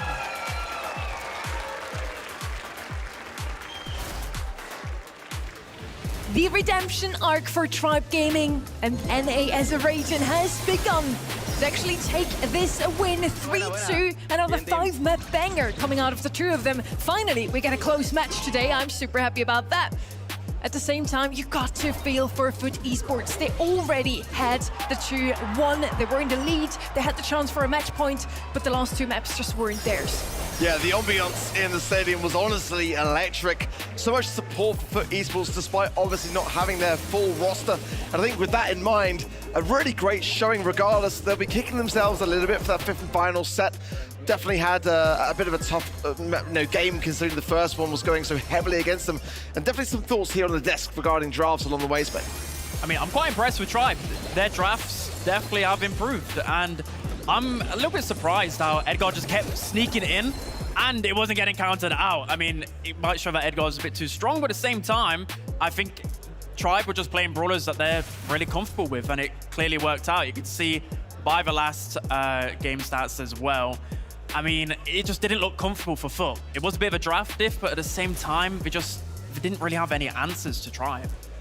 We're seeing here the stats of this last set. Layer Cake definitely went the way of Tribe Gaming. It was one of the only 2-0s actually this round, so we really went the long way in this one, just as we expected, kind of. Those two teams really at the top. Now, Toxic Lotus is the third in this team. We already called it the group of death.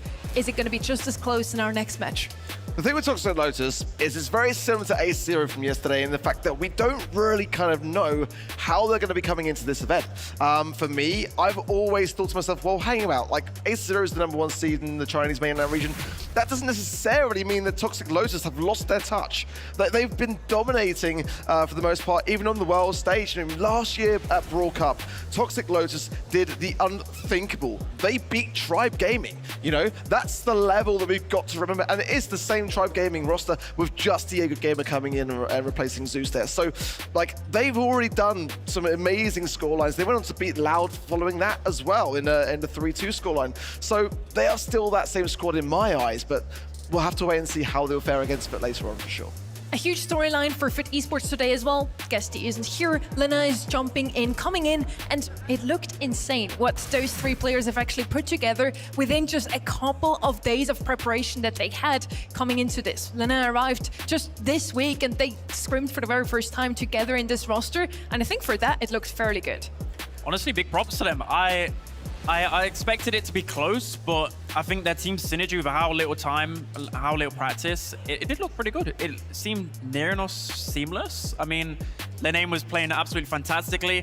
I think the biggest problem that they probably would have had was just figuring out who was going to play like the role of Guesty. There was probably like a lot of confusion about that, like in that last set. I thought maybe Lena might have been on the Mortis and Angel Boy on the Cordelius, but yeah, we were wondering. Yeah, we were wondering, but I think they might be able to figure something out for this Toxic Lotus matchup. What is super interesting in this roster now, they usually just speak in Russian together, Nob, Angel Boy, and Guesty. Now Angel Boy as the IGL is kind of coming in and talking English to Lena, Russian to Nob, and somehow makes it all work. This is so interesting to me. So really, props to them. They made it super close. That could have been their match as well. And we're going to see them again in just a couple of minutes. By the way, I always think it's above getting a Swiss person on your roster. So Lena being on that stage with them Not a bad thing. Bias. But for Tribe Gaming, you know, I mean, they've already done better than they did last year. So there's definitely a great amount of prep going into this. And we were impressed with the drafts. We were saying, you know, how Killer has been really nailing that side of things and not getting too overconfident, just getting it solid. So very keen to see more from Tribe. Now, you all get rewards when you watch over at eventtheprocess.com. Lock in your MVP votes and also your predictions for the next couple of matches. For everyone here in the arena, we now have something as well. Liebe Leute, wir wissen, ihr wollt auch was mit nach Hause nehmen. Wir haben ein bisschen Merch für euch, nicht hier bei uns, sondern da hinten bei Barney. Wenn ihr euch ein Brawl-T-Shirt abholen wollt, geht doch einmal nach da hinten. Er wird gleich ein paar T-Shirts in die Menge werfen. Barney, I heard you have something for them. Ladies and gentlemen, I have some urgent news. They were looking for a t-shirt cannon, and this is the only cannon in this room. Right here! Oh my goodness, it's like zombies attacking me. What is going on? Okay, I have 4. Are you ready? I said, are you ready? Okay, here comes one. I'm gonna try and not punch the camera, but here we go. There's one. I know they call me the Tom Brady of the UK. Here's two. Who wants it? Who wants it? Come on. Don't hurt yourselves. Don't hurt yourselves. In the middle. Boom. I have one more right here. Who wants it? Ladies and gentlemen, down there. Enjoy! Thank you so much. Let's continue with today.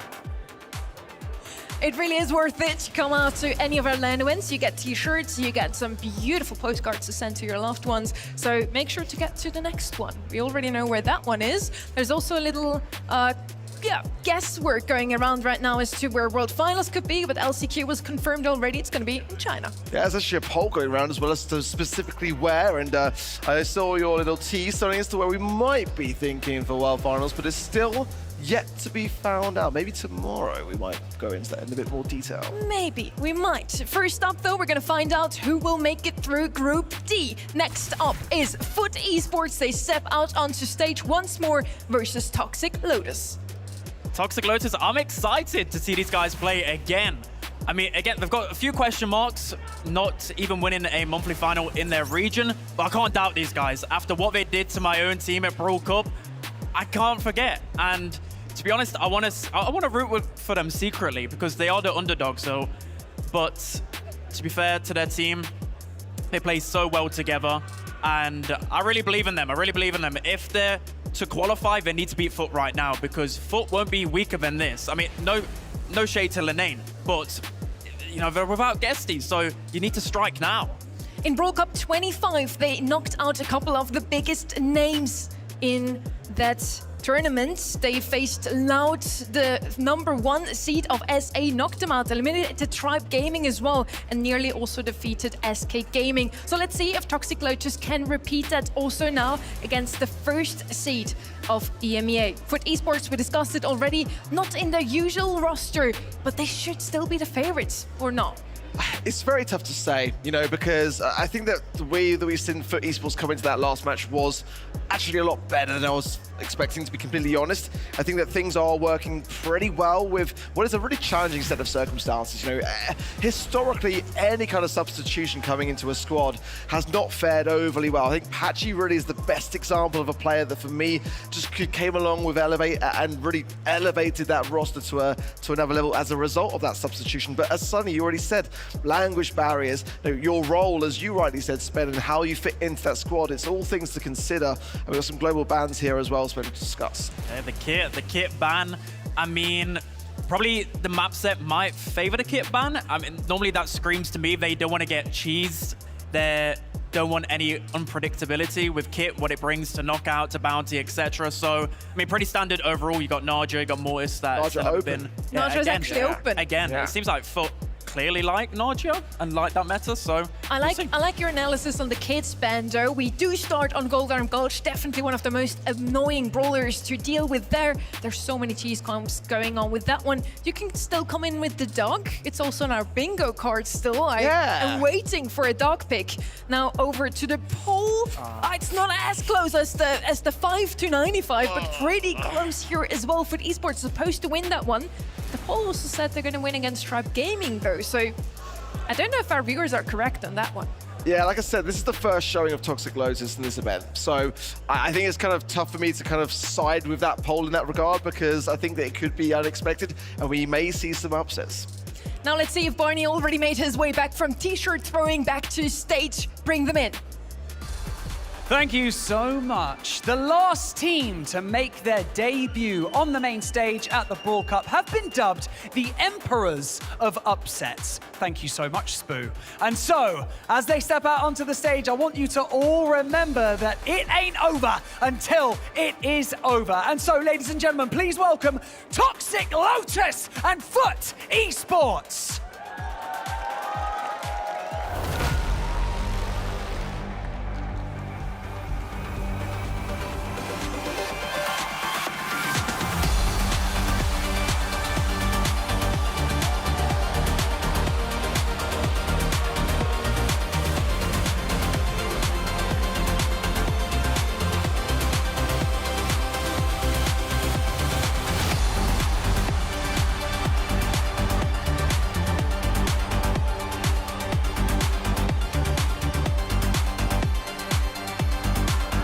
Like I said, last year's Brawl Cup was crawling with upsets, and Toxic Lotus were at the heart of many of them, but let's not call anyone out. However, because we've got Foot Esports on the other side of this, still one of the most dangerous teams in Europe, but coming off the back of, let's face it, a devastating loss in Map 5. This could go either way. This is Toxic Lotus's debut right here as well, so it'll be interesting to see how it all pans out. And so, with that being said, it is time for match number 5 of day 2 of the Brawl Cup. Let's do it.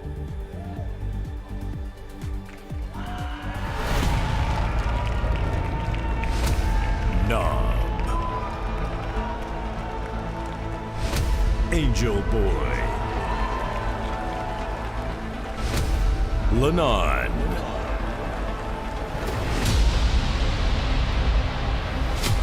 Engine,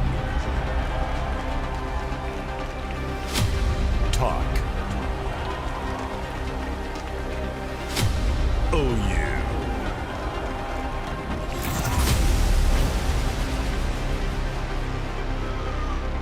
Heading into draft now, it's the second time we see Foot Esports playing on that stage.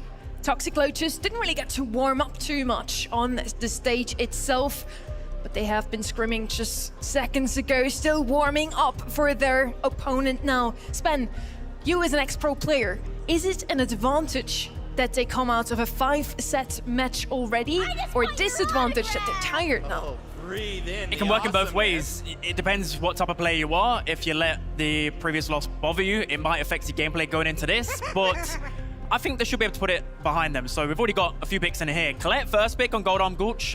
Oh yeah, Colette just sneaked in somehow. And then Jean, Angelo, pretty standard response, because with Colette, normally a bit of range, especially a knockout, can normally counter it, but Colette's just so strong. It's going through as a speed run of a draft right now. We were discussing the potentially as well. Colt is being played quite a lot here, and we saw Sands on it yesterday.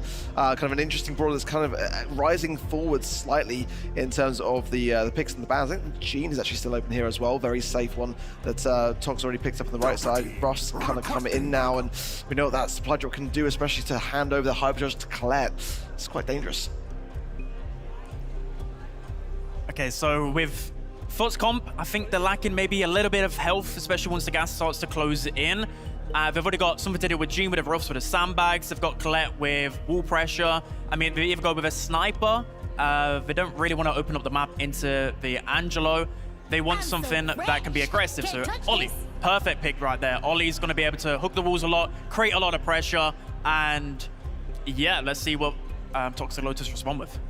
That's an interesting one, because I see Toxic Lotus actually likes to play Shelly on this Yeah, map. they Let's do. see if they're going to pick her up into that ollie or if they have a better idea. So far, we don't really have anything to open up the map except maybe Ruffs. They could also still go with a thrower as last pick.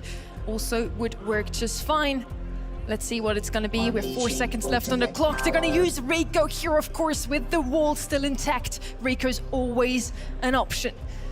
If this was your ranks match, which one would it be for you guys out in the crowd? As oh look, Uber brought his son to work. All right, man. Go on, son. We'll bring everyone in. I'm so happy I finally get the opportunity to bring everyone in. This is a ridiculously amazing match. Foot on the cusp of defeat, in fact, against Toxic Lotus, the Grim Reapers of North America in the last Brawl Cup, making top 4 over there. Foot Esports, anticipated to be the front runners here, now find themselves as passengers, possibly to their own doom. Couple things to look out for here. 2 hypnotizers at long range available to Foot Esports between the Gotcha Gadget and, of course, Lenar. His all eyes on me Gadget if he's taken it. Might have fancied the extra mobility for Dire, but I suspect it was more the former. So see how that plays out. Both sides also have good AoE healing around their support brawls. We've got Field Promotion and Magic Puffs. All of Toxic Lotus backed up into their spawn, but it's only temporary. Engine also really confidently taking the sight lane down the right side. Gonna get a super as a result. It's gonna be valuable for the later stages. And everyone from Toxic Lotus working together to deny Lina value. It's a big responsibility to put on a substitute player here, as Ollie has the sole responsibility of... Whoa! What a hypnotize from Lina!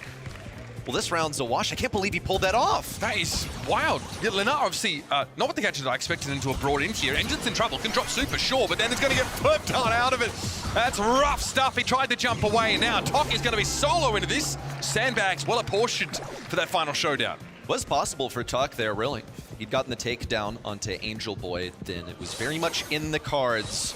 Utility for Foot Esports. They have a hypercharge to hand over to Lina. That will be their win condition here. So Nob just needs to get the super now, and Lina needs to farm up a bit of supercharge himself. Could get it off of Tok on the right side if they're able to find his position. Haven't scouted him out just yet, still playing defensively. Once they get some better intel, that's when they'll spring into action. Colette with the buffies, pretty powerful, especially the star power buffies, right? If it's mass tax, you can get a shield that persists after you use that super. Or Push It has a stun component attached to it now at the very end of her range. Toxic Lotus creating pressure with this Gene super. No one from Foot can get too close. They've already used the bag, so they definitely can't push up now. Poison's bound to close in any second from the top first and then from the sides. That's going to be a pull onto Angel Boy. Opens things up early on in the round.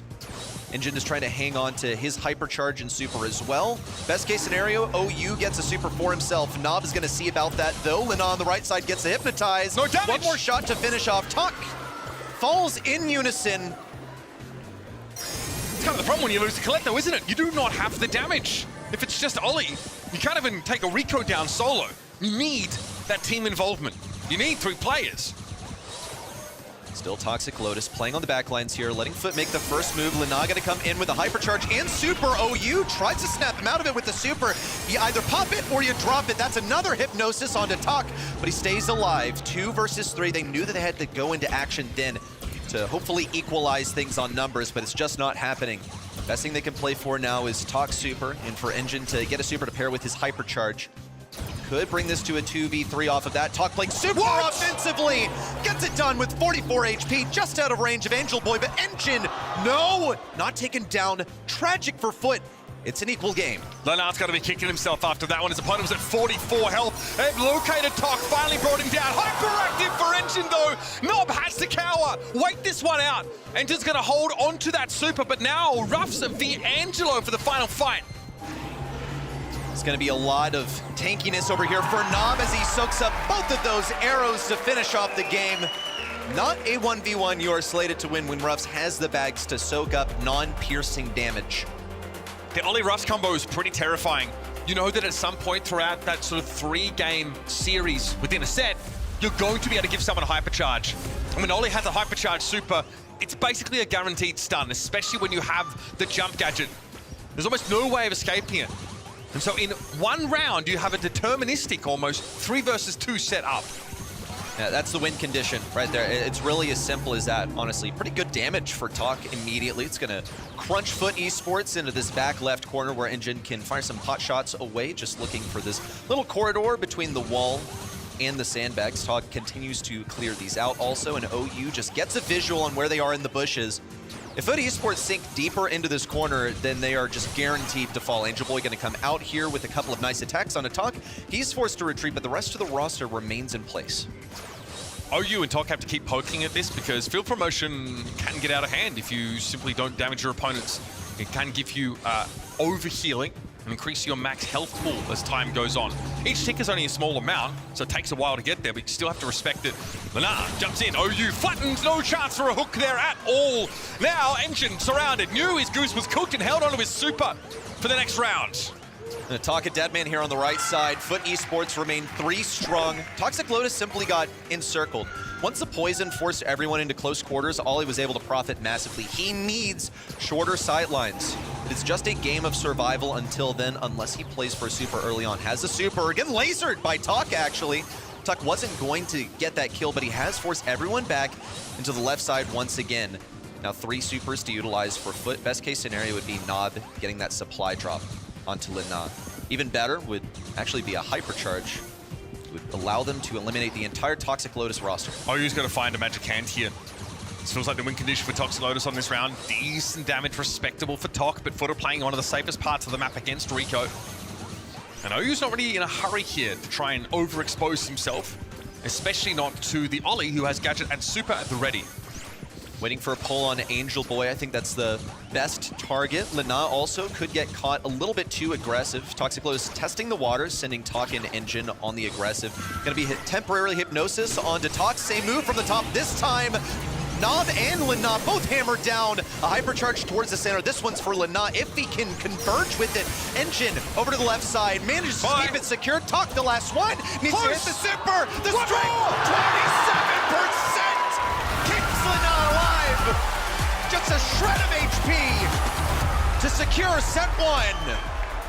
And a reverse situation of what happened to Lina in that first game, where his opponent 40 health left, but managed to stay alive. It's hard to predict the damage that comes in from that Ollie. It's a little lower than you otherwise would expect, but there, one shot was enough to win it out. A very close end to that round, but honestly, in general, that set felt like Foot had a chokehold on it from start to finish. A powerful composition that featured a lot of crowd control. And even though Reddy, it was a little bit lower on the damage front, when the gas started to close in, they had enough utility to skew the fight in their favor every time. That's what Knockout's about. It is about the setup and then the execute. Each round just follows that same pattern over and over and over again. But you can deny that utility. You can keep Lina from getting a super, but he actually did a pretty good job. Also got the hypnosis pretty early on in some cases, which impressed me. I feel like putting Lina on a tank is definitely the correct match. However, as a substitute for the team, that is a pretty tall thing to bear. Yeah, I mean, he's one of the best tank players, I think, globally, is generally what his reputation was, which is kind of why that previous matchup was fun in many ways. This matchup, obviously, promises to be pretty spicy as we go forward, because this Toxic Lotus team, mechanically, are considered still that best team in mainland China. But the consensus is that they were outdrafted by A0 on multiple occasions. But if you get Toxic Lotus on a good comp, then they're a team to be feared. I will say that they used the Miko comp on Heist pretty frequently last year, right? With the first to really bring it onto the world stage. Miko has a star power that lets him do more damage to inanimate objects or non-player entities. So a bit of a no-brainer there. That cat is out of the bag, and some teams have figured out ways around it. It's still scary if you run into a Heist game in this set. If Toxic Lotus can last that long, expect to see that be banned out against them. But this is a team who've worked very, very hard on that individual level. The coaching's been solid. Star Dragon is someone who's been pretty vocal about there's a lot to be excited about. Coming out of that mainland China region. And getting to see another one of their representatives here in A0. Shame they've already bowed out of the competition, but Toxic Lotus now have to basically carry the expectations of that entire region alone. Putting that on everyone's radar may have been a mistake. Not that it's Star Dragon's fault. Is it their fault for winning and showing everyone that they have the skills that they deserve to be respected? It was pretty quickly adapted to in the subsequent months led to them not making it all the way to the World Finals. Yeah, losing out on LCQ was heartbreaking for this team, right? It's kind of not what we expected after Toxic Lotus had such a strong finish at Brawl Cup, but I mean, Crazy Raccoon almost didn't make it out of LCQ either. It is really brutal. That was that rival esports team that gate-kept Toxic Lotus. Yeah. It's a new year though, same team, same expectations here at Brawl Cup from their fans. Looking at the bans here as we get started on Ring of Fire, you see the anti-cheese strats from Foot. They are just not interested in facing any of this stuff with Draco or Gray can enable pretty much being overwhelmed by HP pool alone. Crow as a first selection, I think, is basically the best thing that you can go at this stage. The response from Toxic Lotus into something that they knowingly left open. Look at also the respect Mina ban. They witnessed Angel Boy on that Mina earlier, and they said, mechanics. no thank you. Yeah, well, we've been talking about it since the beginning of the year. He's just a legend, and I think it's completely worthy of a target ban. Some sharpshooters are sort of still open here. Pierce obviously being global banned though, renders that a non-option. Meet Rob. Ooh. Meg. Ooh. This is a throwback. Okay, obviously, so Meg pretty effective at covering, you know, a lot of space in the middle of the map. She could be quite good against Finks, even if Finks is sort of banned out because her fire, like, you know, covers a wide arc. And yeah, the B gonna get picked up. This, for me, feels like a little earlier in the year. B was quite oppressive on this map. Rattled Hive's still quite powerful. And she's still a great sharpshooter. Yes, we used to talk about B here a lot, but I think she's just been basically outdone by other snipers. But as you can see, Pierce has been taken out of this. Yeah. So what is your high DPS to deal with this B? Are you going to out-sniper, or are you somehow going to circumvent her? Well, hey, guess what? You can't alley here. Are you going to Mortis? Is that how you're going to get in the backlines? Not really ideal into that Meg. It's going to blow right up in your face, literally. That is how you approach the Mortis. Penny's going to be here for control. No wall break just yet, so not really something that can be boasted here. And I can't really think of a wall break brawler that would be too phenomenal for a final selection. It's probably just Griff, honestly. Yeah, but I don't know. I just don't like how he fares into these matchups versus either Crow or Penny. Yeah. It would be bad if they were forced to go that direction. I wonder if there's like thoughts to try and fold a tank in here somewhere, right? Yeah. Colette's been banned out, but Kenji is an option here. Okay, Chester, just really potent, obviously amazing in his own right at dealing with those tanks himself. And with the hypercharged super, that will clear the point sort of 9 times out of 10. Just don't want to roll too often into the pop rocks. Otherwise, it can be a little bit more difficult to assert yourself. I see 2 anti-tanks. I see a mid that's a sharpshooter, yes, but you really just play her for the turret. Maybe also the potential to like pierce through any spawnables. At this point, they could honestly go another sharpshooter for Toxic Lotus. They're gonna play for control. Control is always going to beat anti-tank. You know, there's sort of like a triangle, sometimes a square if you want to look at it, like what counters what. You play control into tank counters. I like this so far. I think Meg is going to have a rough time. She's not going to be able to juke the Chester shots. It's not really something that you do, but she will have some pretty good survival. You have the long range enforcement from B, where if she's not contested by another like real sharpshooter, I wouldn't consider Penny to be a fair matchup for her. Then she can pretty much sit around and auto-aim for the majority of it. Pretty easy brawler to play, and if you're in a losing position at the moment, you're down 1 set, you want something that's consistent, not a bad direction to go. Meg does offer you pretty good staying power though, as you functionally have 2 lives. Getting knocked out of the mech means you can continue to stay on the point and accrue that capture percentage. Then a little bit short-ranged here into that B matchup, so Angel Boy looking to assist. Red Chester, of course, was at large, so you got to respect it. Engine is going to give a bit of ground here on this left side, but that squeak is always going to be a pain for Angel Boy. I guess OU feels like he has to contest Nob here on the right side so that Talk doesn't get pushed too hard, but a lot of times you would run Meg up mid and just utilize the HP. It's going to be more difficult into Lena on this Crow.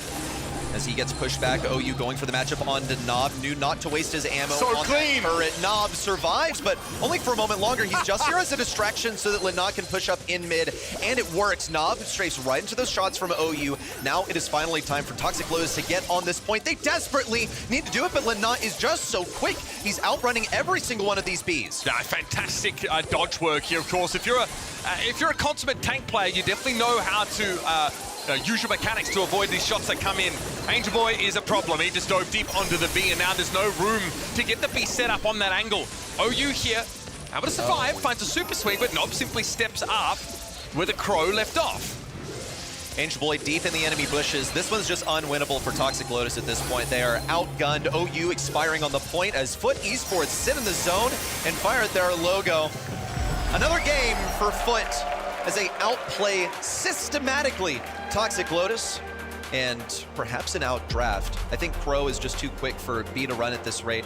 There is potential, of course. You still have to execute on this. On the Brawler head-to-head, this is often the discussion.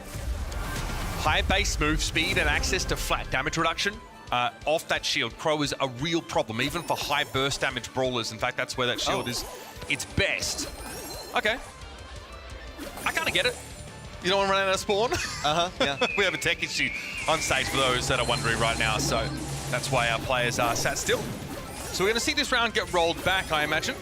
There's the game admin up there right now just trying to make sure everyone's devices are appropriately plugged in. Now, what we saw in that previous round, I think I want to address because you think the B in general can do a fair bit of work at long range. So you outrange every brawler on the Foot side of things, but able just to walk up, as the Chester.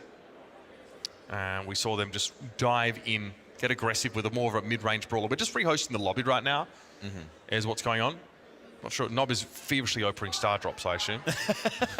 Or maybe just like smearing any grease off of the tablet that has accumulated over the course of the day. Is they have undoubtedly been using every single second to prepare for this moment. You got to slot a new player into your roster. They took Tribe all the way to the final set.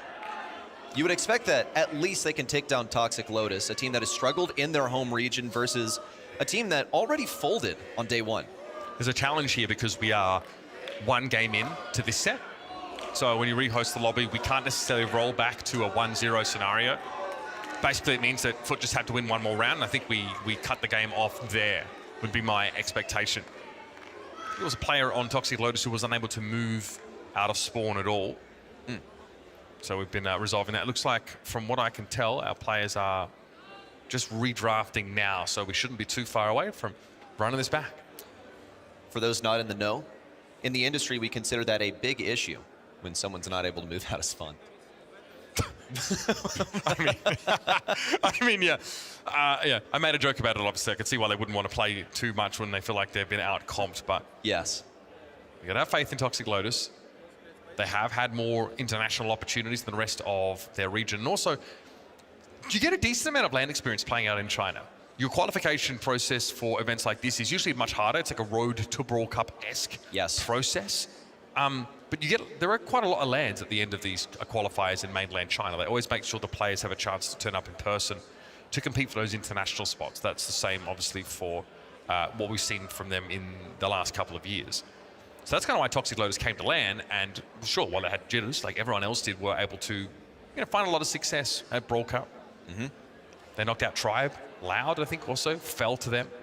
Some big names notched into their belt. But since then, they've not really been able to reassert themselves. We felt for a while that mainland China was coming. The global, I guess the complexion of Brawl Stars was about to change forever.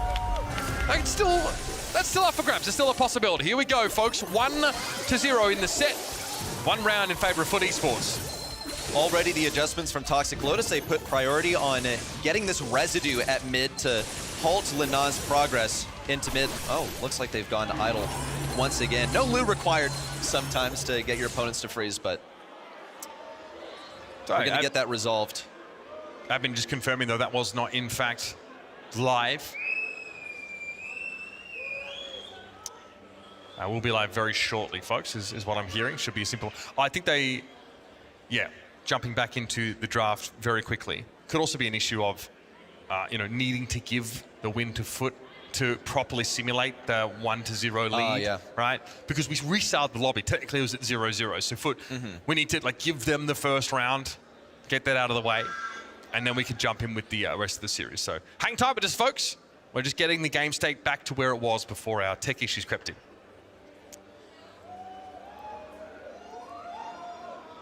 Might be a pause, but the Foot crowd is still here to represent. They may have fallen just a moment ago to Tribe, but people have turned out in droves. They turned out to see Guesty in a large way. His teammates, of course, Angel Boy and Nob. However, Lena in that place. Lena is similarly celebrated player in EMEA. So I'm looking forward to see whether he can make a splash on day 3. They're just gonna have to make it there first. He's been tearing it up on mid. We'll see if he's just as evasive as earlier when it comes to dodging these bees. This one is for real, folks. Already Residue once again deployed on the point early. Rattled Hive thrown out for some zone control. Lena getting some damage on OU there. Barely going to be able to walk away. And actually desuited there. That is huge. OU out of mech now. Really not able to make as much of an impact. Not fighting 1 versus 2. Eventually he's going to be brought down. And OU actually gets back in the mech. Whoa, that's pretty serious on Lena. Talk needs to find that final shot. But can't get the takedown on Lena. Rotates back towards mid, threatening a press up on the left side where O is continuing to march forward. Now turret in position. This is going to be a high priority for Meg. Yeah, go ahead and use the super there. A couple of blaster shots, but look at the aggression from Foot as they hammer down these 2 brawlers. It's a full team wipe for Foot. I mean, Nob into Talk was such a sick matchup. And yeah, this is where Angel Boy wants to be. He was here in the previous round. Engine, though, this time's going to stop by and clear him out. They don't know where Lena is, necessarily. He's about to walk up on Engine and ruin his day. Dive in the direction of Talk here. It's about shutting down the B, making it impossible for Talk to get control. Previously, it was 50% to nothing, and now it's tied up Brawl game. OU, however, has a hypercharge. Going to push in versus Nob. Blocks off some of that with a salty barrel. It just barely escapes the range of OU. Now hypercharge in from Angel Boy. It's going to be lots of bush break. Disrupting the stronghold for OU. Cycles it forward, but can't hit Talk. Yeah, this could be bad over now. Hypercharge turret for Nob is in play, and Toxic Lotus don't really have any way to clear that out. That is a lot of incendiary fields to cross. A lot of damage raining in autonomously. And Foot Esports look like they can easily do a round in here. This is Toxic Lotus's last chance to make a play here on Ring of Fire. Lena just got that super, now using it hypercharge style to get more damage on Talk. It's an elimination at mid, and Foot Esports count up to 100. A brief pause put on this steamroll through, but they've still gotten a couple sets under their belt. That Crow movement speed is so hard to deal with. If you're a B, so many of those shots are dodged away from. Lena, though, spent most of that last round playing side lane against the mech, just putting some damage down, really trying to limit Meg's effectiveness, don't let her run up on you. And so Nob is actually put in a matchup against the B. Now, your Penny, outside of having the salty barrel edge, which is nice to tank some shots, you don't really feel favored in that matchup. Nob straight up just beat the brakes off the B in a 1 versus 1. And that elimination allows Lena to play deep inside the Toxic Lotus bush and just pressure Talk every time they come off spawn. There was no chance. Look, like just like this, Angel Boy and Lena just both diving on the B every time she tried to come off spawn. It's just pretty rough, but B here a lot of times can be a great selection. You know, you're playing into no enemy snipers. You just have to hit those shots. So the deal is, though, that compared to other sniper shots are quite slow. Lena, he's on Crow, tied for the fastest speed in the entire game. You're able to juke these out. You're able to play well. Look, as a tank player, just kind of comes with the territory that when you're playing a brawler that has to fight and weave and bob and dodge its way into range, yes, you're going to be able to juke out those B shots. Though, had to hand it to Talk, he did get the most kills on the team, but it pales in comparison to what Foot were able to muster. Yeah, I mean, the start in the second round of Ring of Fire was pretty good, right? Saw a nice Iron Hive, got a multi-slow. You know, the Crow almost got caught out, but that is history. It's all about this third set now. And the last chance for Toxic Lotus to assert themselves for their first time on stage. And they're starting to sweat because Foot Esports are giving them absolute hell. They're looking down the line and seeing Tribe Gaming wait in the wings. That's right. They'd have to do it for a second time. Managed to do it at Brawl Cup last year. It was a complete upset. It put Toxic Lotus on the map globally, put mainland China on the map in terms of the regional rankings. Another Crow first selection here. It looks like Toxic Lotus aren't too intimidated by it, instead prioritizing some other brawlers, Edgar being one of them. Mortis, another one. I guess they feared the Mortis first selection from Foot. And we've seen it actually throughout the weekend, prioritization of the Mortis, but still, there is a reason that you see Crow basically permabanned. He is really that good. Where's the Mina ban is my question as well. Yeah. That is wide open and pretty reasonable on this map. Chester picked up, of course, as a very serviceable anti-tank option, but with Mortis and Edgar both being targeted alongside Colette, this has left Foot Esports open to bring in a lot of really powerful brawlers. We haven't seen Lily much lately. She's still conditionally can work on a lot of these gem grab maps. Naja was open and can be taken, but there are so many strong options. Rosa, Nita if you're concerned about other tanks. Yeah, the world is, I think, your oyster. Stu also, you can sort of bring that one in here. Start to pressure the Naja down, for example. Viable mid option. See what Foot decide to go for. They have a way of clearing out these bushes on the right side.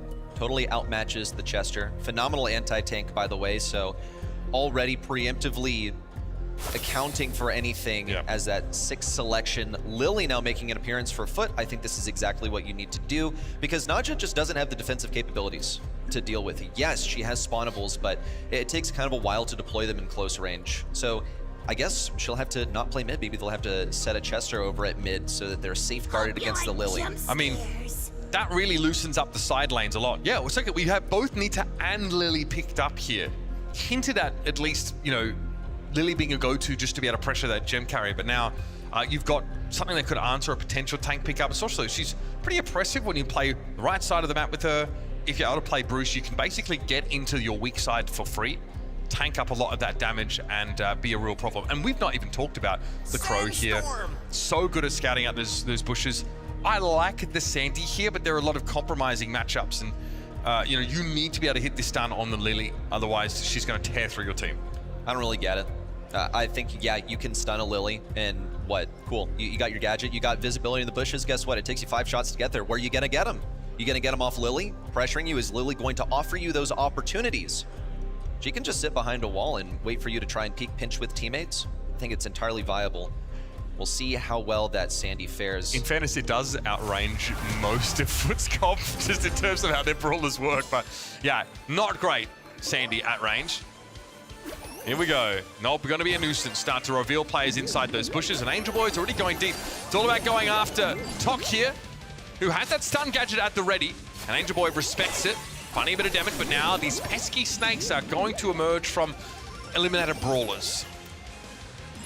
Foot Esports getting pressured into their own bushes. Tok in a super forward position. Does manage to get his first super kicked off, and it's so much visibility inside of Foot's bushes. Toxic Lotus now just commencing the assault. Engine's gonna pick up the first kill as a response to this Lily aggression.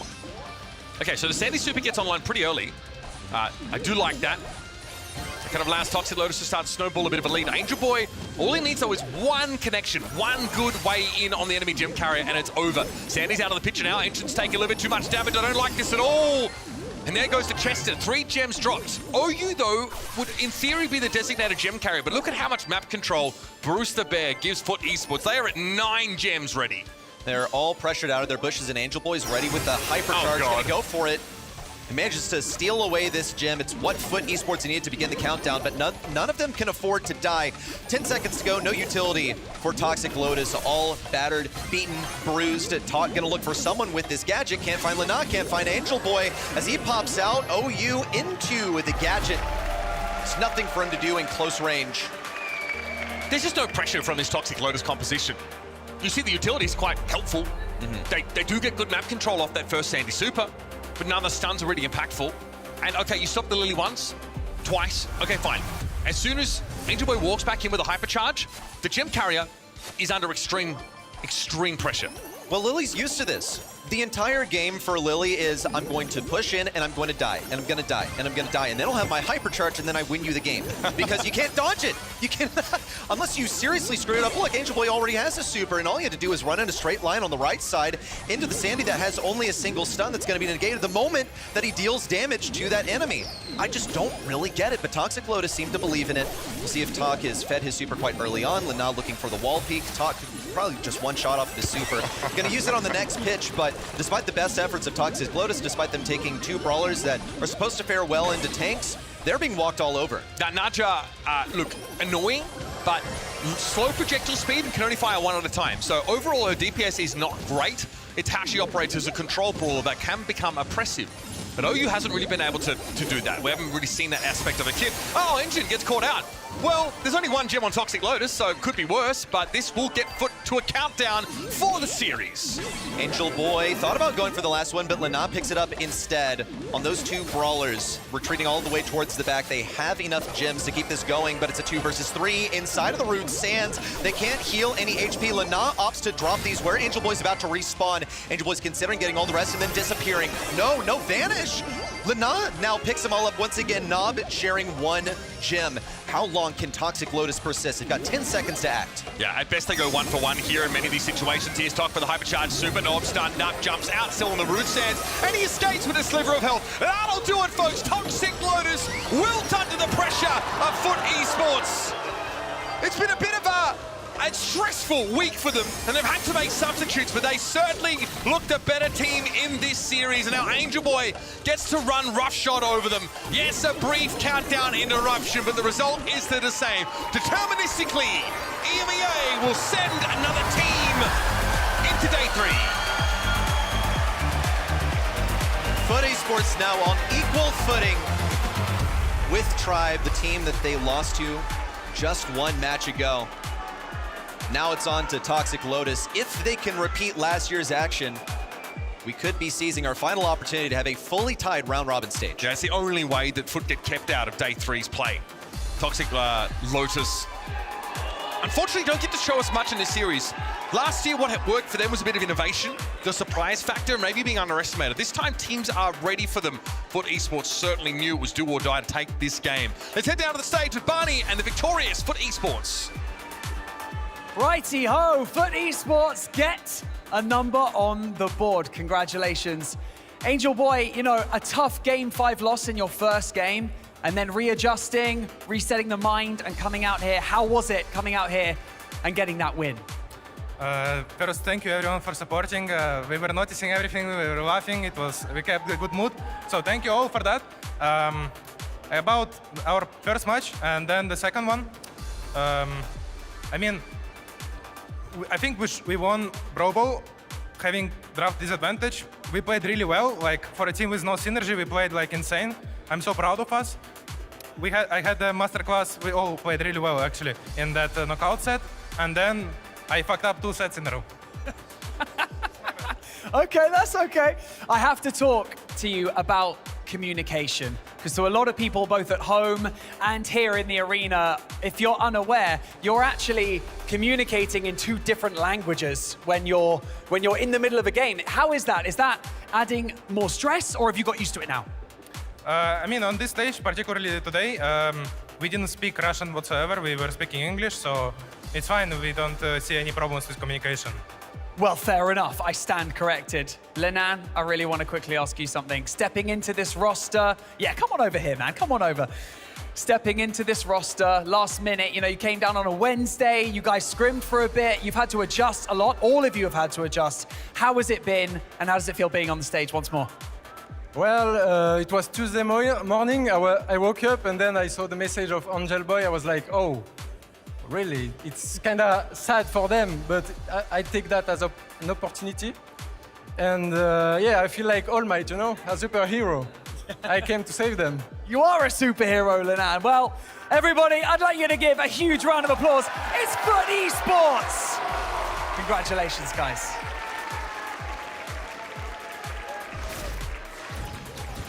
He's All Might. A little bit of a hint towards the last collab in Brawl Stars with My Hero Academia. But yes, Lena stepping in here and stepping up now in the second match. They bounce back and they make their way. At least 1 win now for them on the board as well. Toxic Lotus, I don't know, last year they had the surprise factor. Is this the only reason they won? I don't think so. They've always been, in my opinion, a team on the rise, you know, and we saw in Brawl Cup some amazing upsets, you know, beating Tribe, beating Loud, but then the LCQ was not that same story. 2 double match points against rival esports meant that they would not make the World Finals. And it just feels like, to me, the region as a whole has kind of come crumbling down a little bit, and it goes back to what I was saying maybe yesterday, that maybe just being behind in the build is starting to catch up. Maybe these new brawlers and the way that they are just so aggressive, they're getting their hands on these things a bit too late. They're being just a little bit too behind when it comes to the main stage. They did pick up Naja though in that last set and played her well, I feel. In the end, it was not enough to beat Foot Esports. Now up next against Tribe Gaming once more. The redemption arc of this NA team has already started. Will they also get a personal revenge against Toxic Lotus ready? I certainly hope so for the sake of Luffy. You know, because personal bias, I live with the guy and I see how hard he works every single day. All he does is play Brawl Stars, eat, sleep, I assume briefly, to play more Brawl Stars. And he's a top North American player. I just want to see the guy succeed. I'm unashamed of my bias here, and as you know, a representative of North America, I want to see the region succeed instead of being humiliated once again. We're gonna find out soon what they too still have in store for us. Group D is our last group of the whole tournament. After that, we're gonna head straight into our playoffs tomorrow. The last match of the day. I kind of hope it's gonna be another close one, but if they can't beat Foot got beaten by Tribe, this basically means it should be another 3-0, no? This is the thing, isn't it, really? When you look at the matchups in that regard, then for Toxic Lotus, this is now really going to be a massively tough affair. I've got to praise Tribe for how they've come in to this competition. Again, it's kind of interesting to me to think back to how Tribe have been over the years. This is the weakest on paper that we've ever seen them over the past kind of like 2 or 3 years. So to come in like this and to look as strong as they have, but I think it's really, really commendable. On the other side for Toxic Lotus, over the monthly finals that they've had in the Chinese mainland region, they started by at least making the grand finals, but then the month after that, it was making just the semi-finals, and then after that, just the quarterfinals. So it has been getting progressively worse, unfortunately, for them. And now it's time for NA versus mainland China. Tribe Gaming versus Toxic Lotus. Last year, it did go the way of Chinese mainland. I am so excited to see if Tribe Gaming has improved. Now with the addition of Diego Gamers, who's not in the roster anymore. On the side of Toxic Lotus, no changes to roster whatsoever. But there are a couple of changes to the region itself. Toxic Lotus completely dominated 25. Now this year, it's looking a bit different than A0. Their main competitor in their own region is already out of the competition. That's true. You're looking at the team that lost to Ace Zero after Ace Zero folded on day one. And Ace Zero, admittedly, look, they lived up to our expectations of them. They had pretty solid drafts. Toxic Lotus, same deal. Mechanics look good. Drafts, you know, not that great. So hopefully they have better prepared drafts for this upcoming match. They would have to deal the same fate to Tribe Gaming once again, like they did in Brawl Cup last year. It's how they made a splash. It's how they put mainland China on the map. And like many other regions, they have 2 contenders to make it through to day 3 and potentially win a world final slot for the region. For mainland China, this would go a long way. Yeah, it would go arguably the longest of ways, I would say, as well, for sure. I mean, it's just on this stage, with all the regions now coming together, you know, EMEA is just such a titan and just so domineering over everything. I mean, it's very tough to break through. I think for North America especially, they've been really showing up as well. And I think for teams like Tribe, you know, they've gone through the motions in the monthly finals, getting like full reverse swept by Only Realm. You know, what doesn't kill you makes you stronger. I think coming into this competition, they've had at least a couple of upsets like that in the first month, going out in the semi-finals as well. To Team Electros, that was not on the plan. That was not on their bingo card. So one of their worst performances for years. These are the things that shape teams that make them stronger. They're like diamonds in that regard. Brawl Cup is really our version of the battle of the regions. NA has already sent 1 team through. Mainland China, sadly not. So they are really trying to get one in there, get 1 team to play Championship Sunday. Ready? Is Tribe gonna go 2-0? Wait. Oh. Yeah, I think so. I was like, it's a best of 5, so I would hope like 3-0. I see what you mean. We also have something to win for all of you watching. EventTheBrawlstars.com to get that trophy gem spray right here. I think you already got it, Orc. I got it, and Spin was like, how have you got it already? It's like, bro, predictions master, we know how it is on the desk. Well, you get more points for an MVP vote for the red button than for the prediction itself, so maybe you just were I'm secretly pressing it behind the scenes, and like, you guys are just missing it. I'm just taking advantage of the button. That's what it really is. We're going to have a quick look also at the global bans. Do we see another Naja ban? No. Group D just loves to leave her open. We haven't seen that at all this tournament. Naja was banned out every single time, but Group D just doesn't care about this brawler. Are we going to talk about it? Address me! It is the elephant in the room. It is quite funny. Go for it.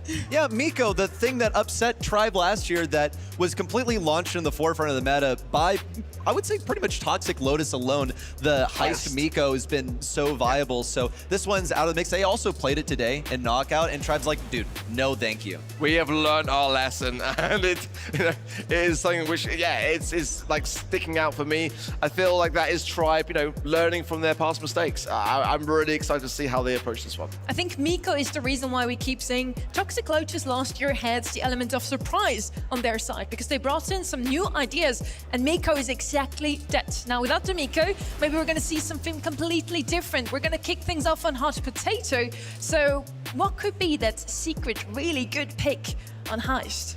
I think for me, there's a map that screams tanks, and Tribe haven't really kind of been able to display fully just yet in terms of the draft, like how dangerous they really are. I feel like this might be one of those moments where Toxic Lotus, if they're not careful, leave a couple of those kind of like real sleeper picks that's, that we can have them pop off with. Certainly, we get, towards those later stages of the maps as well. There's some pretty scary tanks that RBM will absolutely dominate with. I'm just going to be a hater here and say I think Toxic Lotus are out of tricks at this rate. Oof, I think you're looking at a weakened foot, and they still went down in such a quick series versus them. If you're going to expend your special preparation and your tricks there, it's got to be in that match. Well, the viewers seem to think that they have higher chances of beating Tribe than they did against Fit Esports, so hopefully this means we don't end today on another 3-0. Would be really nice to see. If not, make sure to tune in again tomorrow. When it goes down into the playoffs, only the last few contenders still here to fight for the $35,000, the BSC points, and the Worlds and LCQ slots. Then hopefully we're gonna have some closer matchups. But yeah, 17% say Toxic Lotus still have what it takes this year as well to beat Tribe once more. Considering some of the polls that we've seen today, I feel like that's pretty generous, to be completely honest. We've had 94 to 6 and 96 to 4. We've had some really skewed polls. So actually, I think that's one of the more normal ones, dare I say it, in this event. Barney, it is now time for the last match of the day. So let's bring them out. And then there was one match to complete our lineup for Championship Sunday, and one match to decide who our final team that is going to be sent packing from the group stage. And so I think it's about time to find out who that is going to be. Berlin, make some noise for Toxic Lotus and Tribe Gaming!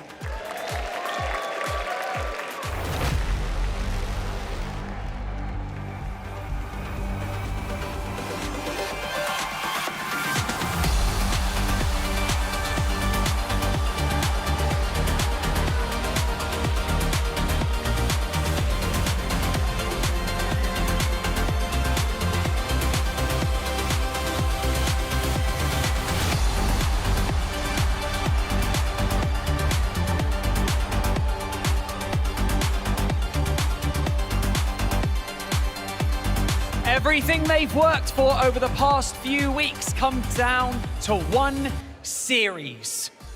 That's what makes moments like this so unbelievably powerful, because pressure, it doesn't just present skill, it presents character. On the one side, we have Tribe Gaming looking to have a clean run through the group stage, and on the other, fighting for survival, tooth and claw, we have Toxic Lotus. And so to both teams, I would like to say, trust your preparation, trust your teammates, and give it absolutely everything. Game on!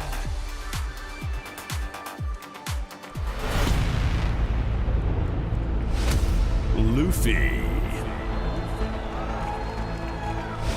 RBM. Diego Gamer.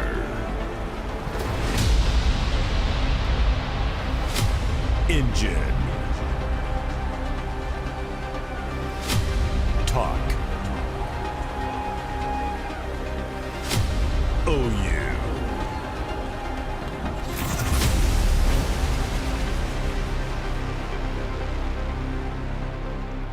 are on Hot Potato for our first map of the last match of Day 2, Brawl Cup 2026.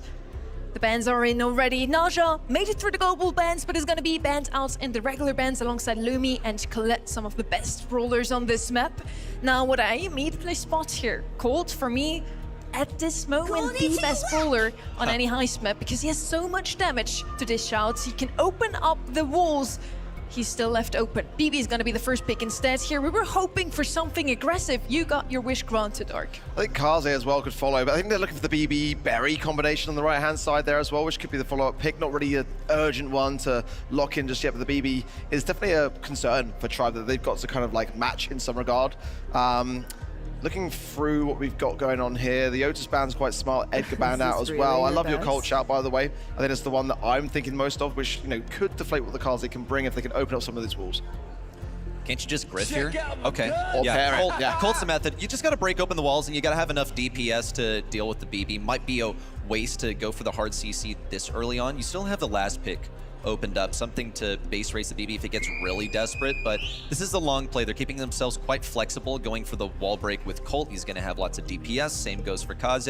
In Heist, generally speaking, it's always a good idea to have brawlers that fulfill the role of playing for control, playing like for the map control, as well as dealing damage to the safe.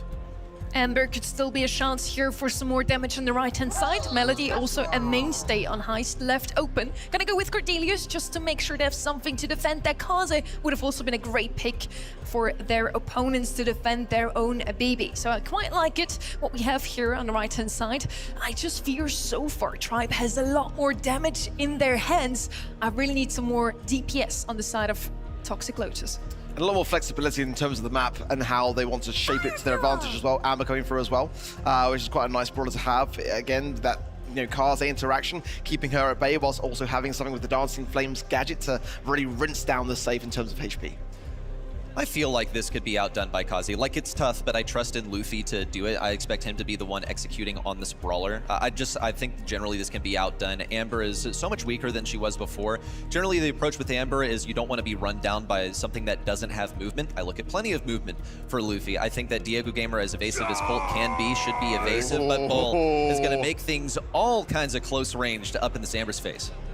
RBM on a Bull. We get to see it after all. Really what we wanted, what I want, is one more round of Kenny and Trev on the mic. You've got it, Sonny. We are ready to go. 1 year ago, Tribe Gaming fell short. A Cinderella story unlike any other in Brawl history. And it was none other than against Toxic Lotus. Now the last holding their banner. The last bastion of defense for Chinese mainland as a whole. But Tribe Gaming, ravenous, craving revenge, and on a roll to start this day. One more match to go from our group stage. Let's see how the revenge match goes for NA's finest. Instantly into this longer range form then for Luffy on the left-hand side, who doesn't want to take that close and personal match against Engine, but will be forced into it eventually now. And he wastes a couple of ammo along the way. Damage starts piling in up top, but the same down the bottom as the BB swings away. But you're not going to match a Colt. Luffy just completely ignoring this as well, taking off down the right-hand side. It's a full defensive effort now as the fan storm goes down. Daggers flying, Talk dodging, has a super available, will drag them to the Shadow Realm. Look for this interaction the entire time. Cordelia is actually going to buy some time and just dip to the other end, but it's not going to be a positive trade against that Kaze. The good news for them, though, is this counter. It's going to be Diego Gamer piercing away. Ooh, a couple good tags. Engine still swiping away up top. Damage pouring in. It is a complete advantage for Tribe right now. Yeah, just rips the Hyper as well, but they're a whole tick ahead, and a super available from Amber through this mid as well. Just going to get rid of some of this bush, but you're establishing, breaking the map, getting rid of some of the bushes when it's kind of already out of hand with only 25% left. Straight back into this longer range form as well. Luffy with a super in hand. Might want to get back into this Geisha form and throw up the fan storm. Diego Gamer hasn't quite broken the walls on the right-hand side. It still allows for RVM to march up, and now a dodge there. Shadow Realm available as Talk left all alone. Diego Gamer firing bullets. A storm up the middle, and it's 30% plus of the lead, and that's quite enough. Tribe Gaming will take game one. Well, the fan storm went so wrong that it went right. Completely missed damage-wise, but stopped people from being able to see the Colt coming in, and they got the damage regardless anyway. So, nice stuff there from Tribe Gaming. I won't say it was the most crisp and clean game ever, but, a lot of the time Heist never is, especially when you're base racing just like both of these teams did, and a BB is not beating a Colt at that. BB, Bull, Kaze expects some close range fights, but Diego Gamer doing his best. He is a 6-shooter brawler, not a shotgun one like RBM, however, who's going to get a ton of damage when he pops out of here. Lucy now up top as well, but Toxic Lotus playing the game of math. Engine backing down Diego Gamer on this bottom left-hand side. Meanwhile, Talk and OU working. It's a 3v2. This is now even. Yeah, this Colt's gonna need to rip the best defense of his life. Diego Gamer coming off spawn, misses his first clip, and now the second bit of damage comes through, and Tribe only just get through that third crack. Probably not Tribe's best idea, to be honest with you, considering they had such a heavy lead in the Colt. Defending alone is never gonna go well. That was some great Brawl Stars math right there. Clearly, they passed the 101 level for that curriculum. It's just all they had to do was go straight down the map. 3v2 situation. I'm no mathematician like you based on the accounting work you've clearly done with that suit on, but I know enough to say that it was all them.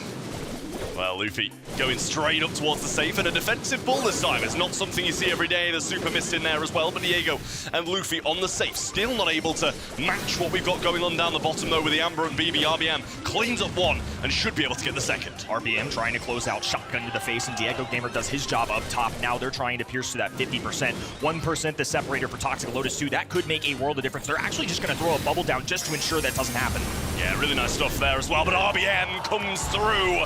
Big damage as well, and all three members of Toxic Lotus drop back to spawn. One crack left, and Tribe Gaming are gonna get it done. So quickly how things can turn. Look at this bounce on the right-hand side as Luffy tries to deal with the bubblegum engine with a nice swing, but had to exhaust a hypercharge to get that done. Now Toxic Lotus have to be perfect the rest of the way. They need to get down to this next layer of high safe, but RBM now has a clear path up the middle. Talk completely missed, has a super available, drags down RBM, but the damage might already be done. OU trying to ensure some defense on the right-hand side, penetrating shots, now the wall break, piercing through it all as Tribe Gaming who take the first set.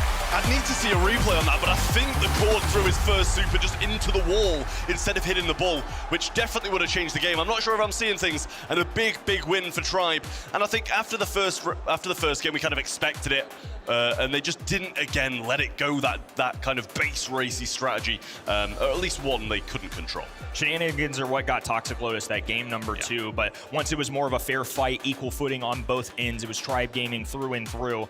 1 year ago, Toxic Lotus surprised the world, but I hate to say it, I just wasn't as big a believer in this region. It's not reassuring when the #1 squad from last year that were top 4 at this event couldn't win a single monthly final in their own region. That's not a shot, that's just an observation. Maybe they're not in peak form yet. Maybe later down the line in our year is where they will shine most. And for now, they're going to be down 1-0. Obviously, this is far from over, but I think Tribe Gaming lucking out here. They squeeze by for their lives against Foot Esports, and the mentality might be entirely different if they're the ones fighting on their back heels. Yeah, absolutely. And from my point of view as well, after watching the #1 team in your region get absolutely battered yesterday, I didn't have the most faith in Toxic Lotus coming into this one today. So Tribe Gaming just taking advantage of what they do best. RBM, throw them on a tank, and it'll usually work out.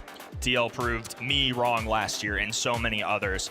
Still a great opportunity to do so. They've been harboring a lot of expectations from this region now, the pioneers of this Chinese mainland squad that have just gotten better with each passing season. And the shock of Dallas, now down 0-1. A solid showing though. I mean, it wasn't a sweep by any means, but that game 2 differentiated quite a bit from games 1 and 3. I feel like once the mechanics were really what decided it, instead of a errant decision there to let all 3 members slide, it truly favored Tribe Gaming. Well, we're keeping up with the fast-paced action. We'll be going into Brawl Ball next on Sneaky Field, so a lot of bush action, just the same as in Hot Potato. Should see some close-range matchups. You see the bans coming up now. The Gene, a bit of an odd one, I will say, for this map, but Pierce and Naja as well. Yeah, it might be a different map than maybe Flash there. Curious to see what goes down, because I see GG and Gene makes me think more knockout, right? So I was with you. I was, wait a minute. But Kit, Doug, I think this is all making sense. So a lot of cheese being removed on the right-hand side, more traditional on the left.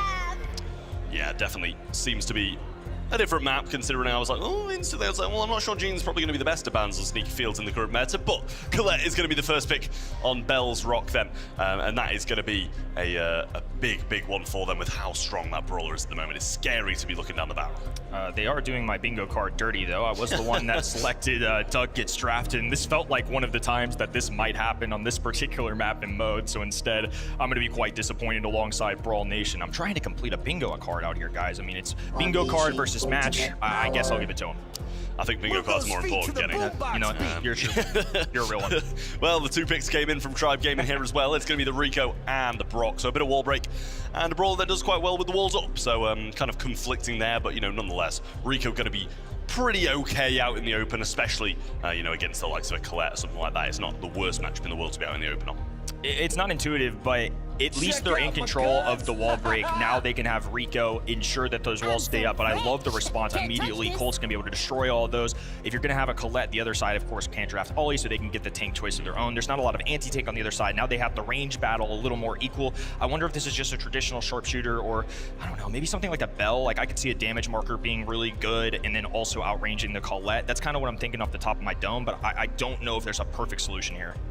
Yeah, I mean, it seems like they've just got a really well-rounded draft on the side of Toxic Lotus, to be honest with you. I like what they've got. They're going to go with the Charlie, so something a bit more defensive, mid-range brawler, pretty much going to tickle people at range, but once you kind of get up close and personal and the yo-yo starts bouncing back and forward a bit faster, you're going to be in a better position, and especially when the Ollie comes in, you're going to be able to cocoon that. And to be fair, same with the Colette as well when supering. Should have come to mind more quickly, especially with the Spiderlings into Colette. Plus, it is now going to be a way to deal with Ollie if he's incoming. Throw that cocoon down, like you mentioned.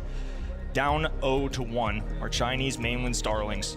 They've shocked the world a many of time, including the roster, staring them down on the other end of the stage. It's been a great day for Tribe Gaming so far, significantly better than last year's start to the Brawl Cup, especially in a season where expectations lower. They don't even have a grand finals win under their belt. They were undefeated at this point in the stage last year. It's amazing what a year can do. Yeah, well, a few quick swaps here and there, moving the Colette into kind of this left/mid portion. Engine's getting hit hard here as well. Just the incendiary from the Brock really doing a lot. And Engine forced all the way back. OU already got a super in hand, but no control of the map whatsoever for TL. Now another wall break opportunity. It's actually Toxic Lotus using them more for their spawns, so they have enough room to operate, maneuver, dodge. I think that's going to help against Luffy, especially since he's occupying this middle area. If we have these walls up, it's a lot more difficult now for them to hit those shots. He's more of just a nerfed Colt.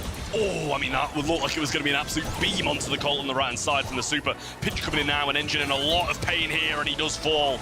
Coming up, Diego Gamer, super into the back lines, breaks up some more of those walls and gets OU along the way. Tok, the only one remaining, and he will head to the gas. And that's going to be Tribe winning again. Stellar round for Tribe Gaming. Up 1-0 in the set. And I'm curious to see if they make any other decisions with Wahlberg. Yeah, they're just continuing to work on their own side. I like this, but the risk you run is obviously Luffy's going to get in position every time. He still has this entire middle of the map. There's a whole game you have to keep in mind. Either TL need to win early or they need to keep removing walls so they nerf Luffy a little bit. Yeah, Colette's not really getting into the game enough to be able to make something happen as well. Luffy getting controlled here as well. Might be traded out by Diego, but he gets controlled too. It's just hypnosis all over from the side of TL. Still a 3v2 though. RBM quite low and forced to help out Diego here, but he's going to go down as well. And a much better showing from Toxic Lotus. For sure. This is the brawler that was the dagger into Tribe Gaming last year, and they're still making it work in 2026. Now they've opened up this right-hand side, the back lines. Now I'm curious how they address the early game. They're going to send Ollie towards this right-hand side wall, the little staircase there that you see alongside OU. Facing down Diego Gamer, not fun for Colette, but they might be more playing towards these in-games. I think the biggest thing is just keeping an eye on this Rico, because now he's going for a super. Doesn't make a lot of contact, though. Same can be said for Tok, though. Just a couple wasted supers. Yeah, just throwing them out, hoping for the best. I think both quite optimistic with those, but I think you got more chance of randomly hitting a Rico super than a Colt super. Good shots down the middle low. Engine already has the super, but RBM ready to shut him down. Hypercharge available for both Tok and Luffy, but as we said, just kind of wasted the supers. I think it's a wise decision for Tribe to just play it patient because they have a cocoon available, so if Engine dives in, if Colette dives in, it's a guaranteed one of those brawlers going down, assuming RBM makes the connection. Tok operating on the long right-hand lane. Rocket rain, lightning bolts flying down from Zeus. There's a dash, barely survives a hypercharge super in response, and it's a close call for both ends, but no cigar. Yeah, I mean, Luffy will just rip a multi-ball launcher there to try and keep Tok low, and pops the hypercharge moving up, gets clipped by one of these yo-yos of RBM though. And OU coming in, there's Engine, great super and hypercharge there. Diego trying to find this one and does Tribe gonna get this first game on the board. Very scrappy, surprised 3 survived, but they get it nonetheless. The Charlie Cocoon doing exactly what we anticipated, especially towards that end game. All they had to do was get the survival. It was a close call. I kind of feel for Toxic Lotus there because I think they made some good decisions because they go for that Colette dash. They hit the shot, but 47 HP. I mean, what are you going to do about it? That's a quick math equation gone wrong, and instead, another member of Tribe survives. So that's a 3v2 that easily sways how that game would have gone. Absolutely disappointing for them, but something you have to take into account. RBM getting hypnotized very early on and looking for the pinches. Engine RBM just juking it out, but actually eats the entire clip instead. And a much better start for Toxic Lotus. Talk exuberating confidence there. That was unbelievable just to pursue that kill and ensure that they take the lead. Those are the risks you need to make. Way to capitalize on a big heads-up play, and now he might be hungry for another Diego Gamer low HP. Talk has the super, lines it up, fires, makes contact, and it's a death for another Tribe member. It's now Luffy left all alone. Easy, clean there, and it's a team wipe for Toxic Lotus. Yeah, really nice for Toxic Lotus to be able to get that win on the board. And there was a slight break here and there, and they do keep on coming down with the silver bullet. Tok just sculpting this left-hand side to his liking, but wants to be kind of away from this Brock. And Diego Gamer, for the most part, did a decent job of following him around, but just kind of allowing it this time, it seems. Well, now making the move. To the matchups, OU is pretty useless in these early games, just has to try and make contact with any brawler he can, but it's going to be difficult to kill unless he uses that super, and a complete miss like we saw earlier can be very devastating. Engine taking a lot of heat right now. There's the dash and RBM with a perfect response. Now Diego Gamer's going to line up the shots. Talk knows this though, tries to get around the corner. The slowdown was there, barely managed to escape. Did Diego not have the ammo for that? I was sure they were going to be able to get that kill, especially when he was slowed as well. Another great one from Tok, and he gets the same kill as last time. Luffy and Diego Gamer left, but in a 3v2, what can they do? Numbers advantage for Toxic Lotus for sure. Now a dive forward to hypnotize the inevitable as Diego Gamer fires a super just out of desperation, but doesn't have a hope of taking on an entire Chinese mainland roster. A lot better response here. I mean, I still feel like these guys are playing well. The set's not over, feels very even, but they've shown flashes of life a lot throughout these couple sets. Absolutely. I can't help but feel that Diego should have finished that Colette kill off. You know, he was Cocoon, slowed out of it, and I don't know if he just didn't have the ammo, but I felt that should have been a secured kill. Nonetheless, still 1-1 now in the knockout set. This one is going to be a very big one for both of these teams. Tribe either go 2 up or Toxic Lotus bring it back and get their set on the board. Reset in the new game as Tribe Gaming get hypnotized early. The Spiderling's there to protect. Oh, another one as well. Engine doing good work, but falls low. They can't pursue this kill.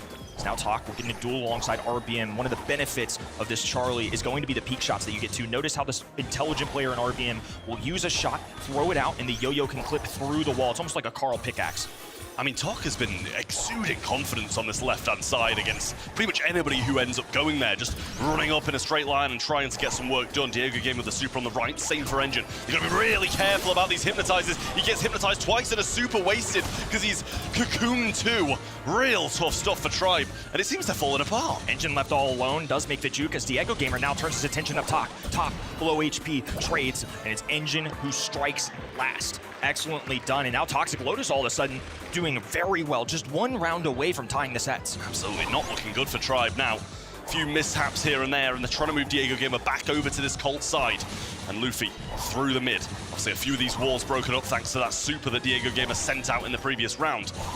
But not really going to be the desired situation. Another hypnotize coming through, but that's a big rocket rain over the top, but it's traded out as Tok gets another one. Luffy goes down, and it's a 2v2. Tok has been playing excellently for the mechanics. I mean, this set, he has lined up some serious shots from the distance, and now Rico is out of the equation. In the 2v2 situation, Engine is just going to hold on. He doesn't operate well in the open space. He's going to try and get to this indestructible, the L-shaped wall on the left-hand side, and he has to avoid RBM who has hypercharge. Yeah, they're going to double hyper now. Surely try and get one of these kills. RBM saving it for the Oli coming in, but he's going to get beamed, hypnotized, and now that's a 1v1. Diego surely can't win. Throws the rocket rain down, but Angel avoids it completely. And that is a gift from Tribe to Toxic Lotus.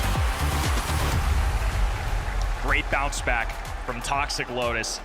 Started to question it after set 1. I won't lie, you could tell based on my narrative, but that was an impressive showing. The mechanics clearly still there too. I thought the Colt was so good throughout that set. Several bullet storms lined up from the distance, good playmaking, especially into a decent sharpshooter in Brock. I mean, I felt like Brock was making some good plays throughout that too, so the fact that those duels started going Toxic's Lotus way as that set progressed, I think goes to show the talent these guys have. I mean, absolute donation of a set there, in my opinion, at the end, though, to be honest with you. Like, yeah, I mean, it really seemed like it was. Like, he's like, obviously, he kind of had the hyper charge, the super to be able to kill the Ollie and wanted to save it for that. But if you're not getting one kill, you're not going to be able to get two. So real difficult stuff for Tribe Gaming. And I feel after the first game and that round, that's the set that they maybe should have walked away with. But Toxic Lotus managed to get the job done, bring it back to a 1-1 and open this game and this group up.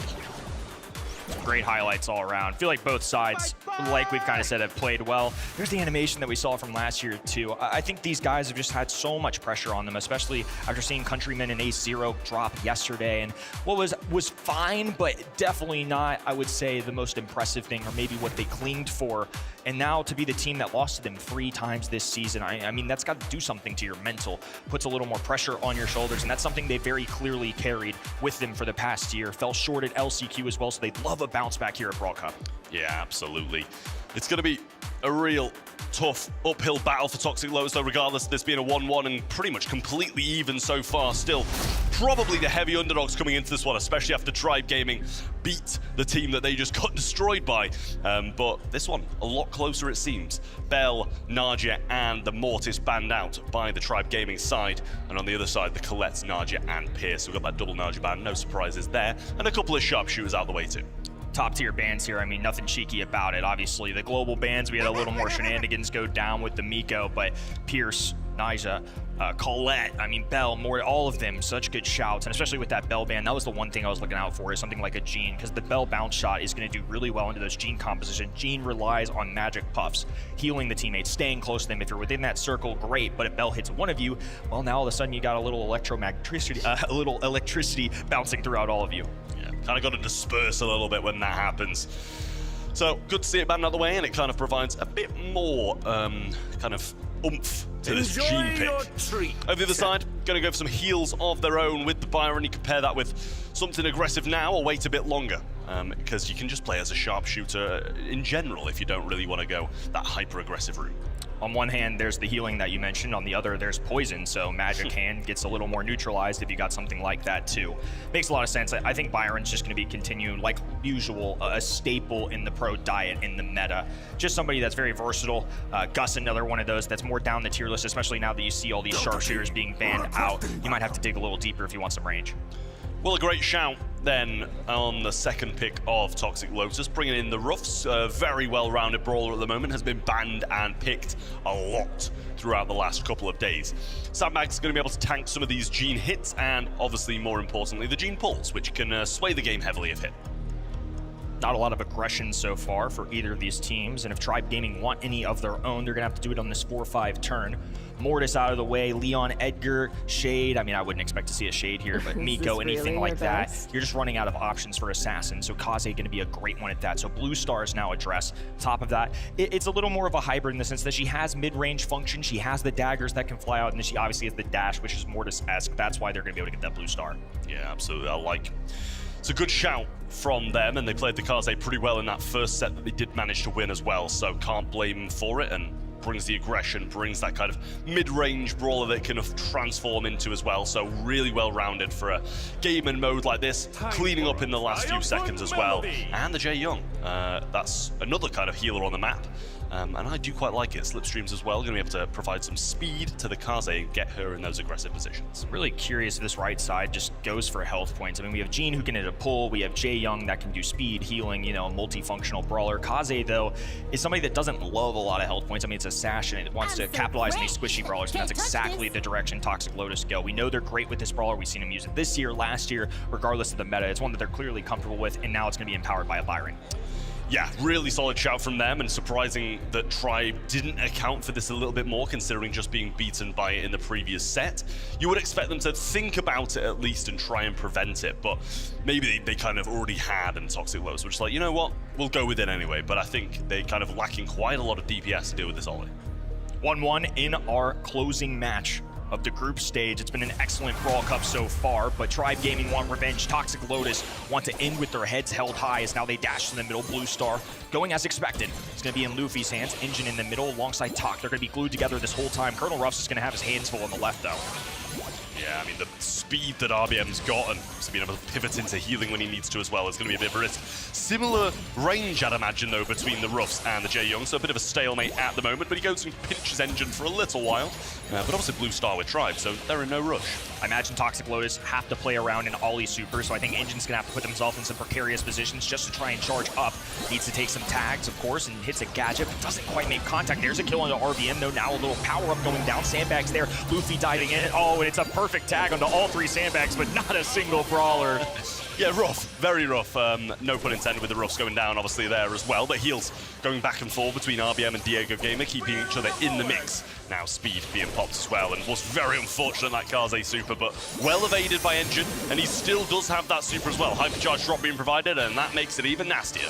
Yeah, Engine just got powered up, and he's going to be deadly, especially now with the hypercharge super in the pocket. Talk needs to be careful in the right-handed. RBM going for a play there, and I just don't think it was a good decision, especially with OU and Engine working alongside each other. Sure, they're chipped down, but Luffy still doesn't have enough in the tank to at least go at this. Engine has to be super careful now. The pull going through. Oh, he lands it on OU. Hypercharge completely missed by Talk as well. Tribe can capitalize now. I mean, completely through the sandbags. He grabs OU. Lovely stuff there, but Engine's still holding on to this hypercharge and super. RBM coming around the side now, providing some heals. Then Weekend Warrior follows up. But Talk just behind the wall. There's the Fanstorm coming in now as well, but a hypercharge out of Engine will hypnotize and should kill Diego Gamer. And there's no trade there from Luffy. Somehow Byron survives, drops the super, and now can heal up Engine. 10 seconds to go, and Tribe Gaming have to make a push. A little Weekend Warrior coming out, hypercharge going down, and he's cycling everything. The work-life balance not enough so far from Jay Young as Diego Gamer goes for the pull, but doesn't stand a chance against OU. Chinese mainland's finest, taking advantage of the set. Absolutely finest as well. Really good gameplay from them, I will say. You know, evading that Kaze super really changed the game. He might have gone down by that. But that gene pull as well through the sandbags, couple of notable moments from that game. But in the end, Toxic Lotus continue their winning streak of games and Tribe kind of in a position they haven't felt today. Another blue star for Luffy. Now Tribe Gaming just going to sit idly by. These early games are going to be all about landing some shots, even one, just one at a time to help build up that super. That's why Engine is so focused on this L-shaped wall on the left-hand side. He wants any connection, any tag he can get just to get a little bit closer, because that's when Toxic Lotus can act. Yeah, and he's getting a couple in there as well. Diego Gamer getting picked off, hypnotized there. Should be a kill on Engine, though, if anything, and aggression comes through from Luffy, and the follow-ups are there as well. He's going to carry on and try and get the Byron, but thinks better of it in the end. Crushing sequence right there. They use an Engine super to use it as an escape mechanism. Don't even grab a kill. Oh, what a pull as well! Tribe Gaming laying down the heavy fire. It was so close in game number 1, and all of a sudden, Toxic Lotus have nothing to show for it. Yeah, I mean, that is a beautiful pull from Diego Gamer, just flying under the radar in the bush, and Engine didn't know it was coming.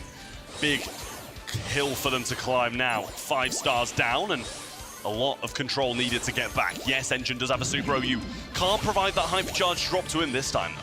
OU feeding himself as Engine marches forward, dives in, makes the contact, but RBM still alive. A pull through, beautifully executed, and Luffy smells blood in the water, goes straight at Talk, who gets a trade, but still a kill for Tribe. 5-star swing, and blue roster holding firm. I say, after all that, it's still the same stars between them. 5 in the hands of Tribe in terms of lead.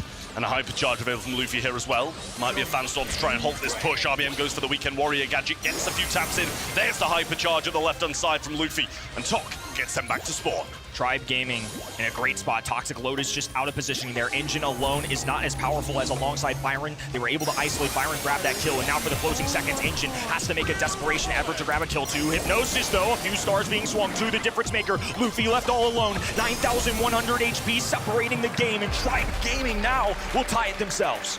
Just about at the end, the Kaze was flapping, getting away from those 3 brawlers just closing down on him. And luckily for him, the timer halted their attack. Toxic Lotus still looking pretty decent and almost a good turnaround there, but Tribe Gaming, for the most part throughout that game, were looking pretty good. CTL's coach pacing on stage, barking orders at his teammates to make adjustments here for the next one, as now this set perfectly tied up. Ones all across the board. Engine working alongside OU. This is interesting because now they've just put Talk straight up on Gene rather than helping out Engine. It's just left up Byron to be a sharpshooter. Yeah, working though, to be honest with you. Diego Gamer has been sent packing back to spawn at the moment. And Engine trying to get a few shots in. He's been pretty successful at getting supers, to be honest with you, and making them work. And there's another one hypnotized there as well. Luffy will fall. Vengeful Spirits almost gets the kill, but he uses super to get away. This time the escape route pays off. They grab the kill and now have a 1-star advantage, including the blue. RBM positioning himself on the top left-hand side as Talk works his way down the back right, using the long distance to his advantage. As Engine now is in trouble, goes for the Hypnosis, has to find a kill on RBM, and does a double as well. Toxic Lotus now expand and get a 5th. Diego Gamer, though, a nice job of at least giving them a little bit closer. 2 stars is much more manageable. Absolutely great trade from Diego there to be able to get one back. Hypercharge available from Engine, though, as well. Clearly has the power up above him as well. Glowing purple. Luffy trying to bait a few shots in and out. There's the super for Engine. Gets it off being hit. Weekend Warrior use. Tries to get the Hypnosis, but Engine completely just missed it all. And wastes another super on defense. 40 seconds left. Diego's got a pull. RBM's got a hyper. Something big's about to happen. I mean, Talk has entirely changed his role. He is not helping Engine out at all in terms of heal. Now he's dueling with Luffy on the bottom side and gets it done. A good kill there as Diego Gamer has a pull. Engine now in hot pursuit. Still holding on to this. The tandem of Tribe Gaming looking to go 2v1, and it's not enough. Ollie still has plenty in the tank to work with. They're expanding. Still doable with 15 seconds. Hypercharger, all 3 powered up on the side of Toxic Lotus. Hypnosis into his own wall. There's another one, pulls Luffy back 7 seconds, all so low, and it doesn't look like it's going to be able to be done. Another one goes in. Luffy lunges forwards, but it's not going to swing enough. And a big set win for Toxic Lotus. We knew this group would be interesting, but I mean, this is crazy. I don't think we've ever had a situation where 1-1, 1-1, 1-1 for everybody in the group stage has really ever happened. And right now, it's looking like Chinese mainland might just have Tribe Gaming's number. Sure, they've rotated in Diego Gamer instead of Zeus, but they're clearly demonstrating that the drafts are showing up just enough to be competitive. The mechanics are there. I mean, this is more the roster we're used to seeing. Foot Esports swept them away. It's the team that also, I might add, lost to Tribe Gaming, yet it is Toxic Lotus pushing for a 4th and Tribe Gaming begging for a 5th set. I mean, it just goes to show how tight this Group D was. And it was super surprising in general to see Tribe Gaming take down Foot Esports. That seemed like a bit of an upset in itself. And it would be a massive upset now if Toxic Lotus managed to take down Tribe after losing to Foot. So a very close group in Group D, and it just seems like, depending which team you are, you've got another one of the team's number. It's definitely been a lot of fun. Been a great time at the Brawl Cup here in Toxic Lotus. Of course, if you've been with us for more than just this year, you know the story behind them. One of the best in Brawl history, trying to make magic happen once again for this event. Look at the kill count as well. I mean, just even footing across the right-hand side. Meanwhile, Luffy clearly carrying on the left. That is his role after all. I think Jae Young and Jean clearly there to power him up, to enable him to be the man, but it just wasn't quite there. Yeah, I mean, eight's good, but not quite good enough, unfortunately. 2 teammates only with 1, and it is Hot Zone up next. Might decide it for Toxic Lotus and force a bit of a tie-break situation with 1-1-1 if they manage to get this done. So a big one for them, but Tribe Gaming do not want that to happen. They want to finish number 1 in this group, and it's going to require 2 straight sets to do it. The stage has had a lot of magic in the past. We'll see if Tribe Gaming can be one of those teams that can claim it. Mortis, Crow, Griff on the top left-hand side. Meanwhile, Pierce, Lumi, and Colette. So some interesting ones. On the right-hand end, we're certainly throwing out some range, a little bit of a control brawler as well. Meanwhile, Mortis no longer. No wall break from Griff as well. So I'm curious how these teams are going to approach it, because with dueling beetles, if I see a Griff, I'm a little bit thrown off, because it's not a typical ban, so clearly there's a vision here for Tribe Gaming and something they're very much intending.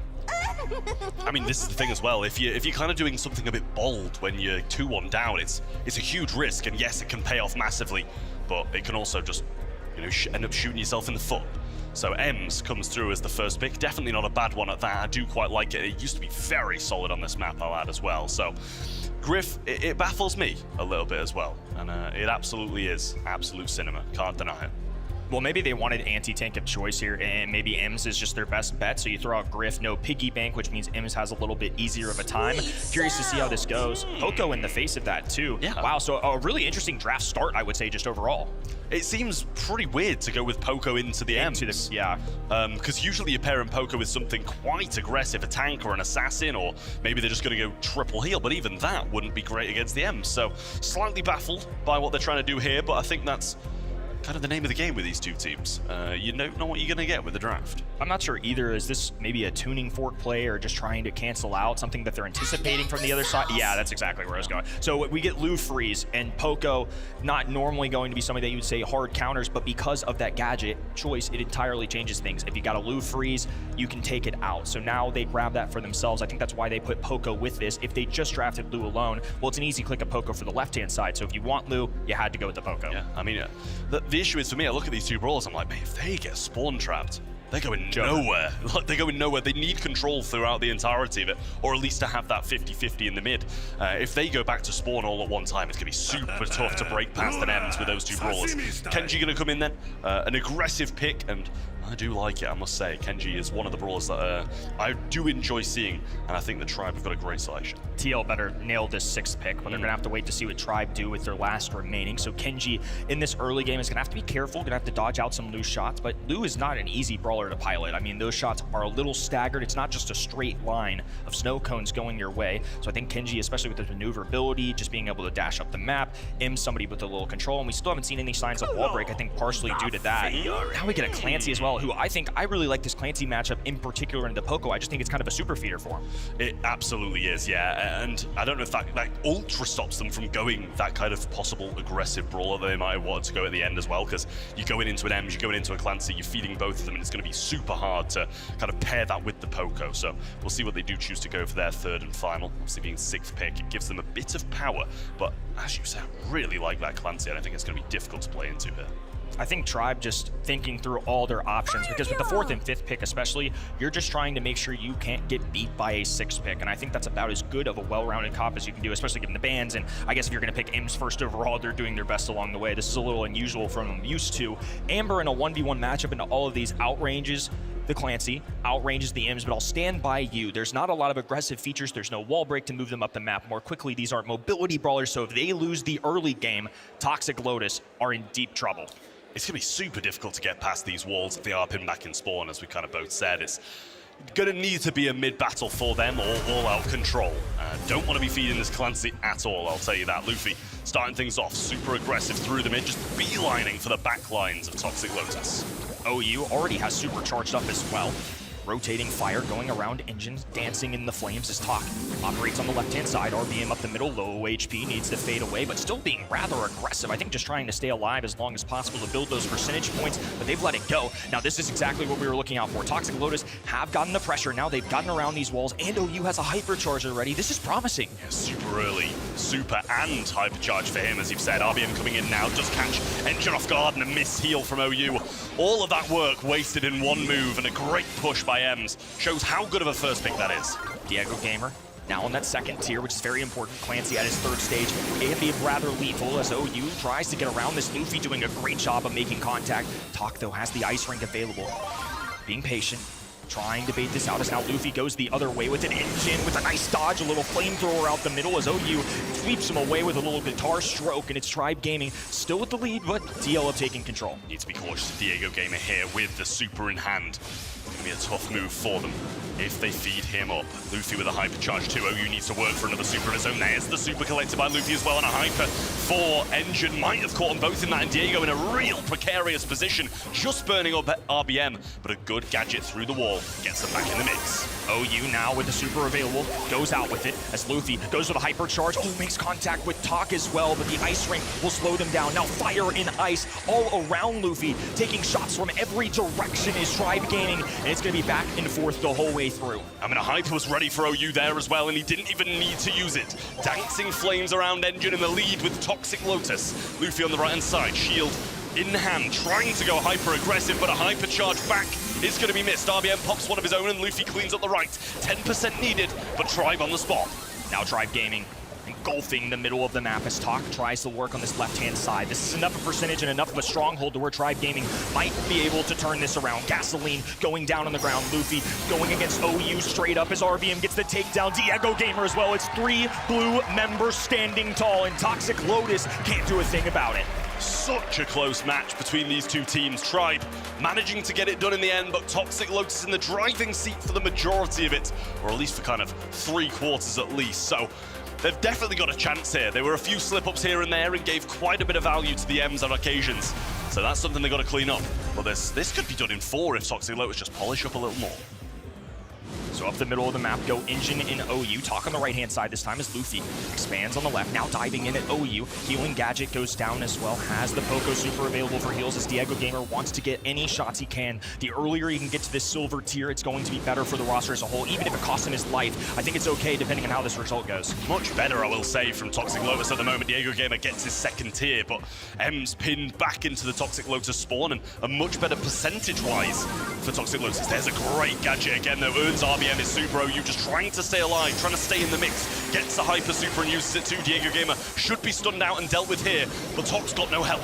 I mean, the red roster's just not falling down. Diego Gamer and Tribe Gaming are falling like flies, just one at a time. They need to rotate in together. It hasn't been a push in unison. Meanwhile, Toxic Lotus are doing so as an entire squadron. Good job by Engine to make sure they're maintaining. They do have a hypercharge super as well, so if they get in a pinch, Tok can use it immediately. I mean, he's just going to throw it onto RBM here, get him stunned up, and should be pinched in, but he was just kind of stunned in a really tough spot, and he gets so many heals out here as well. RBM still surviving, and Luffy with a bit of help puts Tribe back on the mark. What a turnaround. M Super for the win. It looked like a guaranteed kill. A couple Ice Rink, a gadget even in there, and M survived it all. Great heads-up play from RBM as now his teammate puts up work on the top. Lu Super doesn't make connection, and now it's going to result in Luffy staying alive and the hypercharge being wasted. Yeah, no connection the other way, though, from the hypercharge of Luffy. Needs to get them off the point now and start ticking upwards, but Diego Gamer at level 3 with a hypercharge in hand is not what you want to be looking at. Great stun by Tok, and now pretty much even on percentage with Diego Gamer in the back. Great heal from OU,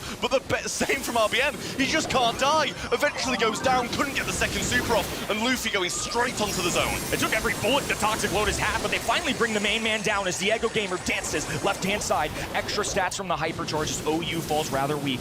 And there's RBM once again rearing his ugly head. The deadliest 3 letters in North America hovering on this right-hand side wall, and Tribe Gaming have an opportunity to once again surprise you. No ammo to get Diego down, and Tok and OU are the only ones who can do anything now. Hypercharge being used, needs to get a super and screeching solo that zone, but it's still ticking up as RBM not that healthy, but staying on. There's the hypercharge coming in. Can they get them down in time? They don't! Luffy! Grunt super gets Tribe the set, and brilliance keeps them in it. Something about these two teams, man. Another year, another intense match. What a way to end our day number 2. A privilege to take these two squads all the way to a set 5. A lot of expectations on Toxic Lotus, a lot on Tribe. I would say less to lose considering they were undefeated, like I mentioned at this point last year, but I think they just want it so badly to right the wrongs of what Dallas was. In front of a home crowd, you can't help but feel disappointed. They came back with a new roster member in Diego Gamer, came back fierce. They have yet to win a grand finals in North America. That's all fine and dandy, but if they show up on the Brawl Cup stage, all will be forgiven. Yeah, huge gameplay from them. And 2 incredibly close hot zone games. Both of them decided in the dying seconds. Really good showing from both of them.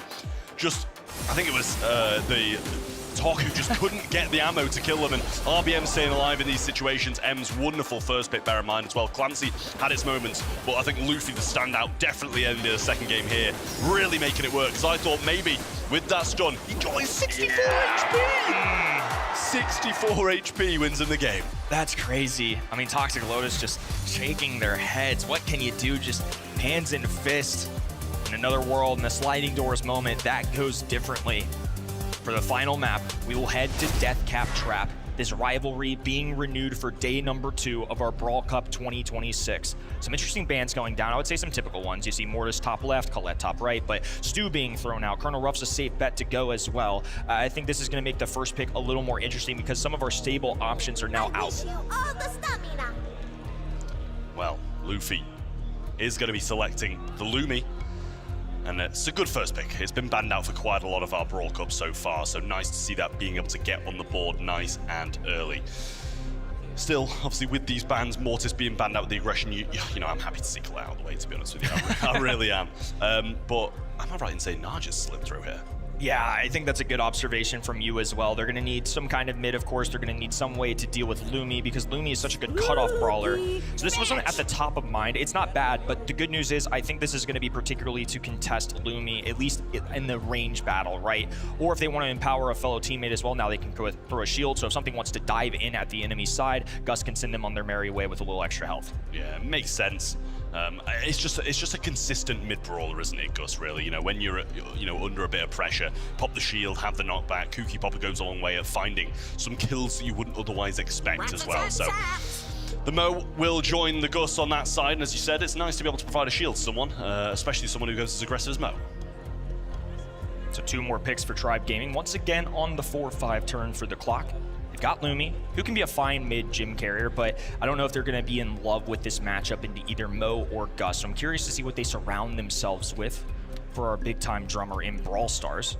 A couple of these neutral ones are out of the way, like I mentioned before, so no Colonel Ruffs that can play a side lane. I don't really know if there's a one answer here that's particularly coming to mind. I'm kind of just looking out for these more meta brawlers, like you mentioned, that slide through, but Lily, a very safe option. It's gym grab. You just have to expect this as a possibility. Yeah. I mean, we've seen Penny slide in this map a few times here and there. Gonna be able to tank out some of the Gus shots. Salty Barrel and the Mo comes in, can be really solid as well to be able to get rid of that, and obviously good lane / mid brawler, depending on where you want to play it. It can be flexible on a map like this. So Lily, Shadow Realm accessibility is a big deal, a large reason why she shows up in this game mode in particular. On top of that, she's a great duelist, one-on-one interaction, but I will say this isn't necessarily the easiest go at it. They have Mo who can kind of get an unnatural pushback. You got Gus who can bounce you away with a bubble. Now they get a little Vinks in this too, so I think this is going to really slow down the projectiles of the right-hand side as well. I think this turned out to be a great 3 picks from Tribe Gaming. Yeah, I really like it. I mean, when you're putting Lily in Tribe's hands as well, it's gonna be a good time. Obviously, if you're massively behind, both of these teams now have that turnaround capability. You know, Lily popping up here and there, Hypercharge can flip a game on his head, and the same with Mo as well. If you really need to get those gems in the dying seconds, it's something. The crowd gasped too. I mean, I'm shocked. That's typically a Tribe Gaming move. That's typically RBM piloting that brawler, and Toxic Lotus trying to give them a taste of their own medicine. And on top of that, Toxic Lotus trying to stay undefeated against Tribe Gaming. This has been quite a treat to watch. 2 years in a row, we've had these squads compete. And Chinese mainland had a strong showing, an upward trajectory now for years in Brawl Stars. And it all comes down to this. In the final match of Group D, 2-2 situation. What a treat to end the day, Brawl Nation. Get on your feet for this set 5. Well, a quick gadget up by both Luffy and Tok are going to meet in the middle of the map nonetheless, so seems like a bit of a waste on both parts. Brutal start as now Luffy will dive forward, makes contact with that super, and OU going to be in a world of hurt as well, somehow survives it all, but Diego Gamer there to occupy the space as well, replacing him, Tok diving in, now gets a kill. Once again, a trade, RBM relying on that super and the time warp to keep him up, and he barely does. Yeah, just narrowly stays alive, 789 on the HP bar. Engine super in hand on the left-hand side. Tok just gets this as Luffy comes out of that realm. And a great Kooky Popper brings RBM low, but Tok not going to be able to get too much done here, being pinched in. Heals pretty much all the way up before he gets hit by one of those Lumi shots, and now Diego trying to pivot around the side, but gets killed anyway. The Assassins are doing a great job of getting some picks, but it's not been enough to really occupy space for the entirety. Luffy's got to be getting rather close, I would say, to a hypercharge as well. It feels like he's been in a lot of interactions, and especially if you're getting punches thrown, there it is. It's going to be able to charge it up naturally. But Tok gets one of the own too, so it's going to be up to these 2 tanky players of who gets the better of the other squad. Engine ready to go, gets stunned out though, or locked in place by that Lumi super. Hypercharge on the buzz in the back lines, but one also for Luffy as well. 66, so pretty much an even game at the moment, but big turnaround capabilities either side. Eyes on Lily and Buzz as Engine dives in, goes underground. The stun doesn't quite make a connection and capitalizes. Luffy sees that he misses. Now a time warp being dropped as well. RBM trying to scoop these gems and does. TL delicately rotating on the left-hand side as Luffy disappears from eyesight. They have to keep an eye out for Lily. I do think, oh, he's missed his super with the hyper, but RBM's going to fall. 8 gems drop to the floor, and OU will scoop them all up. Big blunder by Tribe, which was kind of caused by a big blunder by Toxic Lotus. Oh man, Toxic Lotus certainly happy about the result of that. Now hypercharges his options. Luffy going straight at OU, knows where he is due to the callouts from the team, but now OU rotating left-hand side. Tok there for coverage, a slowed down super, but won't be enough. Somehow, some way, TL slide out of there with a match point.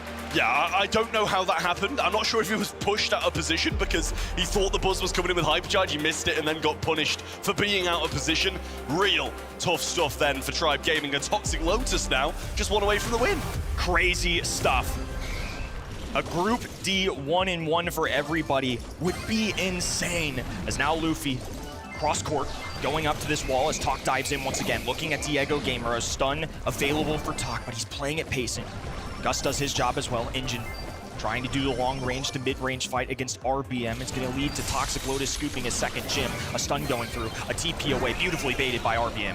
Yeah, but I mean, a really nice shield comes through from OU. Engine's going to go down now, though, and Tok still in a good position. Lumi trying to pinch round with those Morning Stars, but doesn't find anything back from it. And now it's Tribe establishing themselves in a bit of a better position, but a nice gadget to the backlines. But Engine has an answer, but it's just not enough.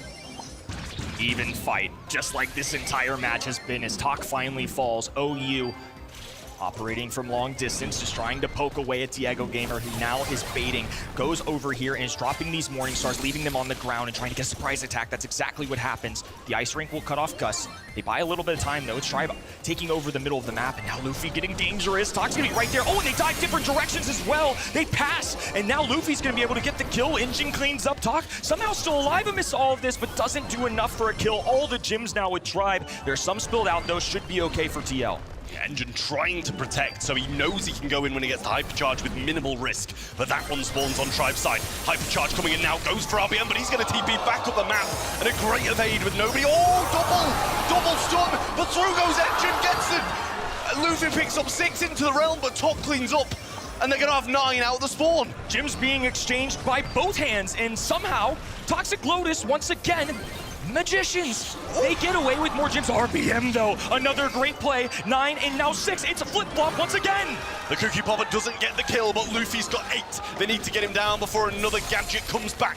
Can't get it from the mid, so OU trying to do the right-hand side. Hypercharge forced out early on. Diego Gamer won't get the kill, but no super there for Tok. But surely Luffy can just gadget away and just chill. But a TP back into the position. And Tribe get one on the board and force double match points. Would you believe it, folks? What an unbelievable unfolding of this rivalry.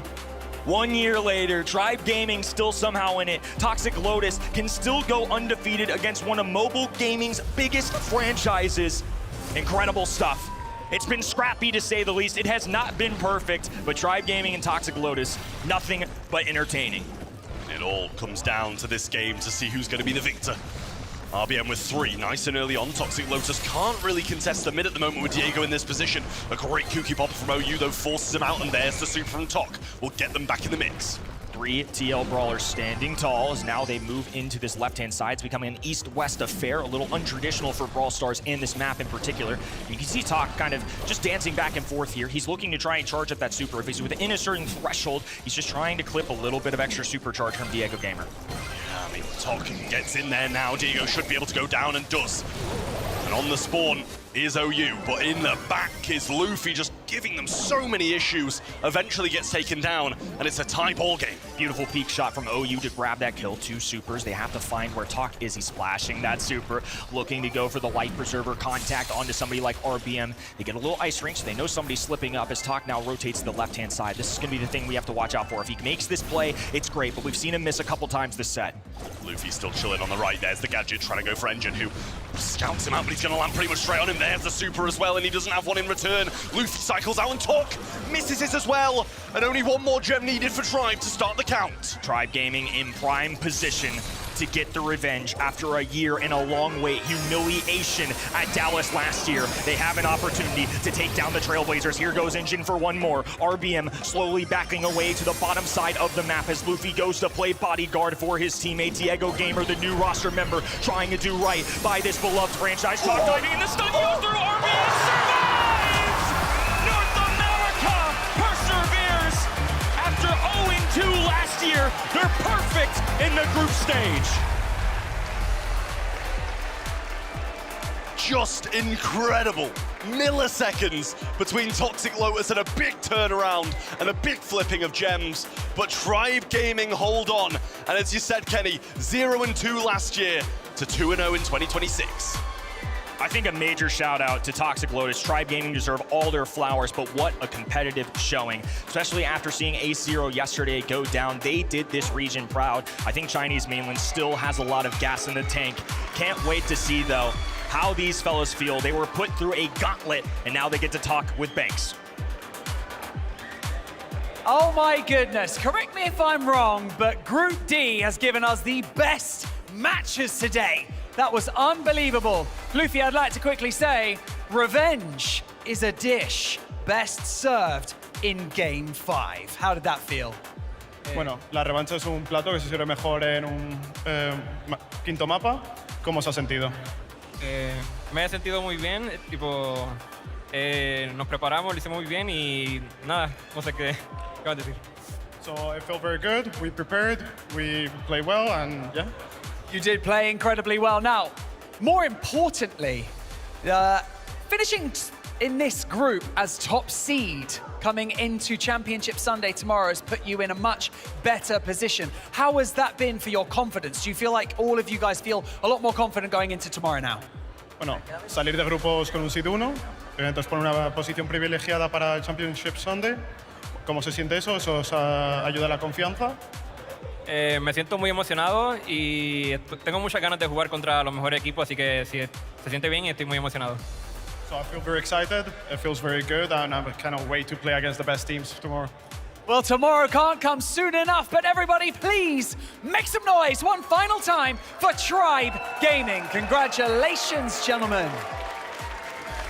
And with that, Day 2 comes to a close. What a phenomenal day of matches we have had. We have said goodbye to 4 teams, and that means that just 8 remain in the race. Tomorrow is going to be so spicy. But I've got to say a few thanks. We'd love to say thank you to the production, to the players, and of course to the talent for all of your hard work so far. And most importantly, thank you so much to all of the fans, both here in Berlin and at home. Thank you for cheering on and supporting your favorite teams. And please continue to do so, because Brawl Stars Esports wouldn't be anything without you guys. Tomorrow, we will be crowning a champion, and along with that, they will receive that regional spot in the World Finals, that all-coveted trophy for the end of this incredible journey we have at the Brawl Cup. Thank you all so much for watching and supporting, and we will see you tomorrow.